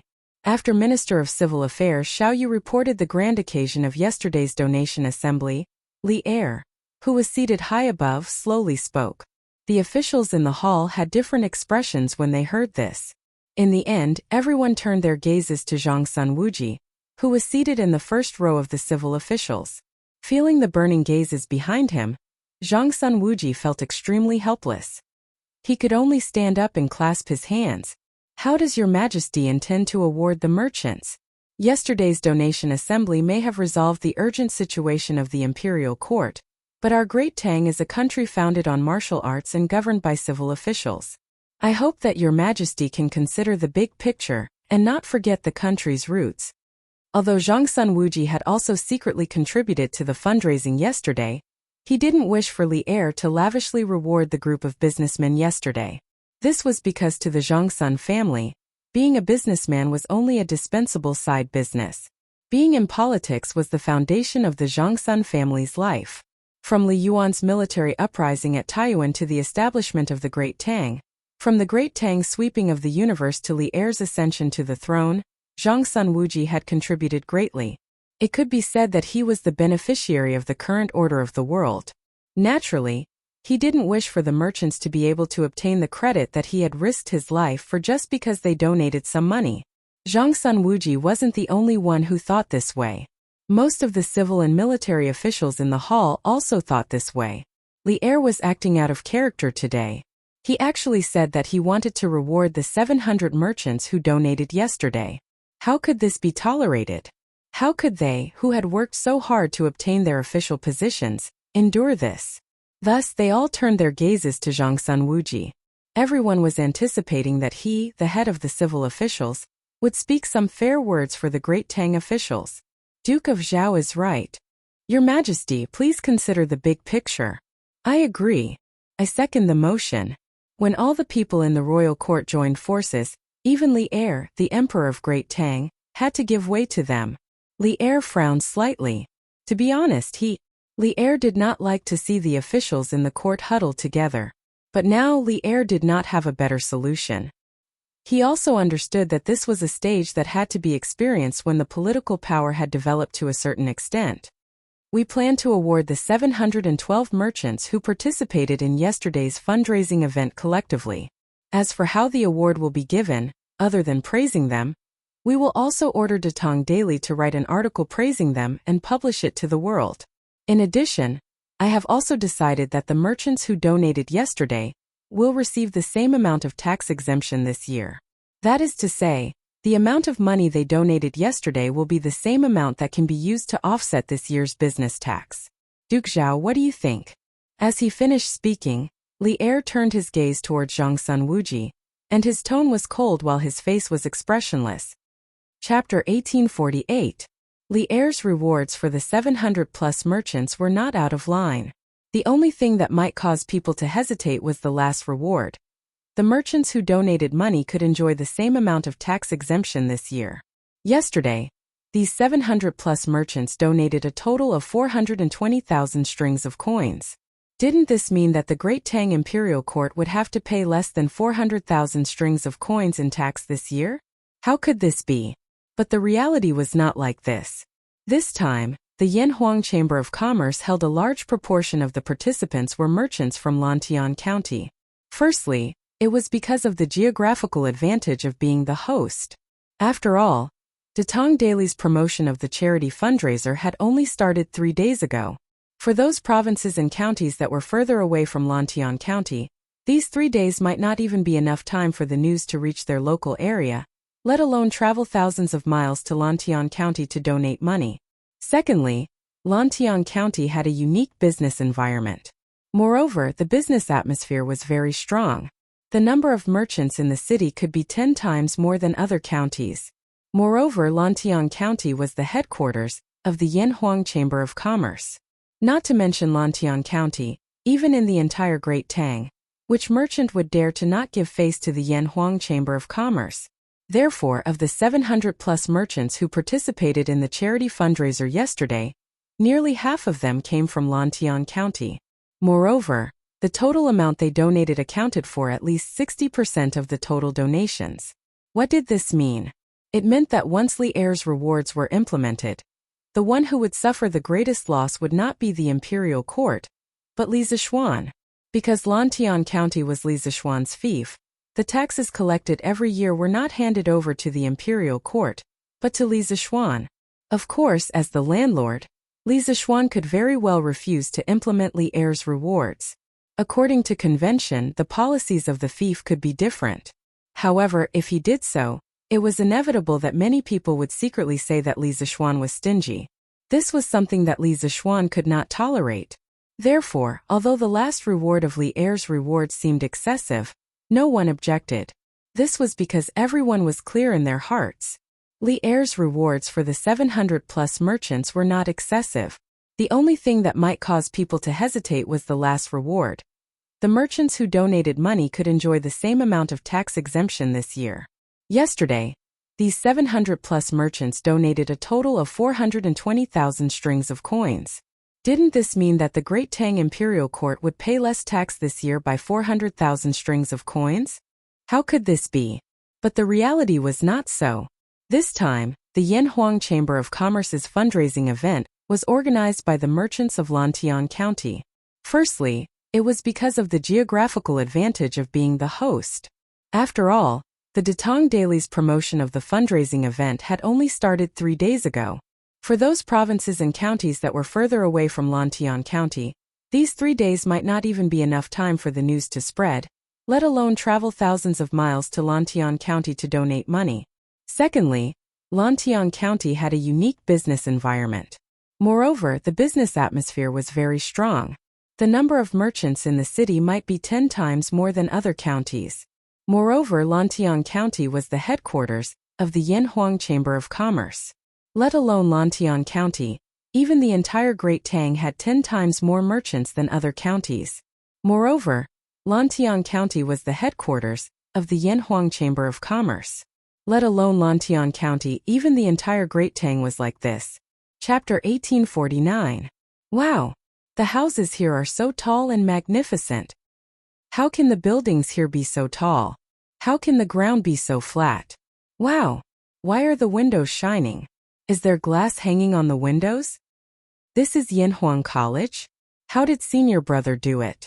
How can he build an immortal palace on this mountain? Mo Huai led Xianqing and the others into Yanhuang College. The group of celestial master Taoists behind Xianqing widened their eyes when they stepped through the gate. Everyone was so shocked by the magnificent scene in front of them that they could not close their mouths. Some of the younger ones could not help but exclaim softly, "Junior uncle, why is senior brother's Yanhuang College so much more magnificent than our Jingyi Temple?" The youngest Taoist, who seemed to be around 10 years old, saw that the distance between Xianqing and Mo Huai had widened. He hurriedly walked behind Xianqing, grabbed the latter's wide sleeve and asked in a low voice. Hearing this, Xianqing did not know whether to laugh or cry. The Jingyi Temple that the little Taoist mentioned was the cultivation place of the Celestial Master Taoists in this era on Mount Longhu. The Celestial Master Taoists originated from the 2nd year of Yongyuan, in the Eastern Han Dynasty, 90 AD. Zhang Daoling had been practicing alchemy and teaching in the Mount Longhu area for more than 30 years. He had left many relics and legends of his cultivation and alchemy in the Mount Longhu area. These included the alchemy stove in front of the alchemy rock, the Zhuoding pool, the sword testing stone, the Western Immortal Source, the Bailu Cave, the Celestial Master Cottage, and so on. Mount Longhu also became the birthplace of Taoism. After that, through the Jin dynasty, Tang dynasty, Song dynasty, Yuan dynasty, and Ming dynasty, the celestial master Taoists had always been the center or dominant position of China's Taoism. The celestial master Taoists had been passed down for 3 generations in Sichuan. Ling passed down to Ziheng, Heng passed down to Zilu. The 4th generation, Zhang Shengqian, still lived in Mount Longhu in Jiangxi. After Zhang Shengnan went down to Mount Longhu, he built an ancestral temple at the place where Zhang Ling refined elixirs, which later became the Zhengyi Temple. He also built a sealed teaching altar nearby and honored Zhang Ling as the leader of the Zhengyi Celestial Master. He also used the Zhengyi Celestial Master as the main scripture, and used the Zhengyi Celestial Master as the main scripture to pass the seal on the altar on the 3rd day of the Yuanchi Celestial Master to impart knowledge to scholars from all over the world. From then on, he gradually established the Longhu sect of the Zhengyi Celestial Master, which had a great influence in China's history. In history, after the Celestial Master sect moved to Mount Longhu, they had been in a state of seclusion for a long time. There were few records of them in the history books. In the Tang dynasty, Taoism was revered and was almost established as the national religion. The Celestial Master Taoism gradually emerged in the world because of the support and use of the imperial court. However, the famous Taoist master mansion on Mount Longhu was not built before the Tang dynasty. It was built in the 1st year of Emperor Hongwu of the Ming dynasty. After that, it was rebuilt more than 10 times. It was rumored that the Taoist master mansion was the place where the descendants of Zhang Sheng lived and worshipped the gods. It was known as the office of the Zhengyi sects Zhu Ting, and the Yuan and Ming dynasties that managed the affairs of Taoism. Hunger, don't talk nonsense. Xian Qing could not bear to see the little Taoist make a fool of himself outside the sect. He could not help but scold him in a low voice. Cultivation is about following the heart and not being disturbed by the secular world. How can you be disturbed by external things? The little Taoist frowned and thought seriously for a while. He retorted, "But why did senior brother build such a beautiful and imposing academy here? Could this also be considered cultivation?" Xian Qing was silent for a moment and said, "Your senior brother is now cultivating the path of the mortal world. You are still young and don't understand." After that, he no longer cared about the little Taoist. He lifted his feet and quickly chased after the black scholar in front of him, leaving the little Taoist alone behind to ponder. The current head of the Celestial Master Taoist sect on Longhu Mountain was called Feng Lingzi. His real name was Zhang Zixiang, and he was the 10th Celestial Master in the history of the Celestial Master Taoist sect. The little Taoist was Zhang Zixiang's grandson. His name was Zhang Heng. He had been quite intelligent since he was a child and followed Zhang Zixiang to learn Taoist skills. When Li Zixuan joined Longhu Mountain with spiritual master Ling Su, Zhang Heng was only 3 or 4 years old. But at that time he began to read the Taoist scriptures. Therefore, in terms of Taoist skills, this child's talent could be said to be far superior to Li Zixuan and anyone on Longhu Mountain today. "Let's go, junior brother. If we don't go now, we'll lose them. Yanhuang College is not small. Don't get lost later." A young Taoist priest walked over and patted Zhang Heng's shoulder. He was amused by Zhang Heng's words. Although Zhang Heng was the grandson of the current head of the Celestial Master Taoist sect, he did not receive any special treatment in the sect. The disciples in the sect had always treated this clever junior brother as their own younger brother. This time, Feng Lingzi selected a group of elite disciples to follow Xian Qing down the mountain to experience the world. Because of Zhang Heng's outstanding talent, and because this little guy had always wanted to go down the mountain to see the world, Feng Lingzi let him go down the mountain with him. "Oh!" Zhang Heng nodded his head and quickly followed her. In the conference room on the first floor of Guanghua Building, Yen Silu, Mo Huai, Wang Ji, and the other higher-ups of the academy sat down with the disciples of the Celestial Master Taoist sect brought by Xian Qing. After exchanging greetings, the door of the conference room was pushed open from the outside. Li Gang walked in with the help of Hu Jingjing. The person standing behind them was actually Sun Simiao. Li Gang's body was not as healthy as before. He usually lived in the courtyard of Yunshan. Although he often came to the academy when he was free, the number of times he came was getting less and less. Xian Qing and the others suddenly visited Yunshan today. Li Gang hurried over after hearing the news. Sun Simiao and Hu Jingjing happened to be doing a routine physical examination for Li Gang at that time. So they came together. Taoist Master Xianqing, long time no see. How have you been? Walking into the conference room, Li Gang looked at Xianqing, who was about to get up. He left Hu Jingjing's help and bowed to Xianqing. When Wu Jie attacked Yunshan, Li Gang was accidentally injured. When his life was hanging by a thread, Li Zixuan and Xianqing rushed back from the Longmen Pass more than 600 miles away and pulled him back from the gates of hell. If it were not for Xianqing, he might not be alive now. In front of his savior, it was not too much to salute, even if Xianqing was much younger than Li Gang. This humble Taoist is fine. Has teacher Wenji been well recently?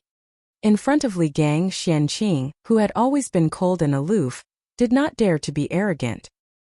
He stood up and bowed solemnly, then asked. The group of Longhu Mountain disciples sitting next to Xianqing now knew that the old man who came in was the famous Li Gang. Li Gang, who had been the teacher of two princes, was also the one who, in the face of the invasion of the foreign races, shouted to the invincible Wu Jie. This old man respects the heavens and the earth, respects morals, and fears the people. You are just a barbarian, how can I be threatened by you? Li Wenji, Li Gang. The Battle of Yunshan that night had evolved into many different versions through word of mouth. Some said that Wu Jie had 3 heads and 6 arms, and his eyes were filled with lightning. Some said that the academy was full of masters, and that the heavens and the earth changed color. However, one thing did not change, and that was when Li Gang faced the great Grandmaster Wu Jie that night. His fearless and awe-inspiring shout had been widely spread among the people without missing a word. Countless people of Tang, as well as scholars, were in awe of the old man because of this. Although the Celestial Master sect of Longhu Mountain lived in seclusion, Xianqing had led these disciples all the way here and had more or less heard about this matter. When they saw the kind old man with white hair and a face full of wrinkles, all the disciples of Longhu Mountain were in awe. They all stood up spontaneously and respectfully saluted Li Gang. Greetings, Teacher Wenji. Since Zhang Daoling founded the Celestial Master sect, the disciples of the Celestial Master sect had not cared much about worldly affairs for hundreds of years. However, one thing was undeniable, and that was that the disciples of the Celestial Master sect were all Han people, descendants of the Yen Emperor and the Yellow Emperor. Although their national consciousness was relatively weak, they still had a strong racial consciousness in their minds. Otherwise, spiritual master Lingshu would not have killed more than 200 Turkic wolf riders in a rage because of the Turkic wolf riders plundering the border villages of Tang. Although Li Gang did not have the strength to truss a chicken, he was fearless in the face of the invasion of foreign tribes. He raised his head and angrily rebuked the enemy leader, which had greatly increased the prestige of the Han people. In the face of such a righteous old man, the disciples of Longhu Mountain all respected him from the bottom of their hearts. Haha! These must be the outstanding disciples of the Celestial Master sect, right? Haha! Sit down. Quickly sit down. Li Gang looked at the disciples of Longhu Mountain beside Xianqing, and said with a kind smile. After a round of pleasantries, everyone sat down again. This time, I am under the orders of the sect leader to bring 22 disciples of the Celestial Master sect down the mountain to gain experience. Since the Celestial Master sect has not been in contact with the secular world for many years, I'm afraid that I will cause a lot of trouble for you in the future. After everyone was seated, Xianqing cupped his hands in greeting to Li Gang, Yen Silu and the others. It was rare for him to say such polite words. However, these words sounded incomparably stiff coming from his mouth. It was likely that Feng Lingzi had taught him to say such words before leaving. Hearing this, Li Gang waved his hand and said, Haha! Taoist Master Xianqing's words are too polite. Not to mention that the Celestial Master sect is the sect of the Yamacho. If it wasn't for Taoist Master Xianqing's help last time, I'm afraid that I would be dead by now. This time, the Celestial Master sect's disciples are going down the mountain to gain experience, so the academy should receive them. What's more, Taoist Master Sun's medical center and medical school are short of manpower now. The Celestial Master sect is the orthodox Taoism in the world, and its disciples must have dabbled in divination. If you can help, it will be the fortune of the joint medical center of Yanhuang College and Tang Empire.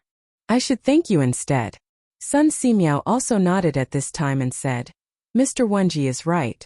Now, whether it is the Joint Medical Center of Tang Empire or the Medical School of the Academy, they are in urgent need of medical masters with superb medical skills.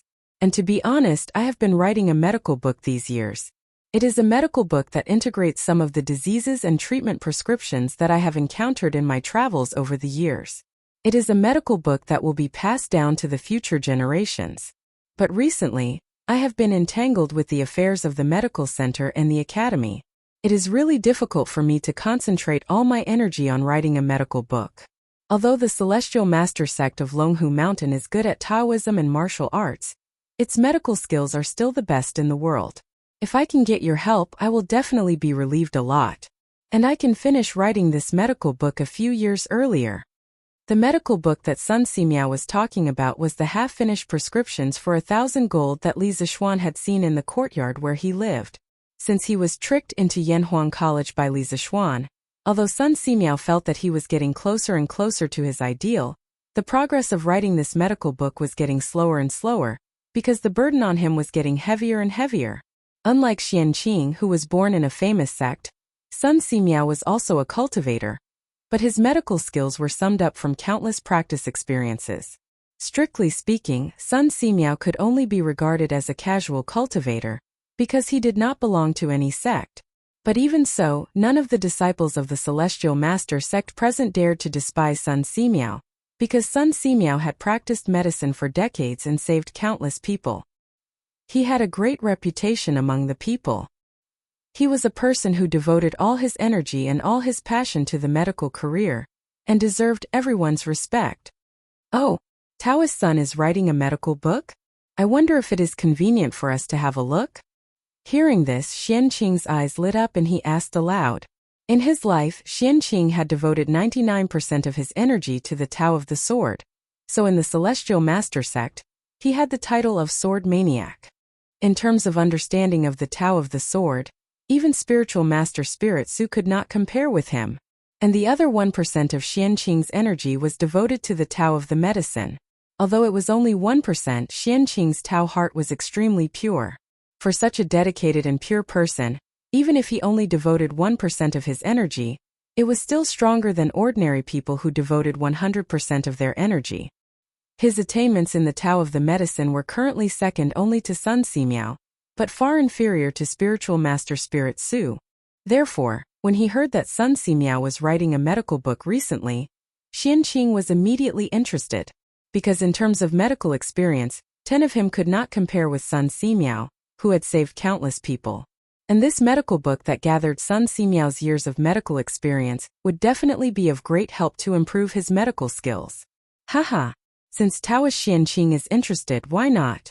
After Mr. Concubine has settled you down, Taoist Xianqing can directly come to my courtyard to have a look.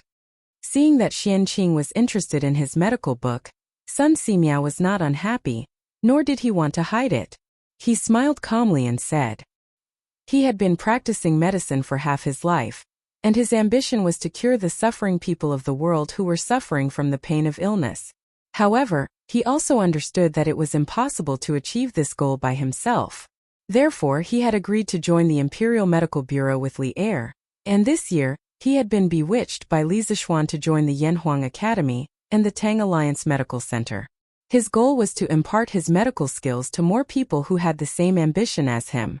Xianqing's eyes flashed, and he cupped his hands and said, Senior, Xianqing admires you for your noble character and unquestionable integrity. Sun Simiao smiled and did not take it seriously. At this time Yen Silu said, Taoist Xianqing led 22 disciples of the Celestial Master sect down the mountain this time. It happens that there are a few vacant courtyards on Yunshan Mountain. Yamacho is not in the academy at this time, so I will make a decision on behalf of the Yamacho to let your disciples temporarily live in the 12th, 13th, 14th, 15th and 16th courtyards on Yunshan Mountain. In this way, Taoist Xianqing and your disciples can go to the medical center and the Tang United Medical Center easily. What do you think, Taoist Xianqing? Xianqing did not have any special requirements for the residence of his disciples. Hearing this, he nodded and said, I will follow Mr. Congui's arrangement. Chapter 1850. This courtyard is so unique. The porcelain white tiles are as smooth as mirrors, the walls are as hard as rocks, the clear and empty windows, and the soft and comfortable couch. Even the toilet is as white as jade, and there is no stench at all. Also, I heard that this thing is an electric lamp, which is driven by electricity and can make the night as bright as day. Everything in Yunshan is so magical. Youngest uncle said that senior brother cultivates the mortal Taoism, but what kind of mortal Taoism can make senior brother create such a magical Yunshan? In the conference room on the first floor of Guanghua Building, the people of Yanhuang College and the disciples of the Celestial Master Taoism, led by Xianqing, had a brief meeting. After that, Yan Silu ordered people to bring Xianqing and the others to the courtyard. After all, they came to Yunshan from Longhu Mountain this time with luggage. Only after settling down could they have time to do other things. After visiting the courtyard inside and out, Hung couldn't help but sigh with emotion in a low voice. Yan Silu assigned a total of 5 courtyards to the disciples of the Celestial Master sect. Of course, the interior of the courtyards were all renovated, and they could move in directly. Hung and Xianqing were assigned to 1 courtyard, and the other 21 disciples of the Celestial Master sect were assigned to the other 4 courtyards. Each courtyard had about 5 people living in it, and 1 courtyard had 6 people living in it. This arrangement was not because Hung was a disciple of the head, but because Xianqing as a teacher was usually cold and strict. Ordinary disciples did not dare to live with him, of course, except for Hung. The disciples of the Celestial Master Taoism were generally afraid of Xianqing, but Hung was not afraid of him since he was young. On the contrary, he was particularly close to Xianqing. Perhaps it was because they were the same kind of people. Fortunately, the interior of the Cloud Mountain courtyard was extremely spacious. Even if a dozen or so people lived in each building, it wouldn't seem crowded. Otherwise, wouldn't Li Zishuan have innocently ended up with the infamy of abusing his fellow disciples? Uncle, what is the mortal Taoism? Why haven't I heard of it after reading the Taoist canon? Hung really couldn't hold back his curiosity, or maybe Hung didn't want to suppress his thoughts at all. He went upstairs and opened the door of Xianqing's bedroom, asking Xianqing, who was sitting cross-legged on the bed, "Read the Taoist canon thoroughly." If these words were said by other children of the same age, Xianqing would only think that this person was really arrogant. This was because there were more than 1,000 scrolls in the Taoist collection. How could a young boy read through all of them? But the person who said this was Zhang Heng, so Xianqing naturally didn't find it strange at all. It was just that he didn't know how to answer Zhang Heng's question. It was hard for Xianqing to tell what Li Zishuan was cultivating now. After a long silence, Xianqing closed his eyes and said faintly, "I'm not sure what Li Zishuan was cultivating now. I'm not sure about the secular world path either. You should go back and ask the sect leader." Hung was disappointed that he didn't get the answer he wanted from Xianqing. He frowned and replied, "Oh, but grandfather is far away in Mount Longhu. If you want to ask, you can only wait until you return to the sect. However, if this matter is not discussed clearly, it will affect my Tao heart and hinder my cultivation. I hope that martial uncle can enlighten me." Obviously, Hung felt that it was not that Xianqing didn't know, but that he was hiding something from him. Hearing this, Xianqing still said faintly, "I can't help you with this matter. Either you go back and ask the sect leader, or you find a chance to ask your senior brother directly." Xianqing was obsessed with swordsmanship all his life, and didn't care about the secular world. How could he explain clearly what the secular world path was? Hung really asked the wrong person this question. Seeing that Xianqing insisted on not telling him, Hung had no choice but to leave. But when he turned around and left, he couldn't help but murmur. The secular world sect is truly miraculous. It actually allowed senior brother to create such uncanny workmanship. There's even electricity and electric lamps.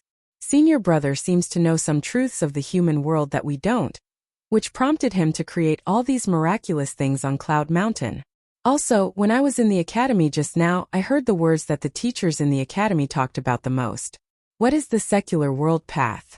Could it be that Gong Shui was the way of the mortal world that martial uncle mentioned? It would be great if I have the opportunity to read the classics of the academy's secular world path. Heng's low murmur naturally couldn't escape Xianqing's sharp ears. He suddenly opened his eyes and looked at Heng's back. A trace of worry flashed in his eyes. Who would have thought that someone as cold as Xian Qing, who usually didn't care about anything except swordsmanship, would show a worried look at this time? If Feng Lingzi, the sect leader of the Celestial Master sect who was familiar with him, saw this, he would be shocked. But if Feng Lingzi knew the cause and effect of this matter, he would have a different feeling. After a night's rest, everyone should be almost recovered, right? In a wing room of the courier house in Taiyuan, 32 students gathered together. This wing room, which was originally relatively spacious, seemed a little crowded at this time. Li Tai looked around at everyone and asked aloud. These days they had been rushing all the way and were tired. Although everyone ate well and slept well along the way, the long journey inevitably consumed a lot of their energy. Now that they had arrived at their first destination, Taiyuan, they didn't need to hurry for a short time. So this morning, Li Tai and Mo Chue deliberately didn't wake everyone up early as usual, which made the teachers and students of the academy sleep in. Although we haven't fully recovered after a whole night's rest, we are much more energetic now. We all know that time is tight. Qingke, you can assign tasks to everyone. Qin Huayu knew why Li Tai asked this question, so he stepped forward and cooperated. As the representative of the teachers of the academy, Mo Chue also said, Huayu is right. Time is tight on this trip to the north, and the tasks are heavy. All of us are shouldering the heavy responsibility of the Yamacho and the teachers of the academy. Since everyone has rested enough, let's officially begin the mission today. Qingke, you arrange it. The teachers and students of the academy remembered the earnest requests of Li Gang, Mo Huai, and Yen Silu before they left, and also remembered that their Yamacho was in the army, contributing to the imperial court's war against the Turks, so they couldn't help but nod in agreement. Seeing this, Li Tai breathed a sigh of relief and said with a straight face, Good. Since that's the case, let's begin the mission today. In the morning, the members of the first group will follow me to the provincial governor's mansion to participate in the selection of the telegraph relay station. We must finalize the specific location of the telegraph relay station before noon. This time, the academy had dispatched a total of 32 elite members of the Trump Card Project, and these 32 people had been divided into 8 groups of 4 before they came. As soon as Li Tai finished speaking, Qin Huayu, Meng Wenhao and Iron Egg stepped forward and cupped their hands in obeisance. Yes. The 3 of them, together with Li Tai, were the members of the first group. Li Tai nodded and then ordered. The members of the second, third, and fourth groups will be led by Li Yan and Jia Jian. Your task today is to count the supplies we brought north this time and see if there is anything missing. The second is to assemble the machines needed to build the telegraph relay station, such as the firepower generator, telegraph transceiver, battery pack, and so on in advance. Li Yan, Jia Jian, Zhang Ziren, and the other 12 people cupped their hands in obeisance and said in unison, Yes. The members of the fifth and sixth groups, after confirming the location of the telegraph relay station in the morning, follow the members of the first group to the destination to survey. Remember, our goal is very simple. That is, to make our telegraph relay station meet the parameters set by Yamacho with the smallest amount of work and the shortest construction time. Yes. The members of the 7th and 8th groups, led by Mr. Mo Chue, are responsible for coordinating the transportation of supplies and the feasibility evaluation of the early stage of the project. If you find anything unreasonable, please raise it as soon as possible and participate in the discussion and correction. Try to minimize the delay of the project as much as possible. Yes, Li Tai spoke confidently and frankly. Perhaps it could be said that he'd already rehearsed and planned this in his heart many times before this, so he was able to clearly assign today's mission to everyone in a few words. It had to be said that this trip to the north was a very good opportunity for Li Tai to train his leadership ability. An engineering student who only knew how to do experiments and analyze the results of experiments was not what Li Zishuan urgently needed. However, if this engineering student not only had good grades and strong practical skills, but also had outstanding leadership ability, then Li Zishuan needed him too much. With the development of engineering, there were bound to be many scientific research projects with interdisciplinary disciplines. It was impossible to complete them with the strength of one person. At that time, a scientific research team would be needed.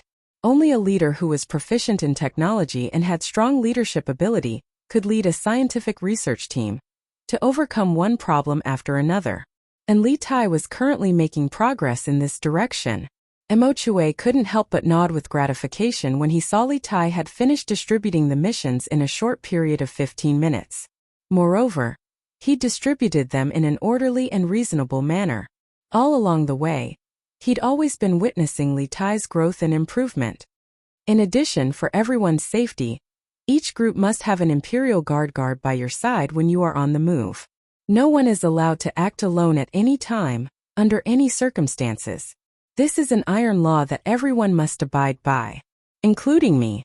After assigning the tasks, Li Tai's expression suddenly turned serious.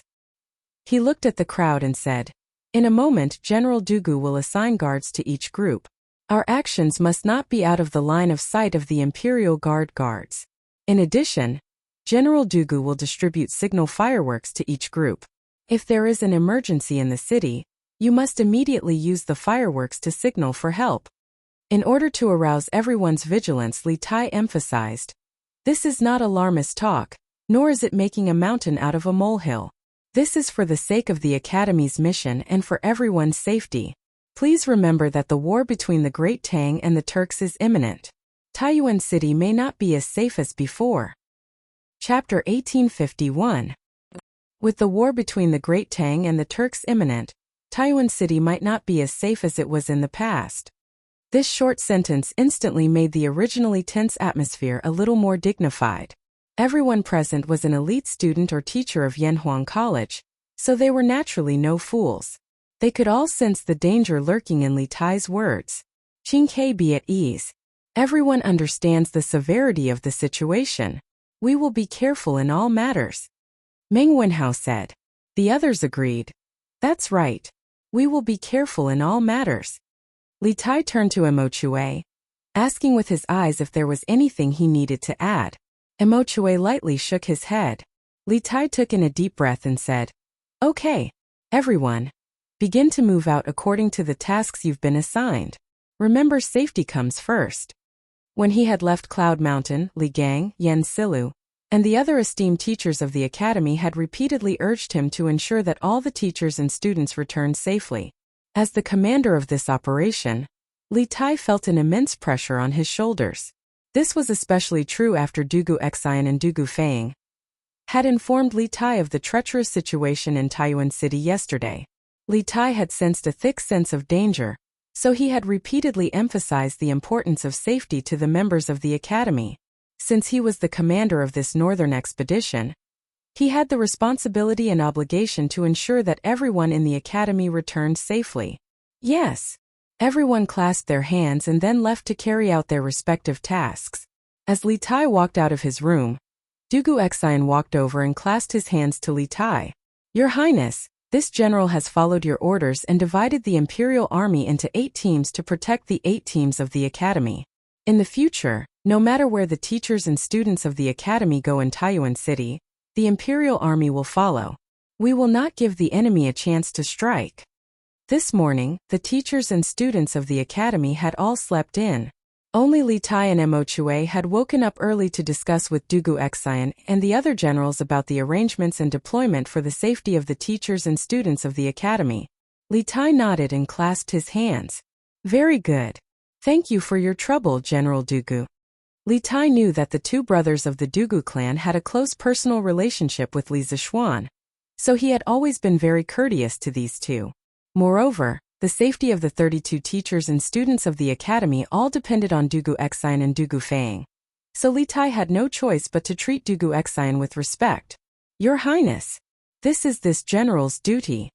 Dugu Xian clasped his hands and hesitated for a moment before saying, "Taiyuan City is currently in a state of chaos. Your Highness, with your precious status, is putting yourself in danger. For the next few days, to ensure your Highness' safety, this general will have to stay by your Highness' side and protect you. No matter where your Highness goes, this general will have to stay by your Highness' side and protect you. I hope your Highness can grant my wish." The members of the royal family had been subjected to all sorts of restrictions since young, so the members of the royal family did not like restrictions when they grew up. This was also the main reason why Li Tai did not like to bring guards with him when he went out. Dugu Xian also understood this point, But with the current situation, if he did not stay by Li Tai's side at all times, he had no confidence in bringing Li Tai safely back to Cloud Mountain. As such, he could only try to reason with Li Tai. Li Tai frowned. He did not like restrictions. If someone stayed by his side 24 hours a day to protect him, he would feel uncomfortable all over. However, seeing the faint pleading look in Dugu Xian's eyes, Li Tai hesitated for a moment before nodding. All right then. I'll have to trouble General Dugu for the next few days. I'll treat it as giving face to the Yamacho, Li Tai secretly added in his heart.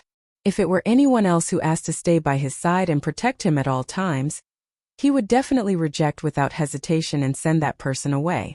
It was not that he did not care about his life or was not afraid of death, but that no one would like to have someone by their side at all times unless it was a matter of life and death. However, this person was Dugu Xian, Li Zishuan's good friend, so it was a different story. Chapter 1852. In the history of China, there were many famous temples in Taiyuan, such as Yongzhou Temple, Chongshan White Horse Temple, Longquan Temple, Kaihua Temple, Jingyin Temple, Bu'er Temple, Mingxiu Temple, Qianfu Temple, Fuguang Temple, Puguang Temple, Tongzi Temple, and so on. However, most of these temples were built after the Tang dynasty, or to be precise, after the Jingguan Temple. What Wang Liaoyuan said was completely true.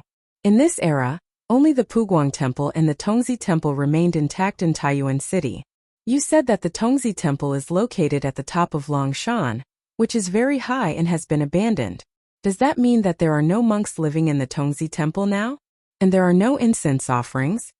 Li Tai frowned when he heard Wang Liaoyuan's explanation. However, after hearing Wang Liaoyuan's introduction of the Tongzi Temple, Li Tai's eyes suddenly lit up. Li Tai knew that there were no tall pagodas in the Puguang Temple, which did not meet the requirements of building a telegraph relay station. Even if there were, the abbot of the temple would definitely not allow Li Tai to bring people in to build a telegraph relay station. This was because the process of building a telegraph relay station, as well as the guards and logistics, would greatly affect the lives of the monks in the temple and the pilgrims who came to the temple to pray. After all, after the telegraph relay station was built, it would not be left alone. First, the technical staff would be responsible for the daily maintenance, and second, the army would be stationed there to protect the telegraph relay station from being destroyed by people with bad intentions. Although Li Tai was a prince and bore the emperor's orders, this action was related to the iron rice bowl of many monks in the temple. The other party would definitely not give in. Even if Li Er was here, he would not dare to do anything to those monks who disobeyed the emperor's orders. Otherwise, it would cause a huge public uproar. Therefore, compared to the Puguang Temple, the Tongzi Temple was undoubtedly a more perfect location. It could meet the requirements of building a telegraph relay station, and it would not involve the complicated demolition problem. Yes, as far as I know, the Tongzi Temple was abandoned in the late Sui dynasty. The monks in the temple were nowhere to be found, but the buildings in the temple were not damaged much in the war. It was just that no one took care of it for a long time, so there was a lot of dust. Wang Liaoyuan nodded and replied. Hearing this, Li Tai could no longer hide his excitement. He stood up and said, "That's great. Governor Wang, please send someone to bring this prince to the boy temple to take a look." Although Wang Liaoyuan didn't know why Li Tai was in such a hurry to go to an abandoned temple, he knew that it had something to do with the important mission that Li Er had given Li Tai. Thus, he didn't ask any further and stood up to reply. "This lowly official will order the accompanying guards to bring your highness to the boy temple. However, Dragon Mountain is located in the southwest corner of Taiyuan City. It's a remote location. The mountains are high and the forests are dense. There are very few people there. If your highness insists on going there, please allow this humble official to send a group of elite troops to escort you. Otherwise, if an accident happens, this humble official will die 10,000 deaths." Liao Wang Liaoyuan and Wang and Wang Liao Wang Wood and Wang of course of he. Wang Wood. Wang Wang was, and Wang Wood. To was Wang Temple Li Wang was. Chapter 1853. Your Highness, Dragon Mountain is tall and surrounded by mountains on the south, north, and west. It's shaped like a dustpan. The trees on the mountain are lush and the environment is quiet. If you stand at the top of the main peak and look east along the sulfur ditch, you'll be able to see all of Taiyuan City. It's truly a place of beauty and beauty. It's said that when Zen Master Hong Li traveled here, he saw a 5-colored cloud of light shining from the ground. Within the cloud of light, there were 4 boys playing on the lotus seat, shaking the earth and causing rocks to crumble. On the shore, the image of Amitabha Buddha appeared, and the 3 jinn came to pay their respects. After Zen Master Hong Li recorded this phenomenon, he reported it to the court and applied to build a temple here. Thus, the current boy temple was established. In the southwest corner of Taiyuan City, Li Tai Qin Huayu, Meng Wenhao Iron Egg, and the other Yanhuang College students were escorted by 300 Imperial Army soldiers led by Dugu Xian to the peak of Dragon Mountain. Standing at the top of the mountain and looking east, they could see the entirety of Taiyuan City illuminated by the morning sun. It was a dazzling sight. The provincial governor's guard sent by Wang Lian was now beside Li Tai, explaining to him with all his heart. "Heh, you know quite a lot." Looking around, Li Tai was very satisfied with the environment. He couldn't help but praise the guard. When the guard heard this, he immediately beamed with joy and said, "Your Highness is too kind. This lowly one is a native of Source Peak Prefecture. I was born and raised here, so I naturally know more than others. This lowly one has been to the Boy Temple many times. Your Highness, please come this way. In front of you is the Buddha Pavilion of the Boy Temple, where the 3 sages of the West are enshrined." At this point, the guard pointed to the north and made an inviting gesture to Li Tai. It was a massive Buddhist pavilion with 2 floors. It was built against the mountain, and its scale was extremely grand. Dugu Xian gave a look to his left and right, and 2 groups of Imperial Army soldiers immediately filed out toward the Buddha Pavilion in the north. Li Tai saw this and said nothing. He stood to the side, quietly waiting for something. Not long after, an Imperial Army soldier ran out and cupped his fist at Dugu Xian. "General, everything in the Buddhist pavilion is normal. There's no danger." Dugu Xian nodded and then gave Li Tai a look. Li Tai understood and said to the guard from the Bing Province Governor's mansion, "Since you are familiar with this place, then lead the way." "Yes, Your Highness." The guard cupped his fists and slowly walked towards the Buddha Pavilion on Li Tai's left. As Li Tai's group walked in, they realized that the Buddha Pavilion was made up of a front porch and the main part of the pavilion. The front porch was 5 rooms wide and 1 room deep. It was around 10 zhang wide and 20 zhang deep. There were 9 pillars, all of them in the shape of large lotuses. They were arranged in a north-south direction, and the lotus-covered part of the pillars was around 3 feet in diameter. The roof was made of stone and the floor was paved with stone, but the rooms were made of square bricks. The main part of the Buddha Pavilion was around 10 zhang wide and 50 zhang deep. It was even more spacious than the front porch. The walls were built vertically with stone strips, and the northern part of the wall was built directly on top of natural rock. In the middle part of the wall, the door to the room was open. There were no carvings on the outside, but the inside was filled with carvings of 1,000 Buddhas. These Buddhas were of different shapes and sizes, creating a magnificent sight. Inside the Buddha Pavilion, the 3 saints of the West were carved into the cliffs: Amitabha, Guanyin and Mahastamaprapta Bodhisattva. The 3 Buddhas were lofty, each more than 10 zhang tall. Just their heads alone were more than 20 zhang tall. These Buddhas were so dignified that one couldn't help but feel awe. This Buddha Pavilion is really magnificent. Just these 3 Buddhas and the thousands of Buddha carvings on the stone walls can be called a Buddhist holy land. It's a pity that it was abandoned and ruined because of the war in the Central Plains. After walking around the Buddha Pavilion, Qin Huayu couldn't help but sigh. Qin Huayu's mother was a Buddhist, and the Qin family had even built a Buddhist hall in the backyard. Under the influence of what he saw and heard, Qin Huayu more or less had a good impression of Buddhism, which was why he sighed. Hearing this, the others couldn't help but nod. In all fairness, although this boys' temple was a little dilapidated on the surface, the majestic buildings, Buddhas, and exquisite carvings in the temple all showed its former glory and how much effort the founder of the temple had put in. Could its intrinsic artistic value be covered by the dust in the temple?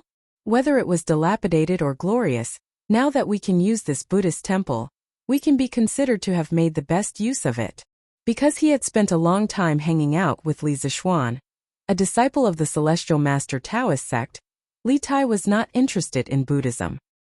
Hearing Qin Huayu and the others sigh, he said somewhat disapprovingly, "Qin Ke, are you planning to choose here?" Hearing Li Tai's words, Meng Wenhao's heart moved and he asked aloud. When Li Tai assigned the task in the morning, he thought that it would take a lot of time to choose the location of the telegram relay station. However, he never expected that after just a trip to Dragon Mountain, Li Tai had the intention of finalizing the location. Wasn't this too smooth? However, although he was surprised, Meng Wenhao did not let down his guard. He did not say anything about the telegram relay station, because there was an outsider here, the guard of the Bingzhou provincial governor's mansion. It was related to the success or failure of the academy's mission, and the safety of the academy's teachers and students. Every one of them had to be extremely cautious, more or less. However, before I decide, I have to confirm some things. Li Tai nodded and responded to Meng Wenhao. Then he said to the guard of the Bingzhou provincial governor's mansion, "Is there another floor above this Buddhist pavilion? What's the floor above for?" The guard quickly replied, "Your Highness, I have been to the floor above. It's just a few meditation rooms. There's nothing special about it. It should be habitable after some tidying up." Li Tai nodded and said, "Good. I know. There's nothing for you to do here. You have done well. Go down the mountain and return to the city to receive your reward from Governor Wang." From the beginning to the end, he did not ask the name of the guard of the Bingzhou provincial governor's mansion because he did not need to know. "Yes. Thank you, Your Highness." The guard was overjoyed as he quickly bowed to express his thanks. After saying that, he bowed to Li Tai and turned to leave the mountain. Chapter 1854. Where are Mr. Ink Chue and the others? Back at the post house, Li Tai saw Dugu Feng looking around in front of the post house. He was anxious to inform Ink Chue and the others about the location of the relay station, so he didn't take Dugu Feng's abnormality to heart and asked anxiously, "Your Highness, big brother, you're back? Mr. Ink Chue and the others are packing up in the backyard." When Dugu Feng saw Li Tai and the others, especially when he saw that Dugu Exine had returned, he immediately perked up and answered, "Last night, other than the teachers and students of Yanhuang Academy and the Imperial Army led by Dugu Exine, there were also the materials and machinery needed to build the telegraph relay station that they had brought from Yanhuang Academy on this trip to the north.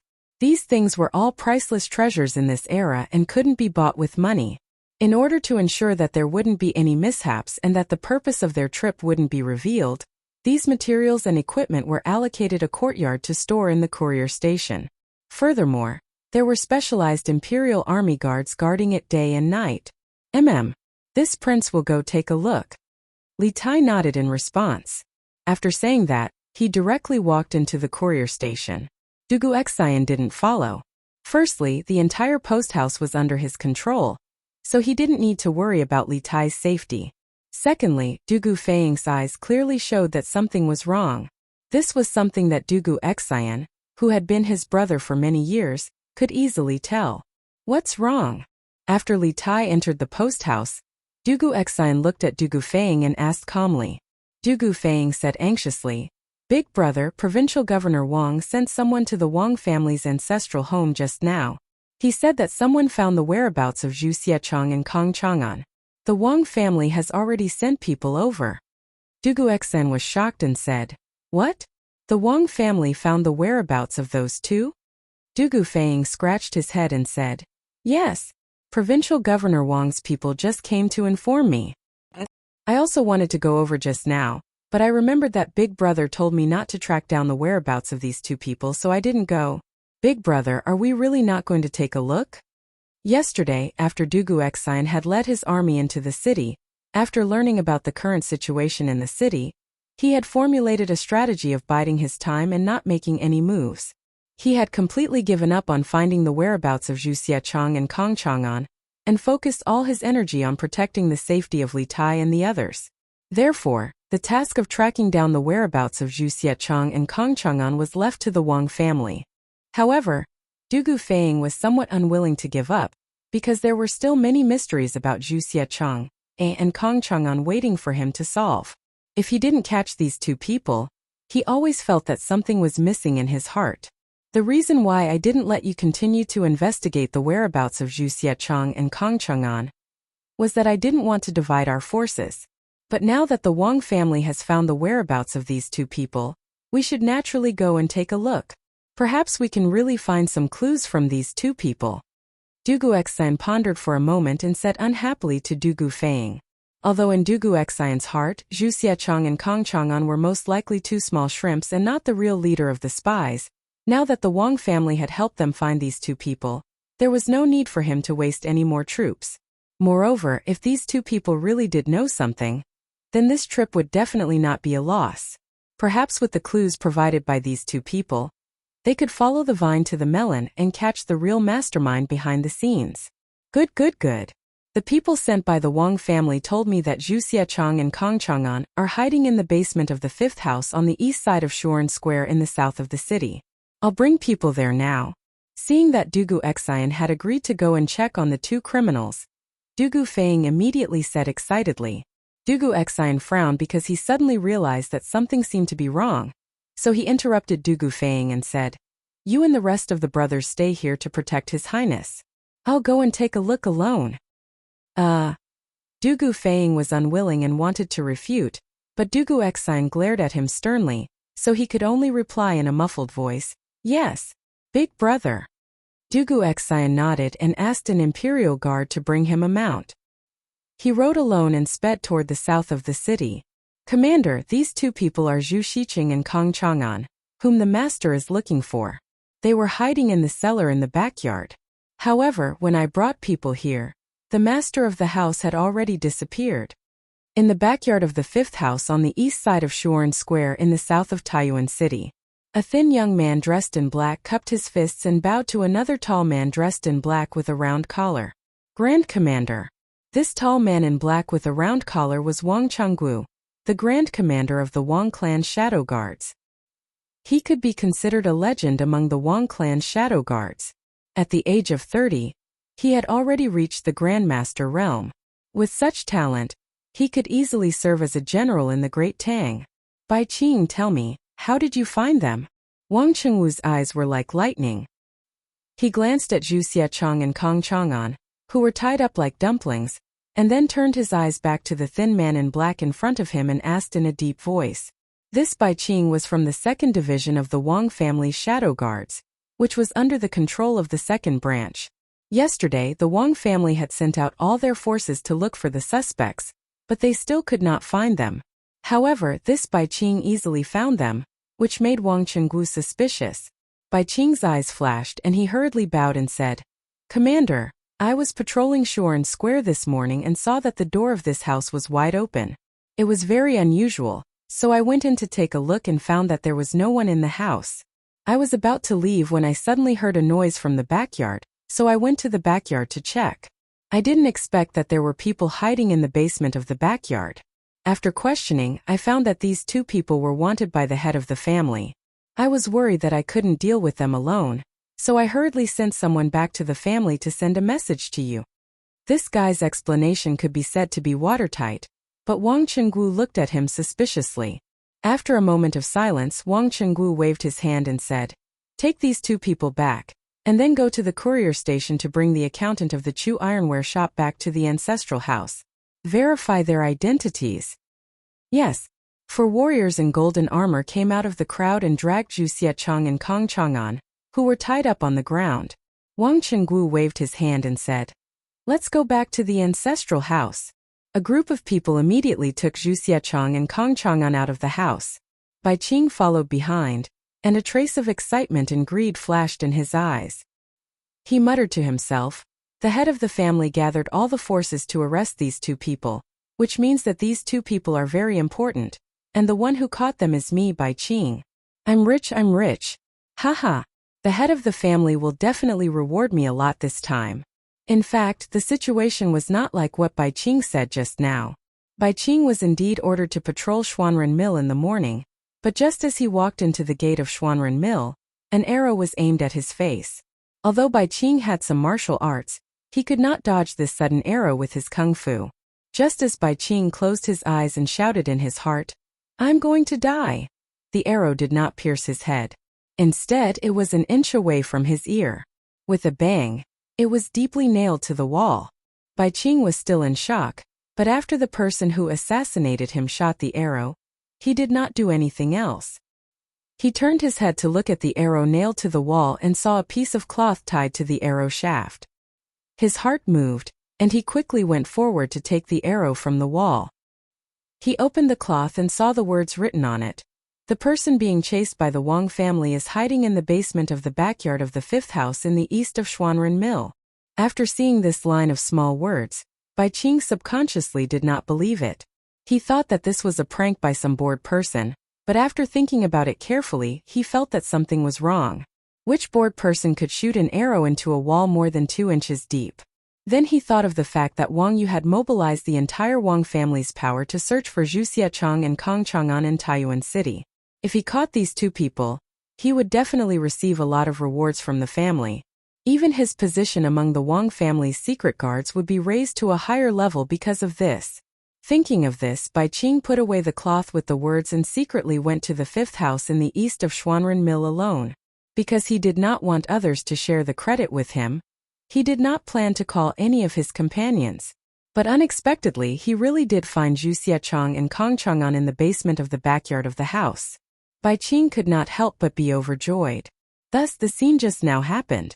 Obviously, the arrow just now was not meant to assassinate him, but someone had sent him a message. As for why Bai Qing lied to Wang Qinggu, the reason was because of benefits. If he told the truth that someone had sent him a message to point out Zhu Xiaochang and Kong Chang'an's hiding place, and that was why he caught the 2 people, then it would seem that he did not play any role in this matter. In order to show more of his credit, he could only say that he had found Zhu Xiaochang and Kong Chang'an's hiding place by himself. On the other side, he was experiencing a real assassination. Dugu Xian rode alone from the center of the city to Xuanren Mill. When he was 3 houses away from Xuanren Mill, suddenly, dozens of arrows with cold light shot toward him from the surrounding walls of the houses.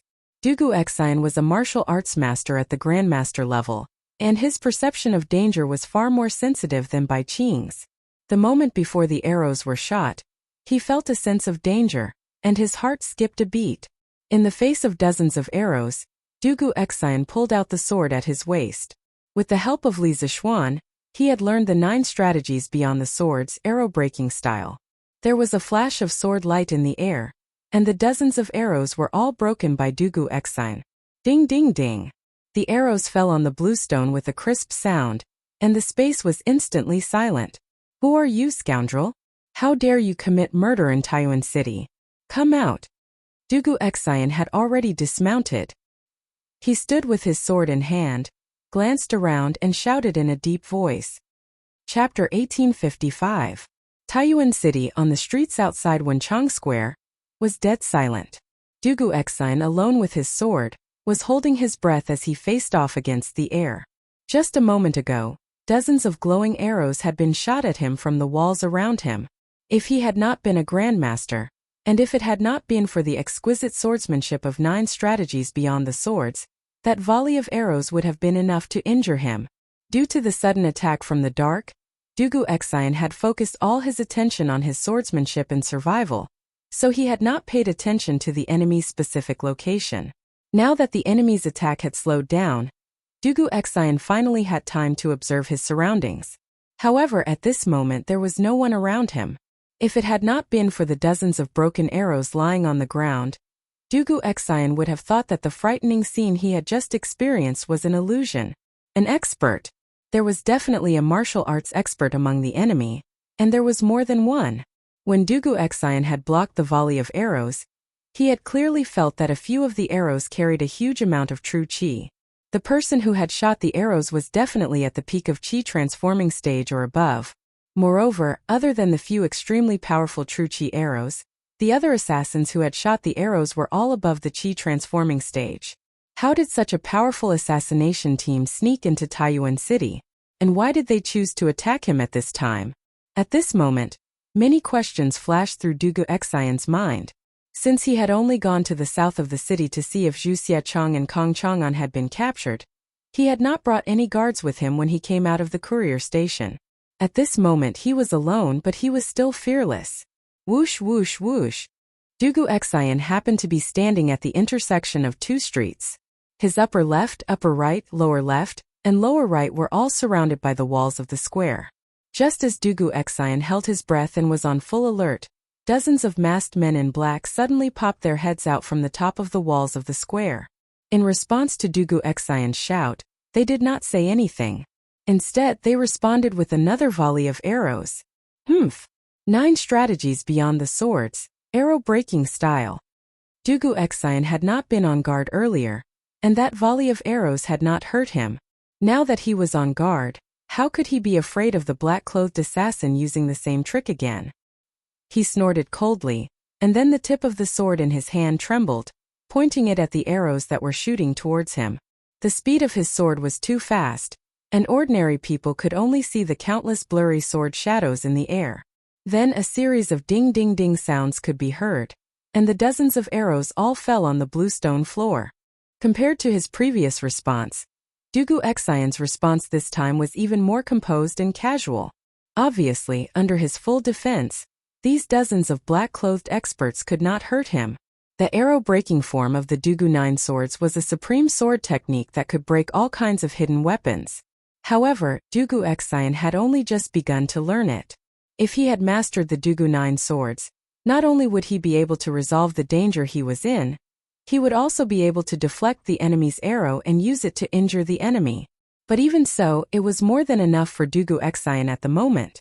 This arrow-breaking form could not only break the enemy's most threatening volley of arrows, but more importantly, the Dugu 9 swords was more focused on the intent than the form.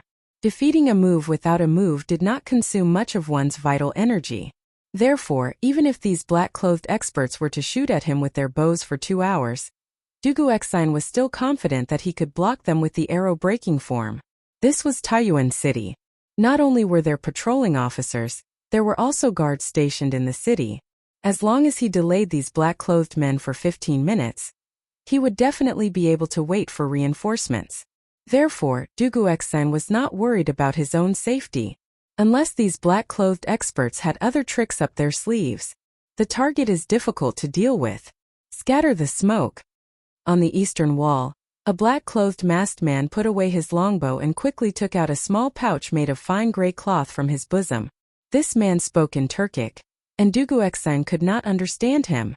From the looks of it, this man should be the leader of this group of masked men. Obviously, after witnessing Dugu Exayan's exquisite swordsmanship and superb martial arts realm, he understood that it would be difficult to hurt Dugu Exayan with the volley of arrows that they had used to assassinate Dugu Exayan. Today's assassination had to be done quickly. Therefore, he had to change his strategy and abandon the bow to use poison. Since they were all masked, they would not be poisoned even if they used the smoke. In the blink of an eye, after the leader of the masked men gave the order, the black-clothed men on the walls around Dugu Exayan took out powder wrapped in fine gray cloth from their bosoms and threw it in Dugu Exayan's direction. All of this happened too quickly, and Dugu Exayan was caught off guard. He could tell that these black-clothed men were not throwing hidden weapons at him, but it was definitely not something good either. It was very likely that it was some kind of medicine that could make him lose his ability to fight. 22 small pouches opened up above Dugu Exayan's head, and the white powder in the pouches poured down. Dugu Exayan's Dugu 9 swords, arrow-breaking style, could defend against a sky full of arrows, but how could it defend against a sky full of powder? Dugu Exayan immediately held his breath and retreated like lightning. He was facing the east, so he was retreating to the west. Unfortunately, the east wind was blowing in Taiyuan City. Although Dugu Exayan's speed of retreat was fast, when the wind blew across the sky, it was inevitable that he would inhale some of the powder. Kill! Let's end this quickly. The leader of the masked assassins roared and pulled out the sword at his waist. He leaped from the wall and slashed viciously at Dugu Exayan. The other 21 assassins followed suit, pulling out their swords and slashing at Dugu Exayan. Good timing. Lone wind swordsmanship. Dugu Exayan was not afraid at all, and a vicious glint flashed in his eyes. Previously, when these assassins were attacking from afar, it was not easy for him to take them down one by one. That was because it was difficult to change directions in the air. If he used his qinggong to leap onto the wall and kill one of the assassins, the other assassins would definitely shoot at him immediately. At that time, not only would it be difficult for him to change his position in the air, but it would also be difficult for him to use 9 swords, arrow-breaking style. Now that these assassins had given up on long-range attacks and switched to close combat, it was exactly what Dugu Xian wanted. In terms of close combat, he had mastered both the lone wind swordsmanship and the lone wind swordsmanship. He was not afraid of these black-clothed assassins at all. Dugu Xian leaped into the air and spun in midair. A blinding sword aura shot up like a dazzling silver dragon. Pure and arrogant sword intent filled the entire alley. Immediately after, the dazzling sword aura clashed with the 22 sharp swords that were coming from all directions. Ding! Ding! Ding! An ear-piercing sound of metal clanging instantly resounded through this area of the residential area. As it was almost 7 in the morning, those who were supposed to go out to work had already gone to work, and those who were supposed to go to the market had already gone to buy things. Therefore, there were not many pedestrians in the alley. However, the ear-piercing sound of metal had inevitably alarmed many of the residents. Some of the more daring onlookers were making their way over. Humph! What a futile struggle! At that moment, the leader of the masked assassins could not help but snort coldly. Dugu Xian could not help but be startled because the leader of the assassins was speaking in Han Chinese. You are Han Chinese? Dugu Xian could not help but exclaim in surprise. However, when he opened his mouth, he could not help but inhale some of the powder in the air. After realizing that something was wrong, Dugu Xian quickly shut his mouth. At that moment, the leader of the assassins snorted coldly. His aura suddenly changed and his true qi surged. The long sword in his hand was filled with sword qi, and it let out a loud sword hum. Then he suddenly disappeared from where he was. Yes, his entire body had suddenly disappeared. Dugu Xian was instantly alarmed. He instinctively used his footwork and leaned his body slightly to the right by 3 inches.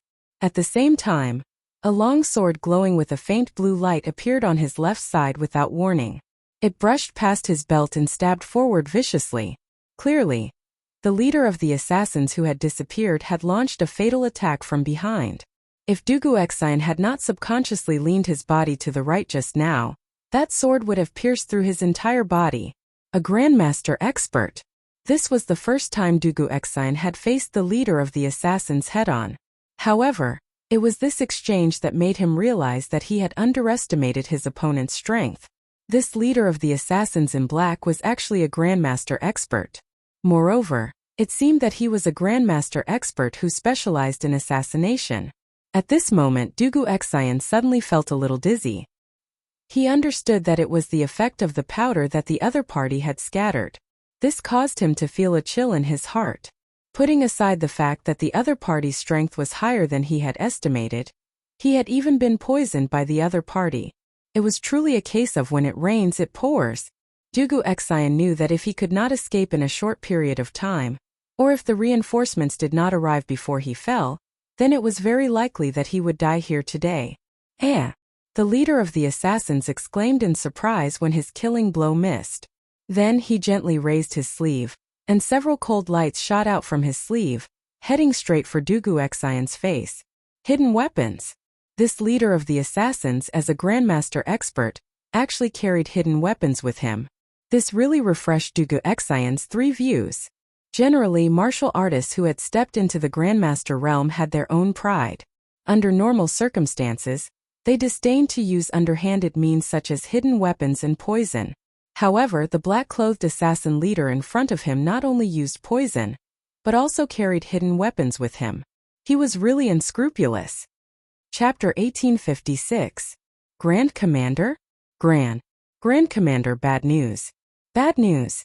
General Dugu, who entered the city yesterday, was attacked by a group of black-clothed masked assassins in the southern alley.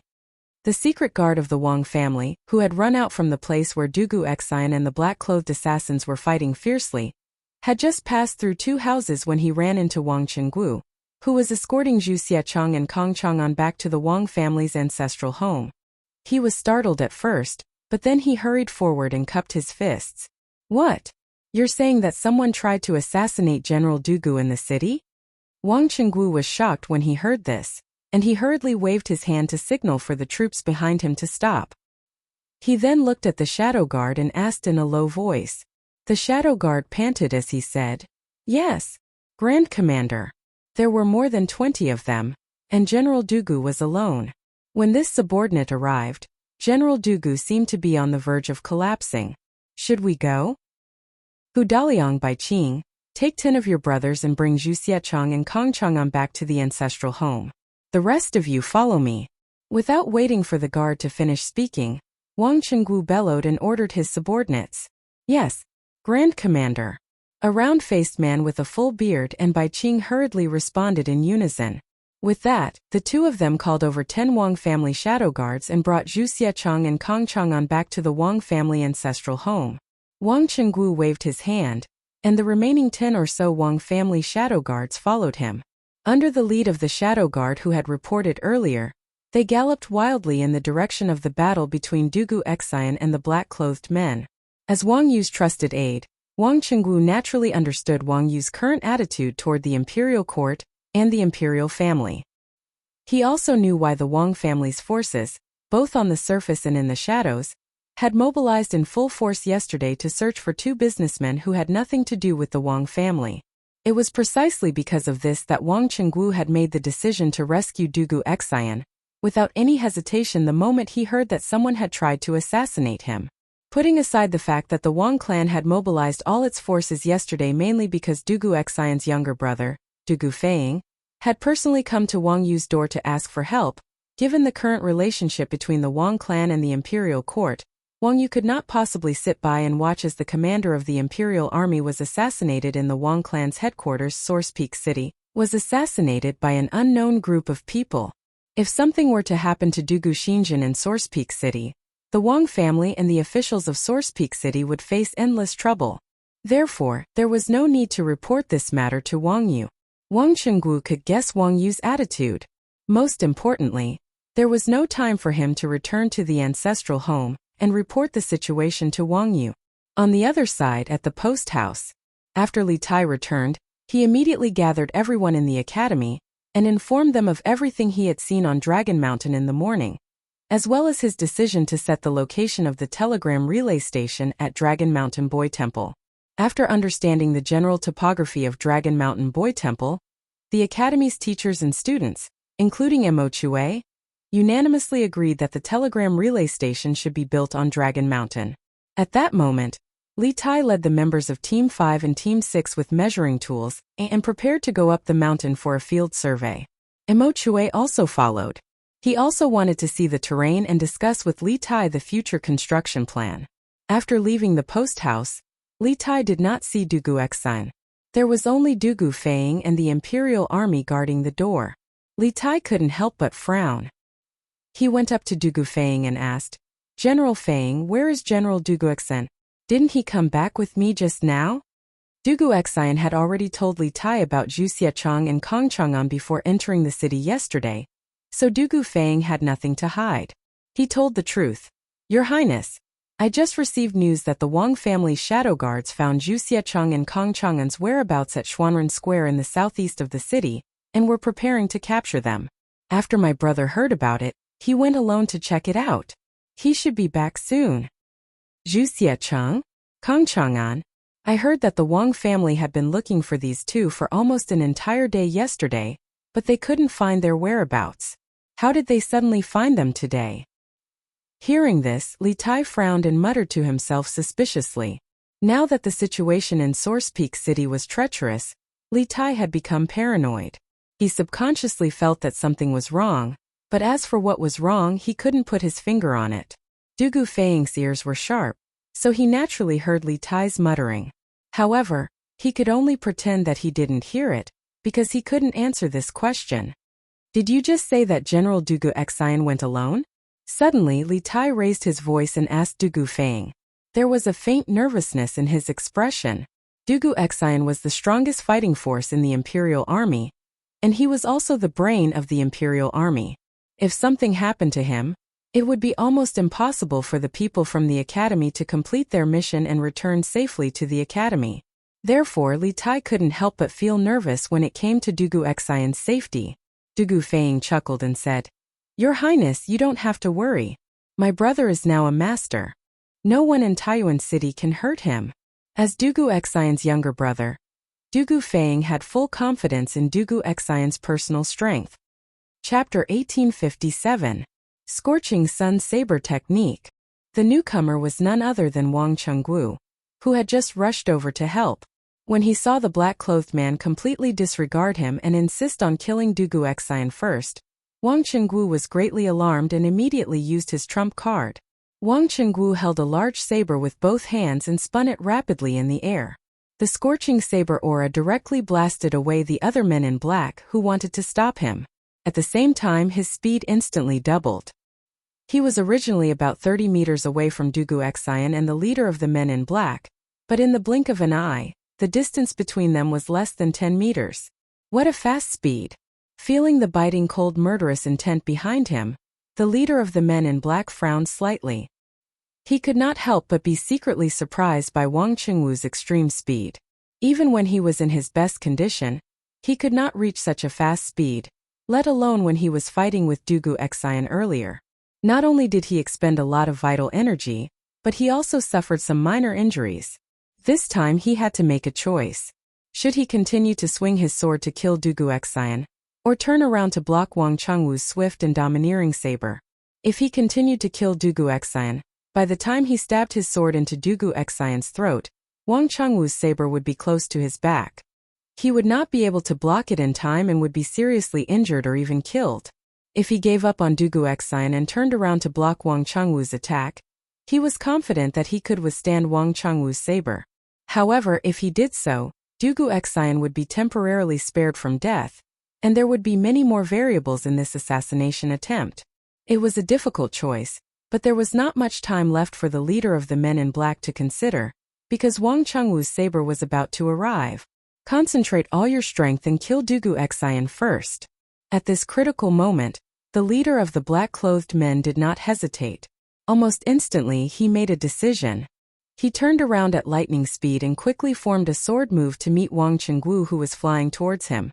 At the same time, he shouted to the rest of the black-clothed men around him when he was attacked. Only children could make choices.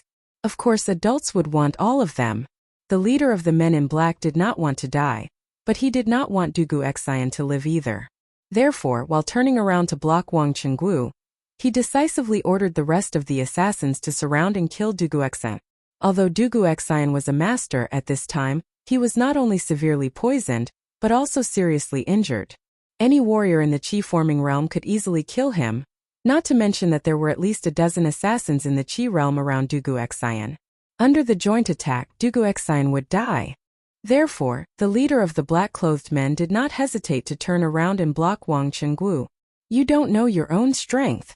Seeing the leader of the men in black block with his sword, Wang Chenggu's eyes flashed with a trace of contempt and ridicule. He snorted coldly and pushed the genuine qi all over his body to the extreme. Suddenly, the temperature in the space around him rose sharply. The leader of the men in black was the closest. At this moment he felt as if there was a big burning fireball smashing toward him. At this moment he realized that he had underestimated Wang Chenggu's strength. Wang Chenggu was definitely a master of martial arts close to the middle stage of the Grandmaster realm. The leader of the men in black wanted to change his move and turn around to escape, but it was too late. Everyone only heard a loud bang. The saber and the sword only had a short collision in the air, and the leader of the men in black was directly shaken out. He also hit the other two assassins who were going to assassinate Dugu Xian. Although the leader of the men in black was in the same martial arts realm as Wang Chenggu, he forgot that he was good at assassination, not head-on combat. Wang Chenggu, who was flying toward him, was very aggressive with his genuine qi and saber skills.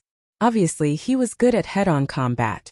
The leader of the men in black was using his own weakness against his opponent's strength. The outcome had already been decided before the fight.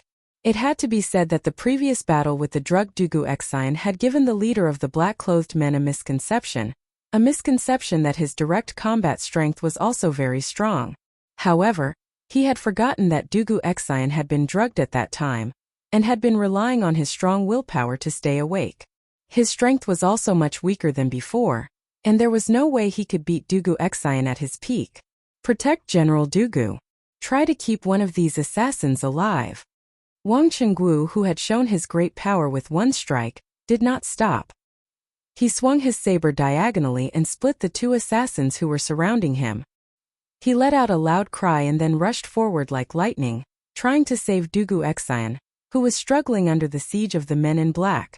Seeing this, the dozen or so shadow guards of the Wang family hurriedly drew their weapons and joined the fray. Although the overall strength of these people was slightly inferior to the assassins, as the Wang family's shadow guards, they had all undergone many years of rigorous training. In terms of combat experience and tactical coordination, they were completely superior to these black-clothed men. Thus, the Wang family's shadow guards and the men in black were locked in a stalemate. On Wang Chengwu's side, this guy relied on his extraordinary strength to take care of the two assassins blocking his way and finally met up with Dugu Xian. As for the leader of the black-clothed men, the assassin, he didn't dare to face Wang Chengwu head-on. He could only use his own movement skills to constantly harass and assassinate Wang Chengwu and Dugu Xian. The scales of victory were slowly tipping in Dugu Xian's favor. General Dugu, how are you? Wang Chengwu asked Dugu Xian, who was barely standing behind him, during a break in the battle. I'm fine. Dugu Xian's sword was planted on the ground as he struggled to support his body. At this moment, not only did he want to sleep, but his eyelids were also struggling. He also felt that his vision was turning dark, and his physical strength was rapidly depleting. He was poisoned. General Dugu, hang in there. I'll open a bloody path for you. Wang Chengwu said to Dugu Xian as he focused and held the broadsword in his hand. He was trying to determine where the leader of the men in black would appear in the next moment. He was going to give him a fatal blow. As the saying went, capture the ringleader first to capture the bandits. As long as he captured or killed the leader of the assassins in black, the rest of the assassins would scatter like birds and the danger of Dugu Xian would naturally be resolved. Obviously, Wang Chengwu could see that Dugu Xian was not in a good condition. He had to end the battle as soon as possible and bring him back for treatment. Otherwise, even if he did not die under the enemy's sword, he would die from the poison later. Sneaky bastard. Let's see where you can hide this time. Suddenly, Wang Chengwu's eyes flashed. He quickly infused his true qi into his broadsword. Then he disappeared from the spot like a flash of lightning. His entire body was covered in a blazing radiance as he slashed at Dugu Xian's right rear. Chapter 1858. What? General Dugu was attacked by a group of assassins in the southern part of the city? The shopkeeper of the Chu ironware shop, Kong Chang'an, was ambushed by 3 black-clothed men on his way back? At the same time, in the Wang clan's ancestral home, after listening to Bai Qing's report, Wang Yu abruptly stood up from his seat, his face ashen. The Wang clan had been in Taiyuan for many years, but this was the first time someone had slapped them in the face. This subordinate is incompetent. Patriarch, please punish me. Bai Qing and the other Wang clan covert guards got down on one knee and bowed. Where's Cheng Wu? Wang Yu walked up to Bai Qing with his hands behind his back and asked coldly. Patriarch, the Grand Commander received the news and went to the southern part of the city to rescue General Dugu. We brought Zhu Xiecheng and Kong Chang'an's corpses back first. Bai Qing replied in full detail. Quickly bring people to the southern part of the city. Wang Yu was silent for a moment, then he ordered. In addition, bring people to the provincial governor's residence and inform Provincial Governor Wang. Wang Yu knew very well that this was not the time to hold these people accountable. The most important thing now was to ensure Dugu Xian's safety. If something happened to Dugu Xian, then the Wang family would not be able to clear their name even if they jumped into the Yellow River. Zhu Xiecheng and Kong Chang'an had been found and escorted back by the Wang clan, but one of them had been killed right under the eyes of the Wang clan guards. Logically speaking, the Wang clan had to bear the main responsibility. And if something happened to Dugu Xian, the commander of the Imperial Army, in Taiyuan City, the Wang clan would not be able to escape responsibility. After all, who told the Wang clan to be the local tyrant of Taiyuan City? Yes, Patriarch. Bai Qing and the others left with the order. Inside the room, Wang Yu paced around the hall with his hands behind his back. Princess Tong'an, who was sitting to the side, frowned and said, Dugu Xian was attacked, and the key suspect they were looking for was ambushed. Who are these people? How dare they commit murder in public in Taiyuan City, and even make a move against our Wang clan? Wang Yu paused and sighed. No matter where they come from, since they dared to behave so atrociously in Taiyuan City, this old man will definitely ferret them out. Moreover, I'm afraid that this group of people's goal isn't so simple. Their true goal should be.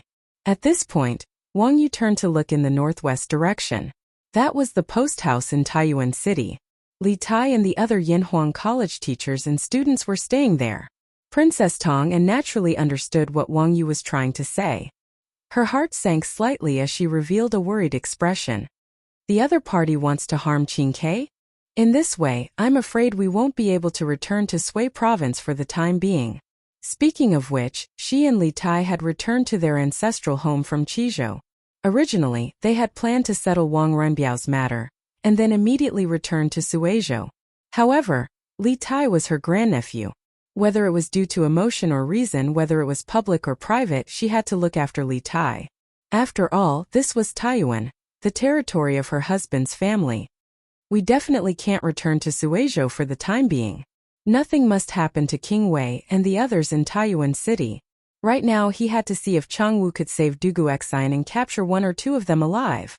From the looks of it, we are in the open while the enemy is in the dark. Moreover, the enemy knows everything about us like the back of his hand. We must grasp the enemy's situation as soon as possible.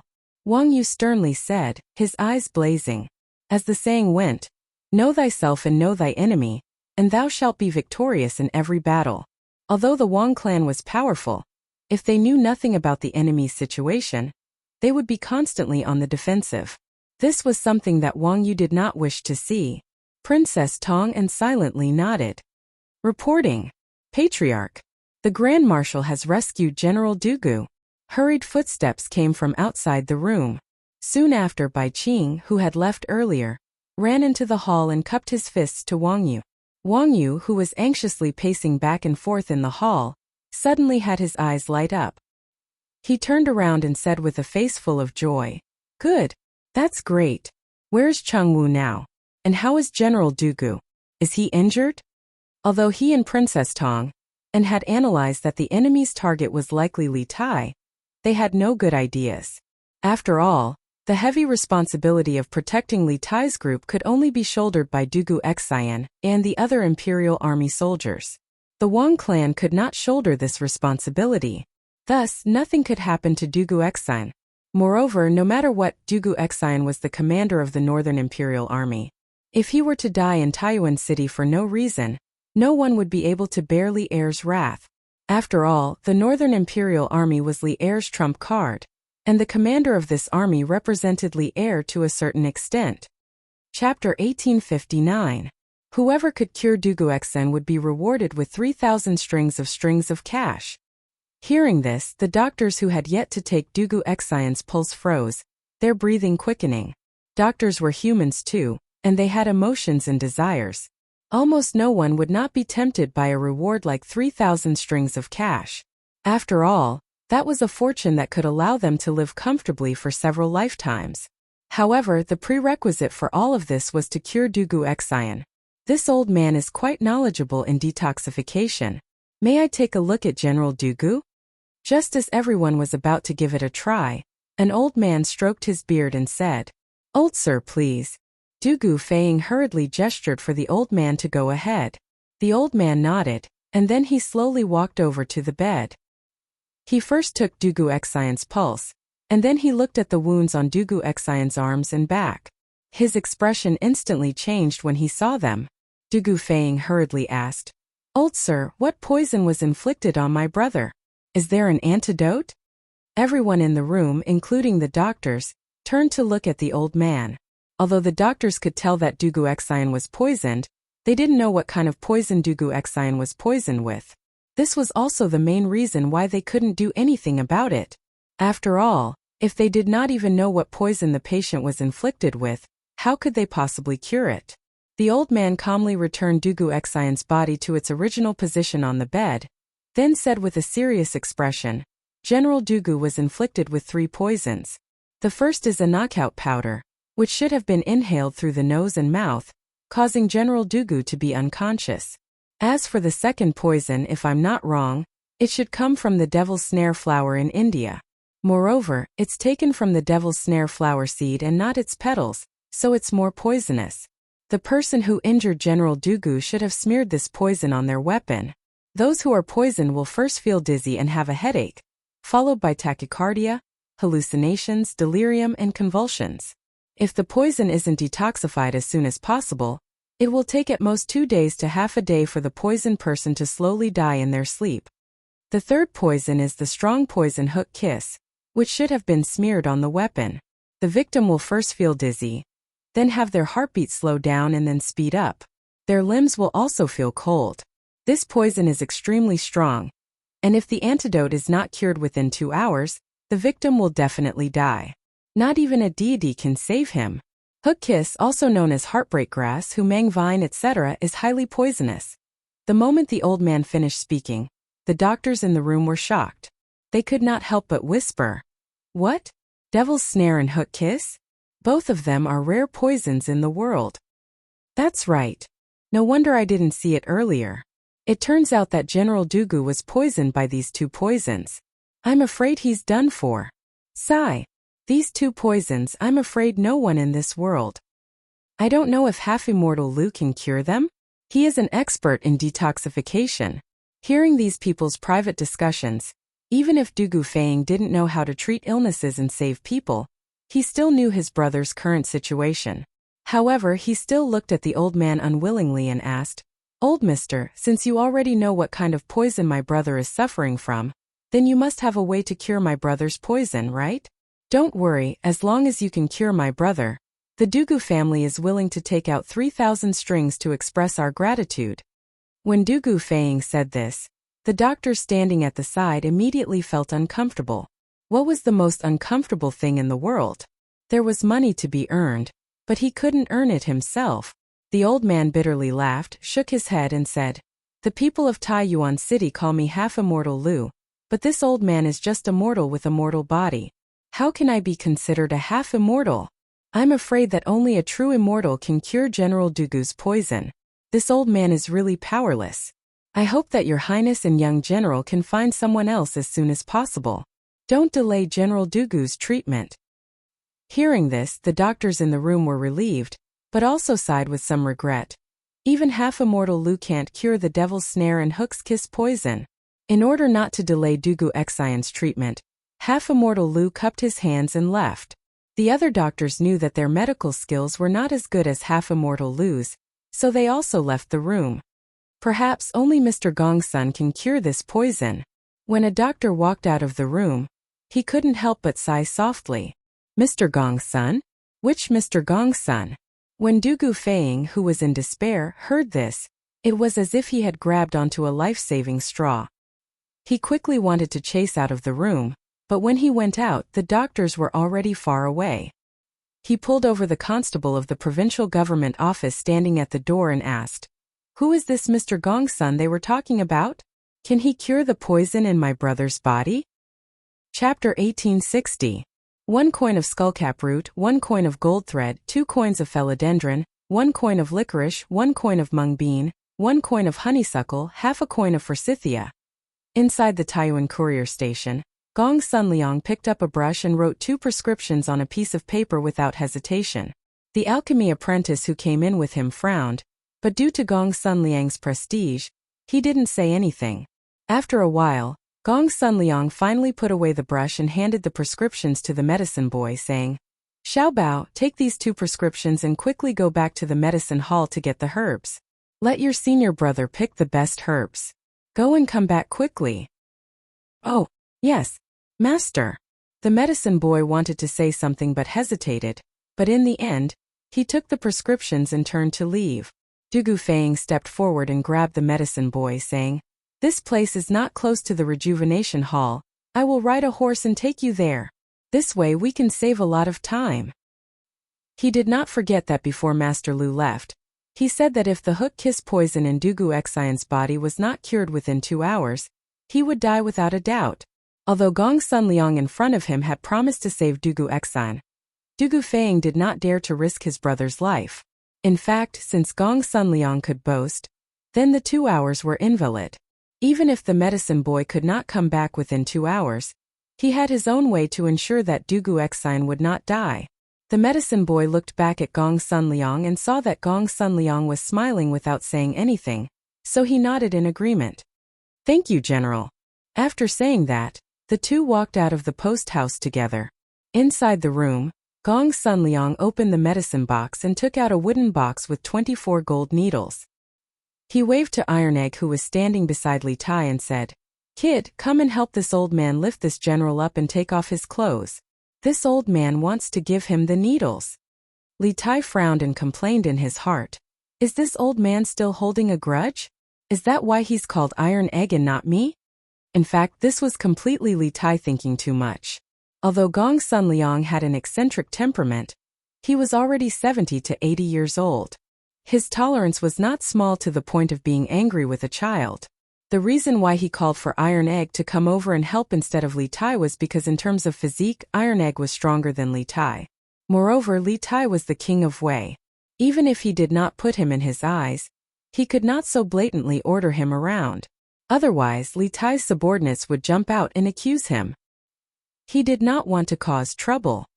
"Oh!" Iron Egg, who was suddenly called out, was stunned for a moment.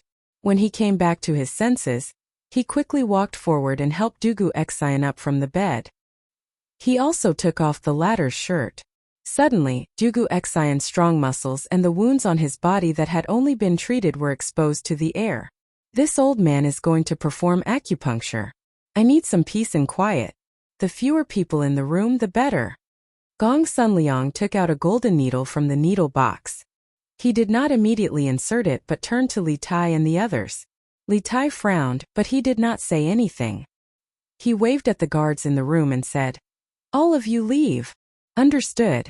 Although the Imperial Guards were worried about Dugu Xine's injuries and Li Tai's safety, they still left.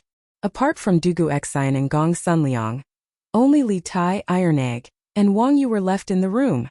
As for Qin Huayu, Meng Wenhao, and Mo Chue, and the others, they were at the Longshan Boy Temple.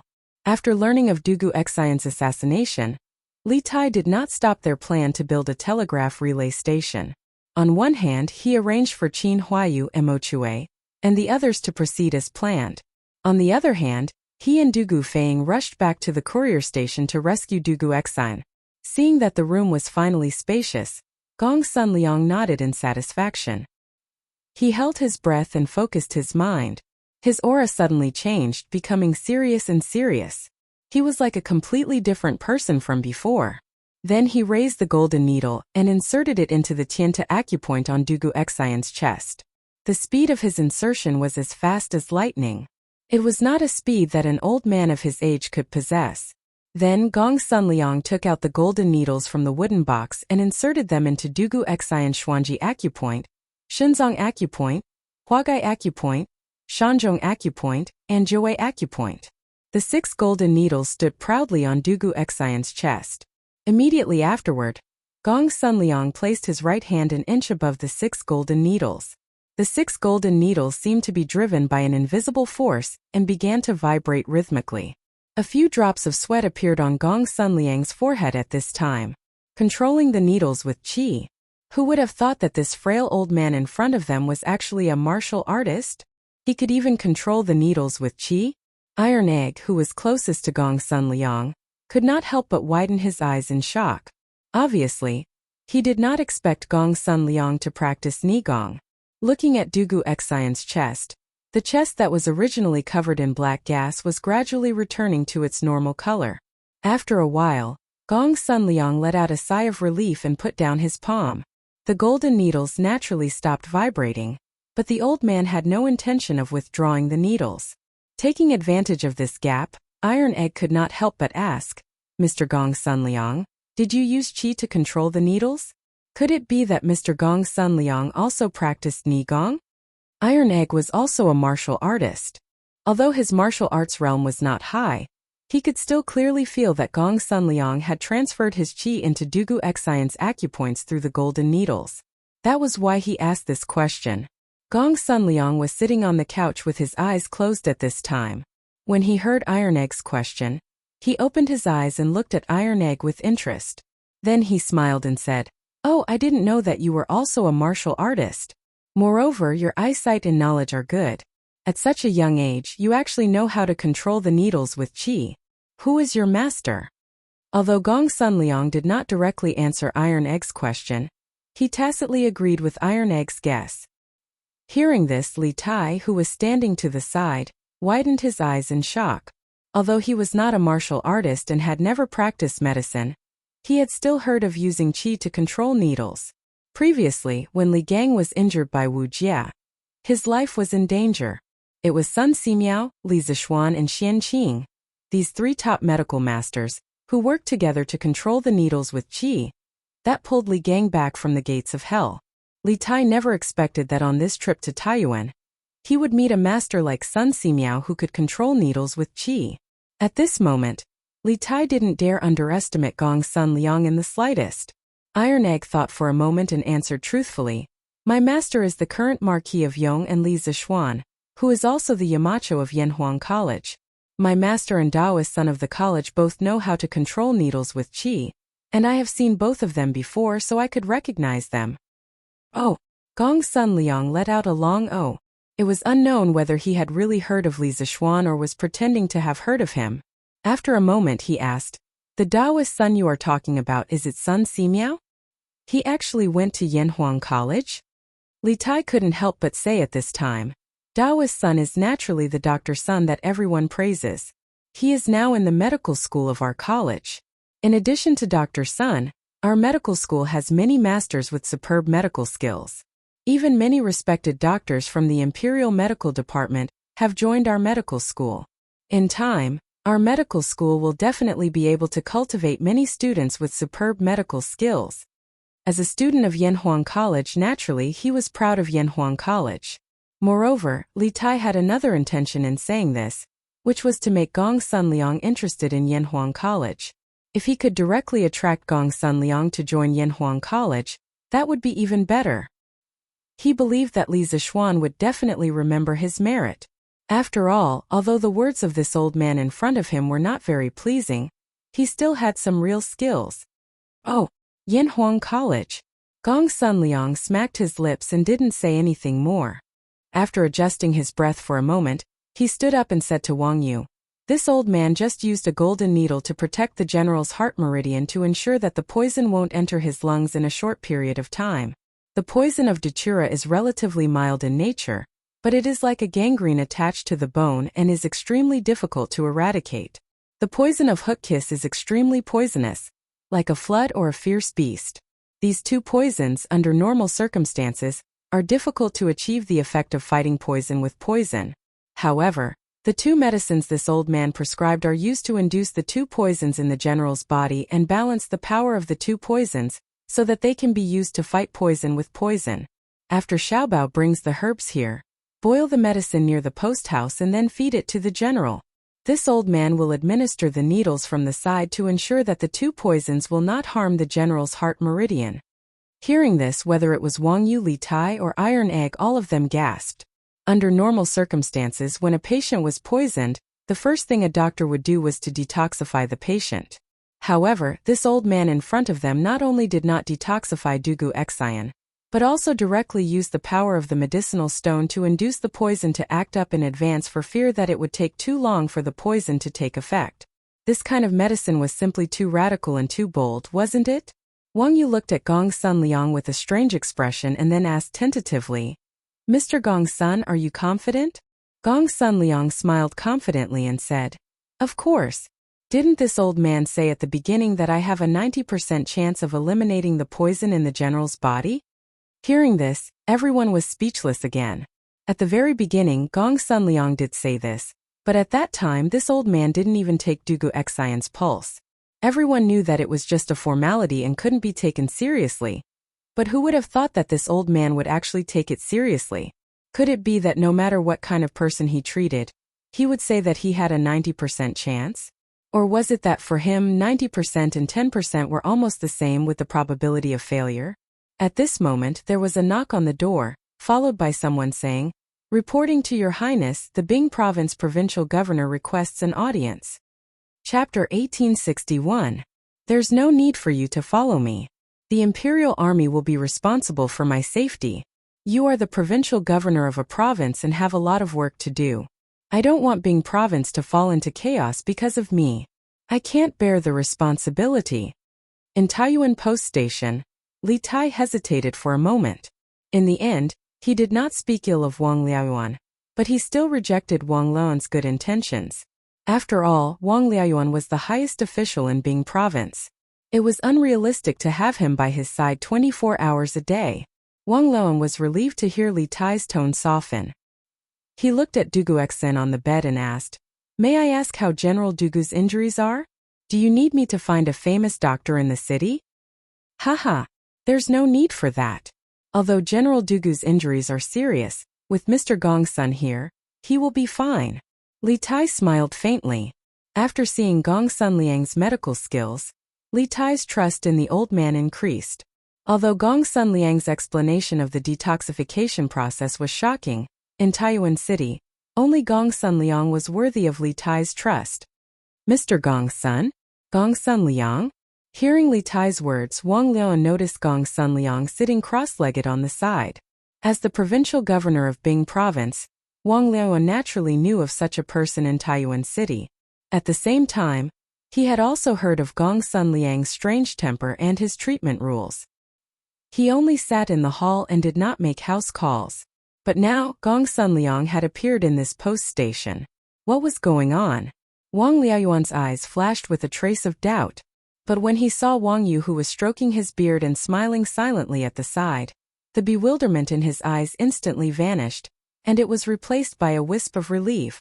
Since Mr. Gong's son is here, General Dugu will definitely be fine.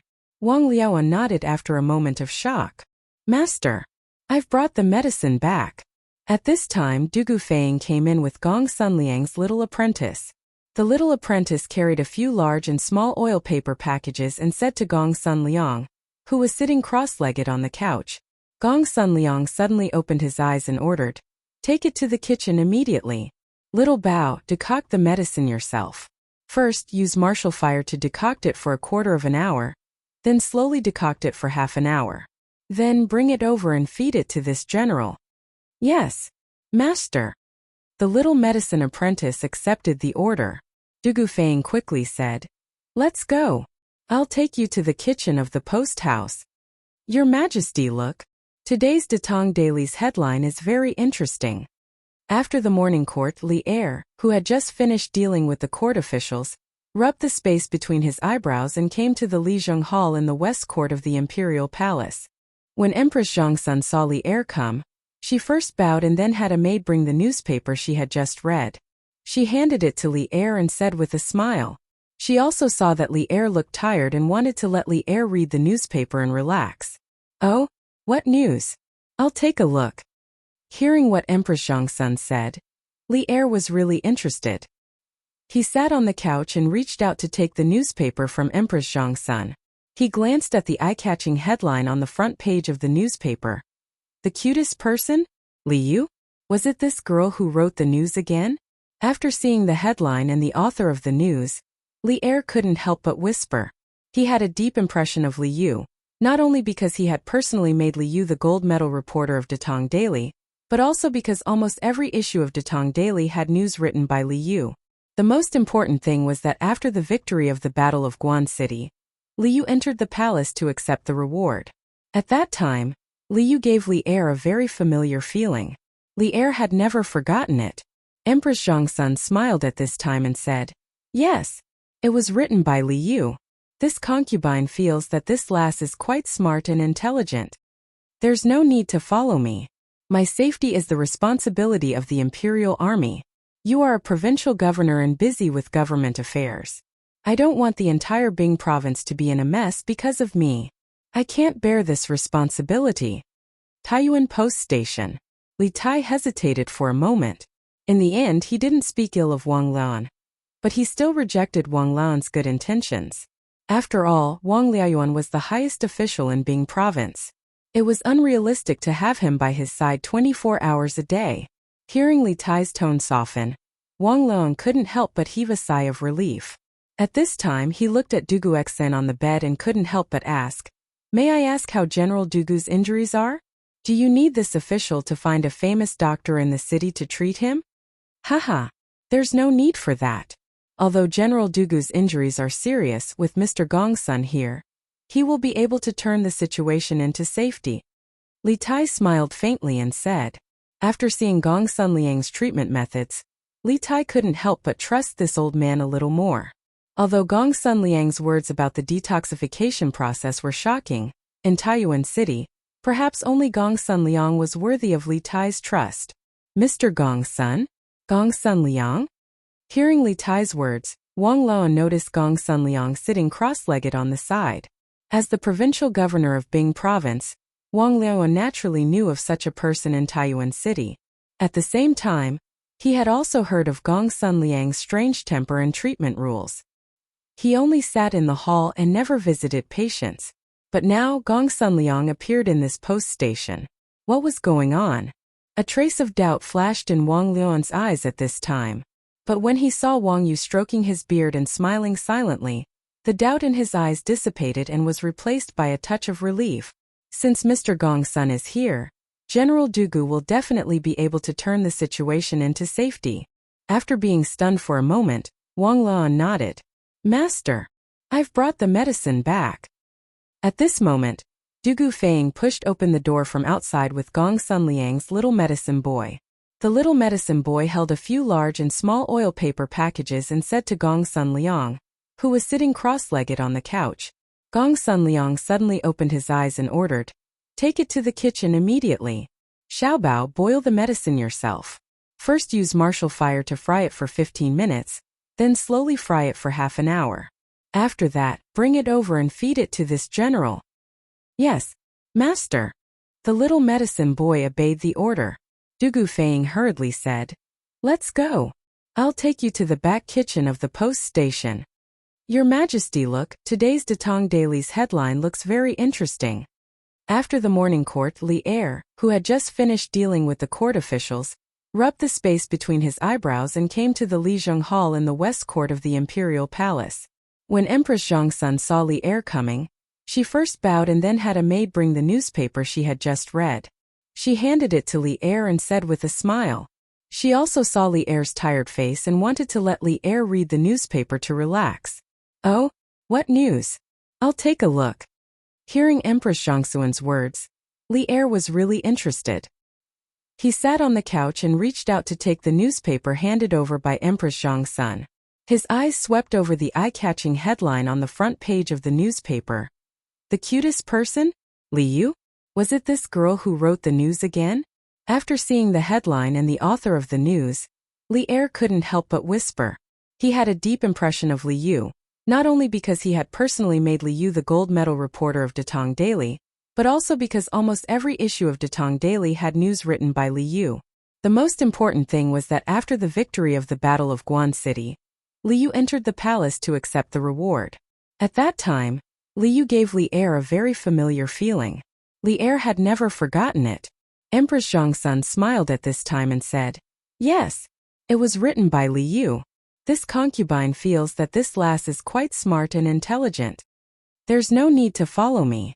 My safety is the responsibility of the Imperial Army. You are a provincial governor and busy with government affairs. I don't want the entire Bing province to be in a mess because of me. I can't bear this responsibility." Taiyuan Post Station. Li Tai hesitated for a moment. In the end, he didn't speak ill of Wang Laon, but he still rejected Wang Laon's good intentions. After all, Wang Liaoyuan was the highest official in Bing province. It was unrealistic to have him by his side 24 hours a day.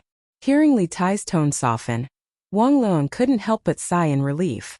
At this time he looked at Duguxen on the bed and couldn't help but ask, "May I ask how General Dugu's injuries are? Do you need this official to find a famous doctor in the city to treat him?" "Haha, there's no need for that. Although General Dugu's injuries are serious, with Mr. Gongsun here, he will be able to turn the situation into safety." Li Tai smiled faintly and said. After seeing Gong Sunliang's treatment methods, Li Tai couldn't help but trust this old man a little more. Although Gong Sunliang's words about the detoxification process were shocking, in Taiyuan City, perhaps only Gong Sunliang was worthy of Li Tai's trust. Mr. Gong Sun? Gong Sunliang? Hearing Li Tai's words, Wang Liang noticed Gong Sunliang sitting cross-legged on the side. As the provincial governor of Bing Province, Wang Liang naturally knew of such a person in Taiyuan City. At the same time, he also heard of Gong Sunliang's strange temper and treatment rules. He only sat in the hall and didn't make house calls. But now Gong Sunliang appeared in this post station. What was going on? A trace of doubt flashed in Wang Liang's eyes at this time. But when he saw Wang Yu stroking his beard and smiling silently, the doubt in his eyes dissipated and was replaced by a touch of relief. Since Mr. Gong Sun is here, General Dugu will definitely be able to turn the situation into safety. After being stunned for a moment, Wang Liang nodded. Master, I've brought the medicine back. At this time, Dugu Feng pushed open the door from outside with Gong Sunliang's little medicine boy. The little medicine boy held a few big and small oil paper packages and said to Gong Sunliang, who was sitting cross-legged on the couch. Gong Sunliang suddenly opened his eyes and ordered, "Take it to the kitchen immediately. Xiaobao, boil the medicine yourself. First use martial fire to fry it for 15 minutes, then slowly fry it for half an hour. After that, bring it over and feed it to this general." "Yes, master." The little medicine boy naturally obeyed. Dugu Feng hurriedly said, "Let's go. I'll take you to the back kitchen of the post station." "Your Majesty, look, today's Datong Daily's headline looks very interesting." After the morning court, Li Er, who had just finished dealing with the court officials, rubbed the space between his eyebrows and came to the Lizheng Hall in the west court of the Imperial Palace. When Empress Zhongsun saw Li Er coming, she first bowed and then had a maid bring the newspaper she had just read. She handed it to Li Er and said with a smile. She also saw Li Er's tired face and wanted to let Li Er read the newspaper to relax. "Oh? What news? I'll take a look." Hearing Empress Zhongsun's words, Li Er was really interested. He sat on the couch and reached out to take the newspaper handed over by Empress Zhongsun. His eyes swept over the eye-catching headline on the front page of the newspaper. "The cutest person? Li Yu? Was it this girl who wrote the news again?" After seeing the headline and the author of the news, Li Er couldn't help but whisper. He had a deep impression of Li Yu, not only because he had personally appointed Li Yu as the gold medal reporter of Datong Daily, but also because almost every issue of Datong Daily had news written by Li Yu. The most important thing was that after the victory of the Battle of Guan City, Li Yu entered the palace to receive the reward. At that time, Li Yu gave Li Er a very familiar feeling. Li Er had never forgotten it. Empress Zhongsun smiled and said, "Yes, it was written by Li Yu. This concubine feels that this lass is quite smart and intelligent. There's no need to follow me. My safety will be taken care of by the imperial guards. You are also a provincial governor and busy with government affairs. I don't want the entire Bing province to be in a mess because of me. I can't bear this responsibility." Taiyuan Post Station. Li Tai hesitated for a moment. In the end, he didn't speak ill of Wang Liang, but he still rejected Wang Liang's good intentions. After all, Wang Liang was the highest official in the entire Bing province. It was unrealistic to have him by his side 24 hours a day. Hearing Li Tai's tone soften, Wang Liang couldn't help but sigh in relief. At this time, he looked at Dugu Xen on the bed and couldn't help but ask, "May I ask how General Dugu's injuries are? Do you need this official to find a famous doctor in the city to treat him?" "Haha, there's no need for that. Although General Dugu's injuries are serious, with Mr. Gong Sun here, he will definitely be able to turn the situation into safety." Li Tai smiled faintly and said. After seeing Gong Sunliang's medical skills, Li Tai couldn't help but trust this old man a little more. Although Gong Sunliang's words about the detoxification process were shocking, in Taiyuan City, perhaps only Gong Sunliang was worthy of Li Tai's trust. "Mr. Gong Sun?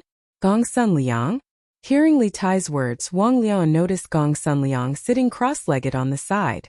As the provincial governor of Bing Province, Wang Liang naturally knew of such a person in Taiyuan City. At the same time, He also heard of Gong Sun Liang's strange temper and treatment rules. He only sat in the hall and didn't make house calls. But now, Gong Sun Liang actually appeared in this post station. What was going on? A trace of doubt flashed in Wang Luan's eyes at this time. But when he saw Wang Yu stroking his beard and smiling silently, the doubt in his eyes dissipated and was replaced by a touch of relief.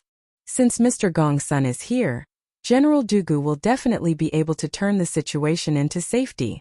After being stunned for a moment, Wang Luan nodded. Master, I've brought the medicine back. At this time, Dugu Feng pushed open the door from the outside with Gong Sun Liang's little medicine boy.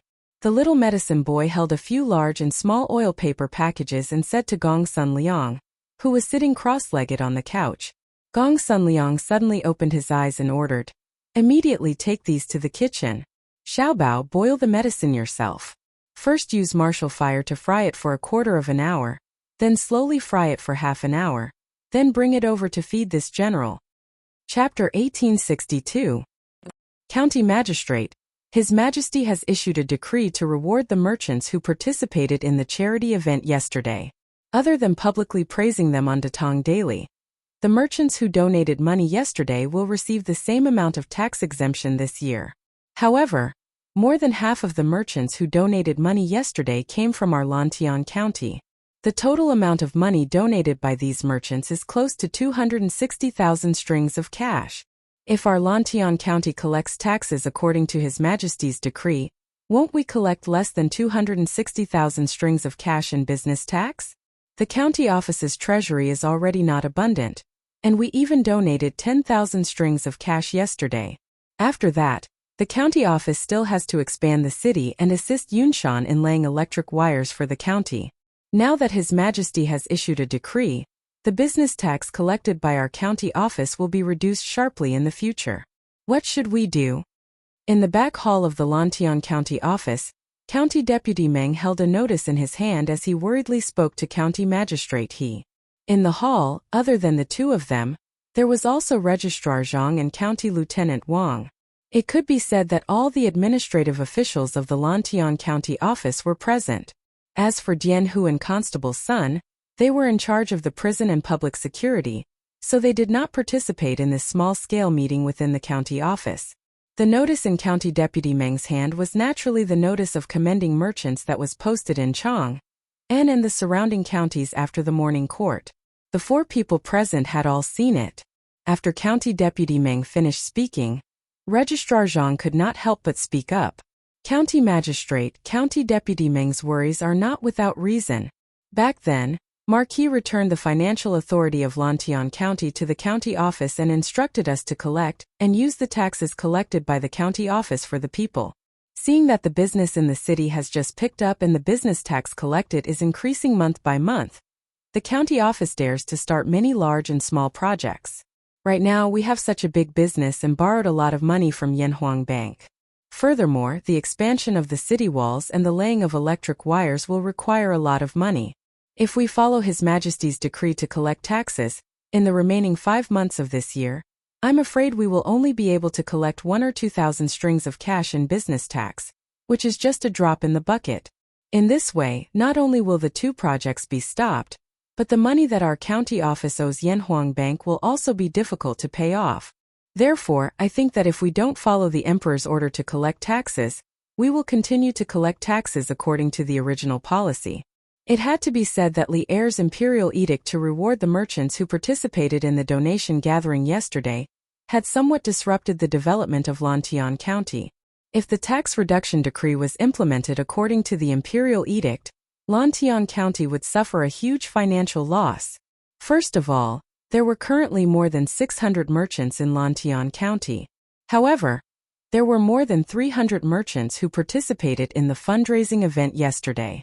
Overall, the merchants who were willing to participate in the fundraising event at least proved that their shops were on the right track and were even making a lot of profits. These merchants were currently the largest taxpayers in Lantian County. The reason why the other 300+ merchants did not participate in the fundraiser was that, apart from a few people who were naturally stingy, most of the merchants had just moved to Lantian County. Their shops had already established themselves in Lantian County. In other words, they were not making any profits or were making very little profits, causing them to be short on cash. These merchants were the ones that Lantion County's county government needed to support. At present, they could not contribute much to Lantion County's tax revenue. If they were to collect taxes according to Lee Ayer's tax reduction decree, the financial situation of Lantion County's county government in the next few months could be imagined. In addition, the tax collection rate in Lantion County was 1 out of 6, while the tax collection rate in the other provinces and counties in Tang Dynasty was 1 out of 30. This would lead to a problem. 2 merchants had participated in the fundraising event yesterday and donated 1,000 strings of coins. However, one of them was from Lantion County while the other was from another county. According to Lee Ayer's edict, the 2 of them would receive a tax exemption of 1,000 strings of coins for the rest of the year. This might not seem like a problem, but if one were to combine it with the different tax collection rates in Lantion County and outside of Lantion County, there would be a huge problem. According to the tax collection rate of 1 out of 30 for most provinces and counties in Tang Dynasty, as long as the merchant from another county who donated 1,000 strings of coins did not make a total profit of more than 30,000 strings of coins for the remaining 5 months of the year, he would not have to pay any additional tax to the imperial court. In other words, only when he made a total profit of 30,000 strings of coins in 5 months would he be able to use up the tax exemption of 1,000 strings of coins that he received from the fundraising event. But in reality, there were very few merchants in the entire Tang Dynasty who could make a profit of 30,000 strings of coins in 5 months. In other words, even though the merchant from another county who donated 1,000 strings of coins received a tax exemption of 1,000 strings of coins, he would not be able to use up this tax exemption because his profits in 5 months were likely to be only 10,000 strings of coins or less. In this way, the imperial court's actual loss of tax from this merchant was only 1 out of 30 of 10,000 strings of coins, which was around 300 strings of coins or less. But the Lantion County merchant who donated 1,000 strings of coins was different. According to the tax collection rate of 1 out of 6 in Lantion County, as long as his total profit in the next 5 months of the year could reach 6,000 strings of coins, he would be able to use up the entire tax exemption of 1,000 strings of coins. At this time, the Lantion County's official loss of business tax from this merchant was a solid 1,000 strings of coins, without any discount. Chapter 1863. In some TV series there was often such a scene. When the male lead, female lead, was seriously injured and unconscious, it was difficult to feed the medicine. Therefore, the female lead, male lead, would first pack the medicine into her mouth, and then feed the male lead, female lead, the medicine mouth to mouth. Putting aside the need of the plot for the time being from a pure medical point of view, did this method have a scientific basis? Obviously not. Not to mention that when a person was lying down, it was very easy to reflux and accidentally inhale the liquid into the trachea. Even if the medicine was fed mouth to mouth, it would not change this reality. In addition, feeding medicine to a patient in a coma, no matter what position, lying down or sitting, was an extremely dangerous behavior in itself. In modern medicine, coma refers to the complete loss of consciousness. It is a serious vision of a person who has completely lost awareness of things. It is a high degree of mental breakdown due to the serious suppression of the higher nerves for various reasons. The cause must be found as soon as possible, and effective measures must be taken in time to save the patient. Generally, coma is divided into 2 types: shallow coma and deep coma. Shallow coma refers to the patient losing consciousness, but the pharyngeal reflex, corneal reflex, and pupil reflex still exist. The patient will still have a painful expression and slight movement in response to strong stimuli such as compression of the eye socket and stimulation of the nerves of the eye socket. In deep coma, the patient does not respond to various stimuli. The clinical symptoms are muscle relaxation, incontinence, and so on. It is impossible for such a patient in a deep coma to spontaneously swallow. Once the liquid is poured into the mouth, because the patient does not have the basic swallowing reflex, the liquid will not squirm along the esophagus to reach the stomach. Instead, a large amount of liquid will gather in the throat, making it very easy to reflux and accidentally inhale due to choking.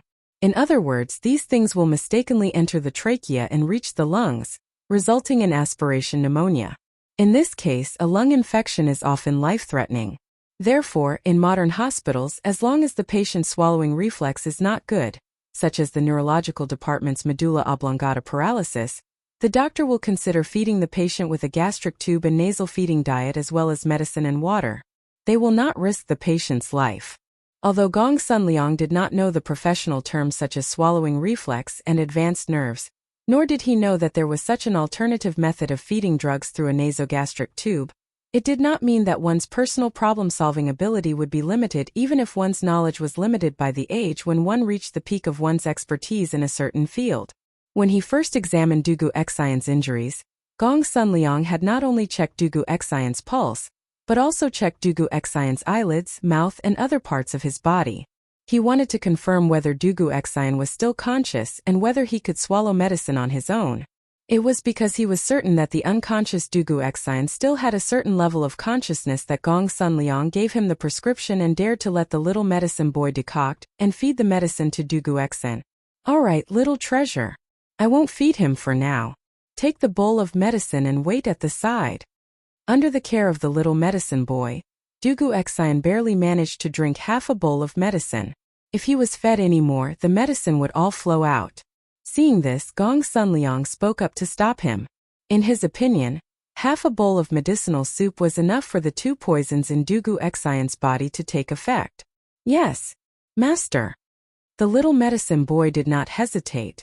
After wiping the medicine from the corner of Dugu Xian's mouth with a handkerchief, he decisively took the bowl of medicine and stood aside. Chapter 1864. Your Majesty. His Highness King of Wei has sent an urgent report.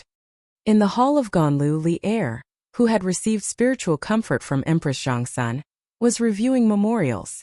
A young eunuch from the imperial astronomer urgently requested an audience. After the young eunuch entered the hall, he held a slip of paper in his hands and bowed to Li Er to report. An urgent report from Azure Sparrow? Li Er raised an eyebrow, a bad premonition rising in his heart. He hurriedly said to the young eunuch, "What urgent report?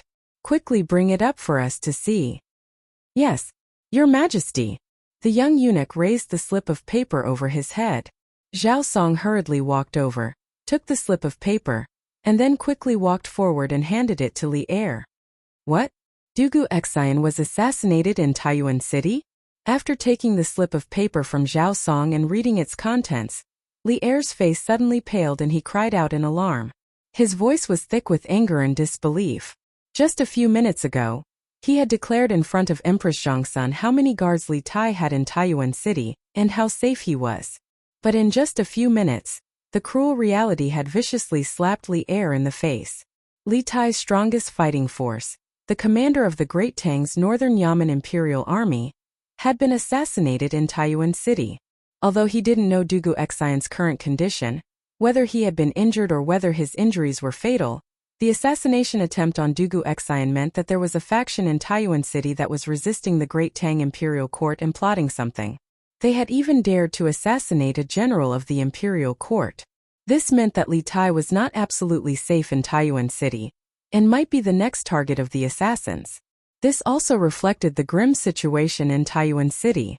Zhao Song, who was standing next to Li Er, also revealed a look of shock upon hearing Li Er's words. Zhao Song was well aware of Dugu Xian's strength. He was a grandmaster-level martial arts expert before the age of 30. Apart from Li Zishuan, Dugu Xian's martial arts talent was probably the best among all the generals in the imperial court. Moreover, after Li Zishuan's guidance, Dugu Xian's swordsmanship had improved by leaps and bounds. If he used his full strength, even Zhao Song would have a headache. How could such a great expert encounter an assassination attempt in Source Peak City? Just how powerful and confident was the enemy? Send a telegram quickly. Tell Qing Ke to tell me the details of Dugu Xian's assassination.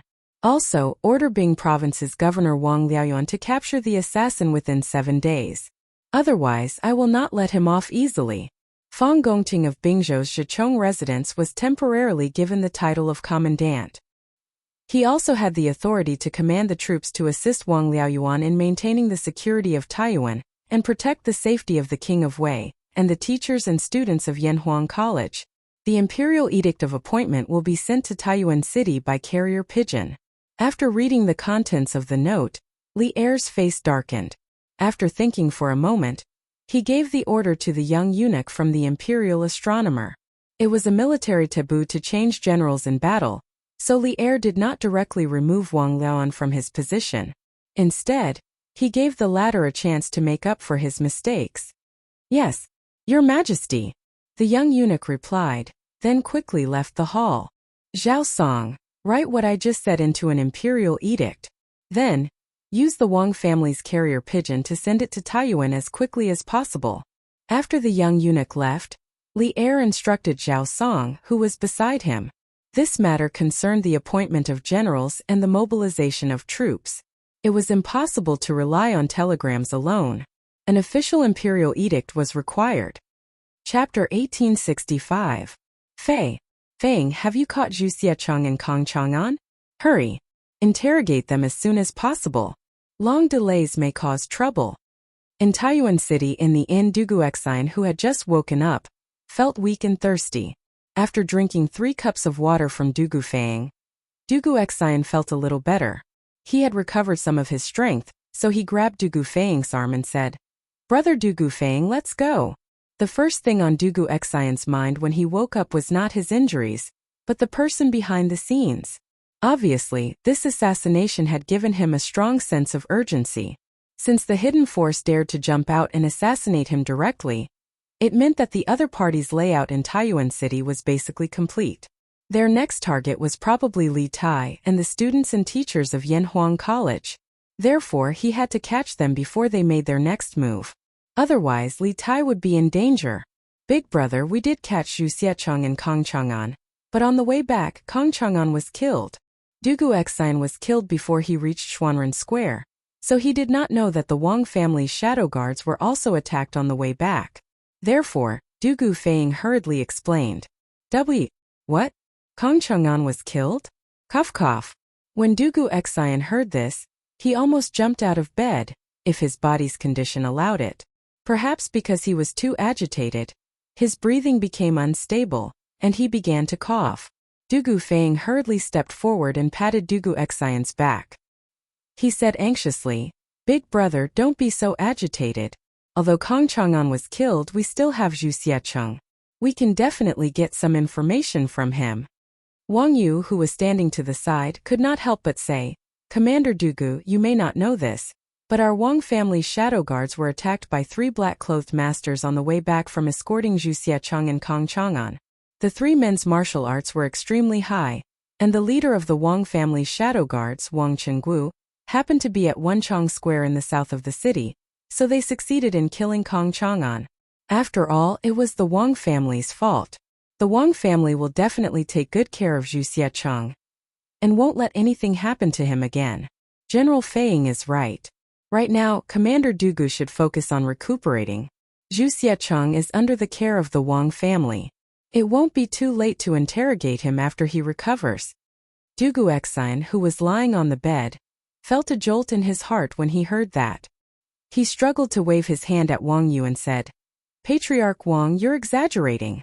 The Wang clan isn't at fault here. Furthermore, when I was ambushed in the southern alley, the one who came to my aid at the crucial moment should be the head of the Wang clan's guards, right? How could Dugu Exine dare to lightly blame him when he has yet to repay the favor of saving his life?" Wang Yu's words revealed a very important piece of information. When the Wang family was escorting Zhu Xiecheng and Kong Chang'an back, Wang Chenggu was not present. Instead, he went to the Wenchang workshop in the south of the city. Coincidentally, the location where Kong Chang'an was attacked was right outside the Wenchang workshop. Putting the two together, it wasn't hard to deduce that the peerless swordsman who suddenly descended from the sky when Dugu Exine was at the brink of death was the head of the Wang family's guards, Wang Changgu. Although Dugu Exine was a little displeased that Kong Chang'an had been assassinated despite being heavily guarded by the Wang family, he had saved his life. If Wang Chenggu hadn't gone to save him, how could the 3 black-clothed experts have succeeded in killing Kong Chang'an? Dugu Exine was still clear about the cause and effect of this matter. Commander Dugu's guess is correct. The one who went to the Wenchang workshop to save you was the head of the Wang family's guards, Wang Changgu. The Wang family has lived in Taiyuan for generations.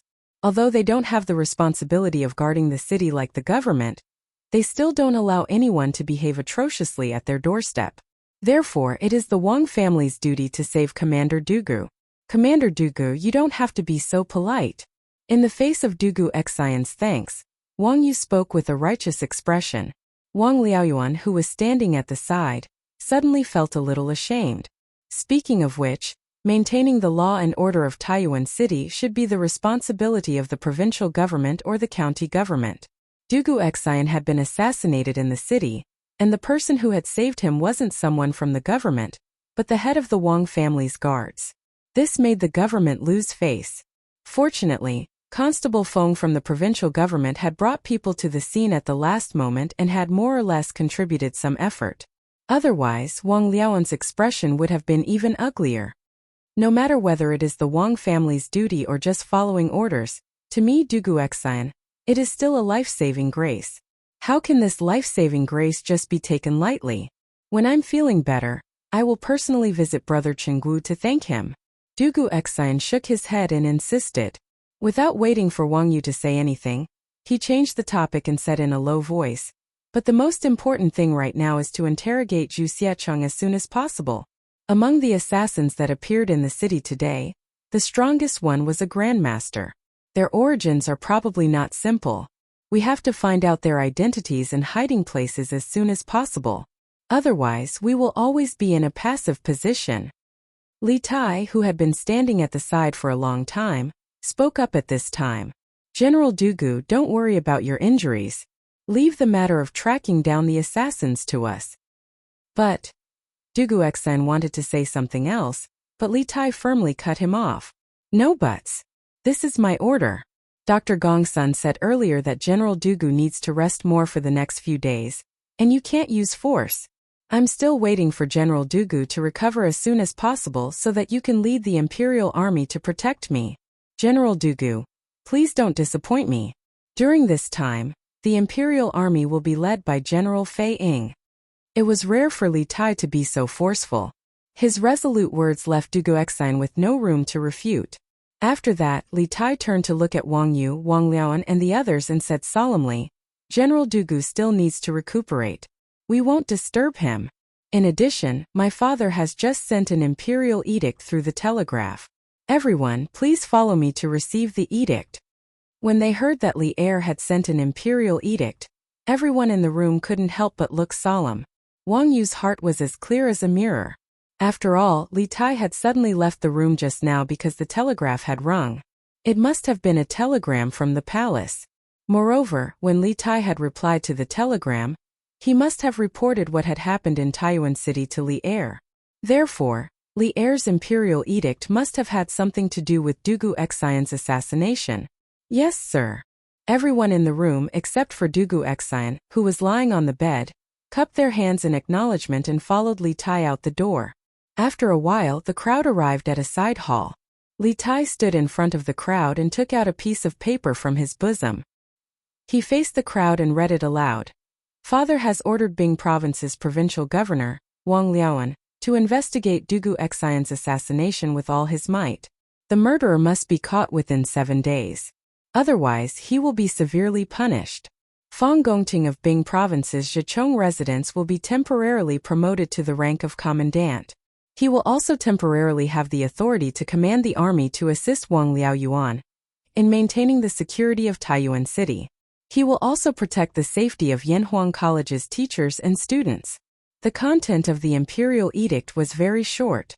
It was so short that it didn't seem like an imperial edict at all.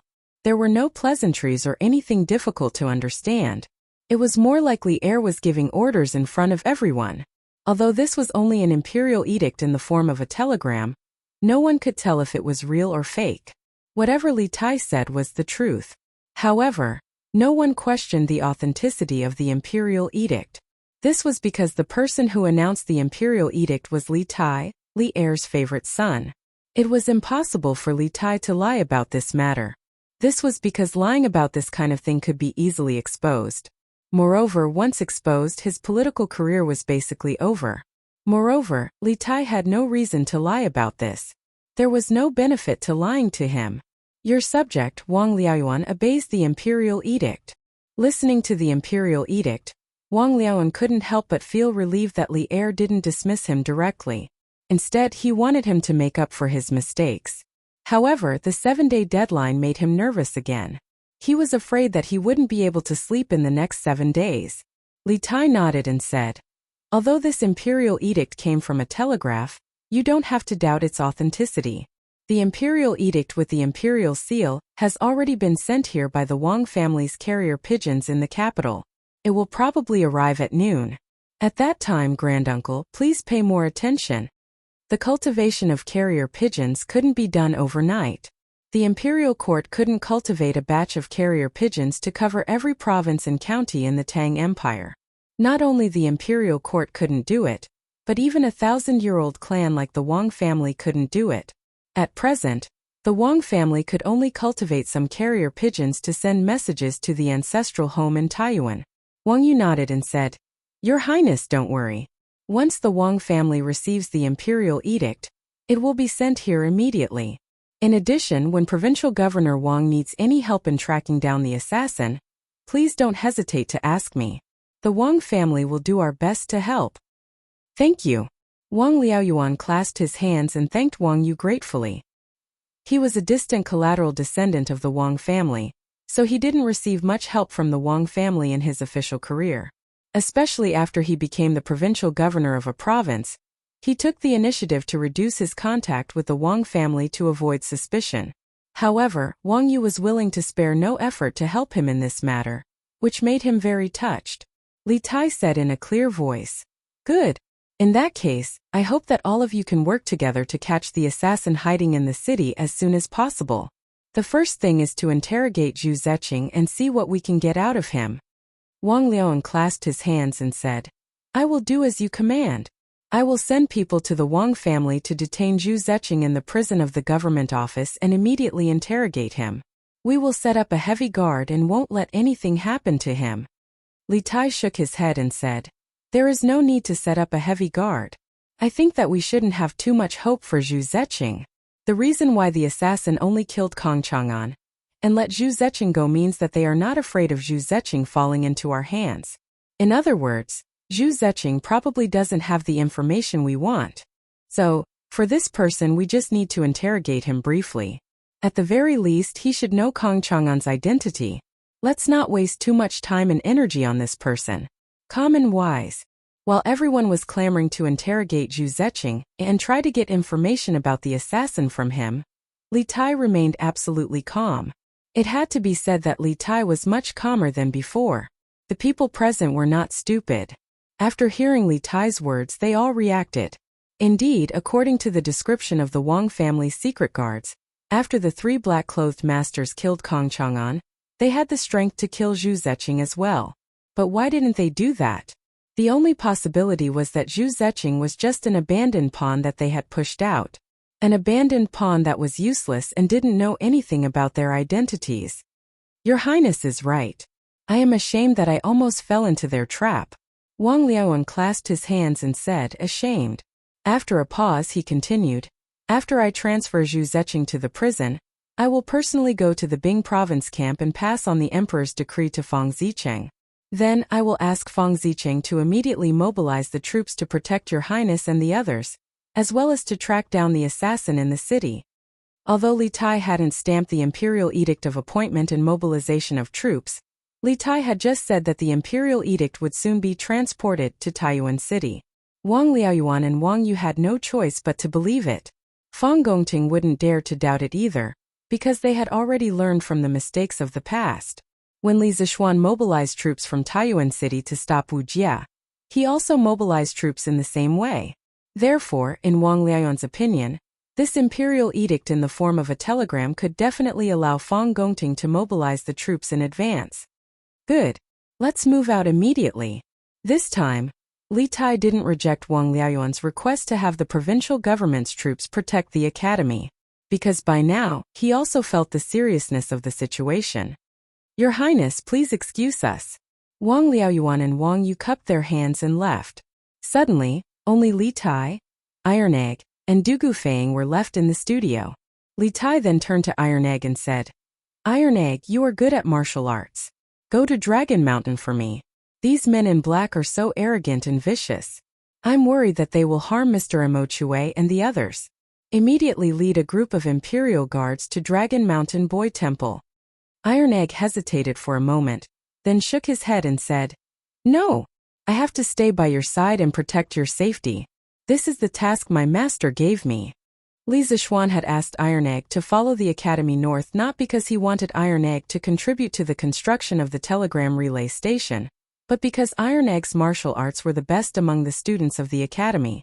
In addition, he had a good relationship with Li Tai, so he was the most suitable person to protect Li Tai. Li Tai heard this and couldn't help but feel speechless. Dugu Fang cupped his fists and said, Let me lead the troops to Dragon Mountain. Brother Iron Egg should stay by His Highness's side. Although Dugu Fang wanted to stay and look after Dugu Exine, he didn't forget the mission on his shoulders. Good. Then I'll have to trouble General Fang.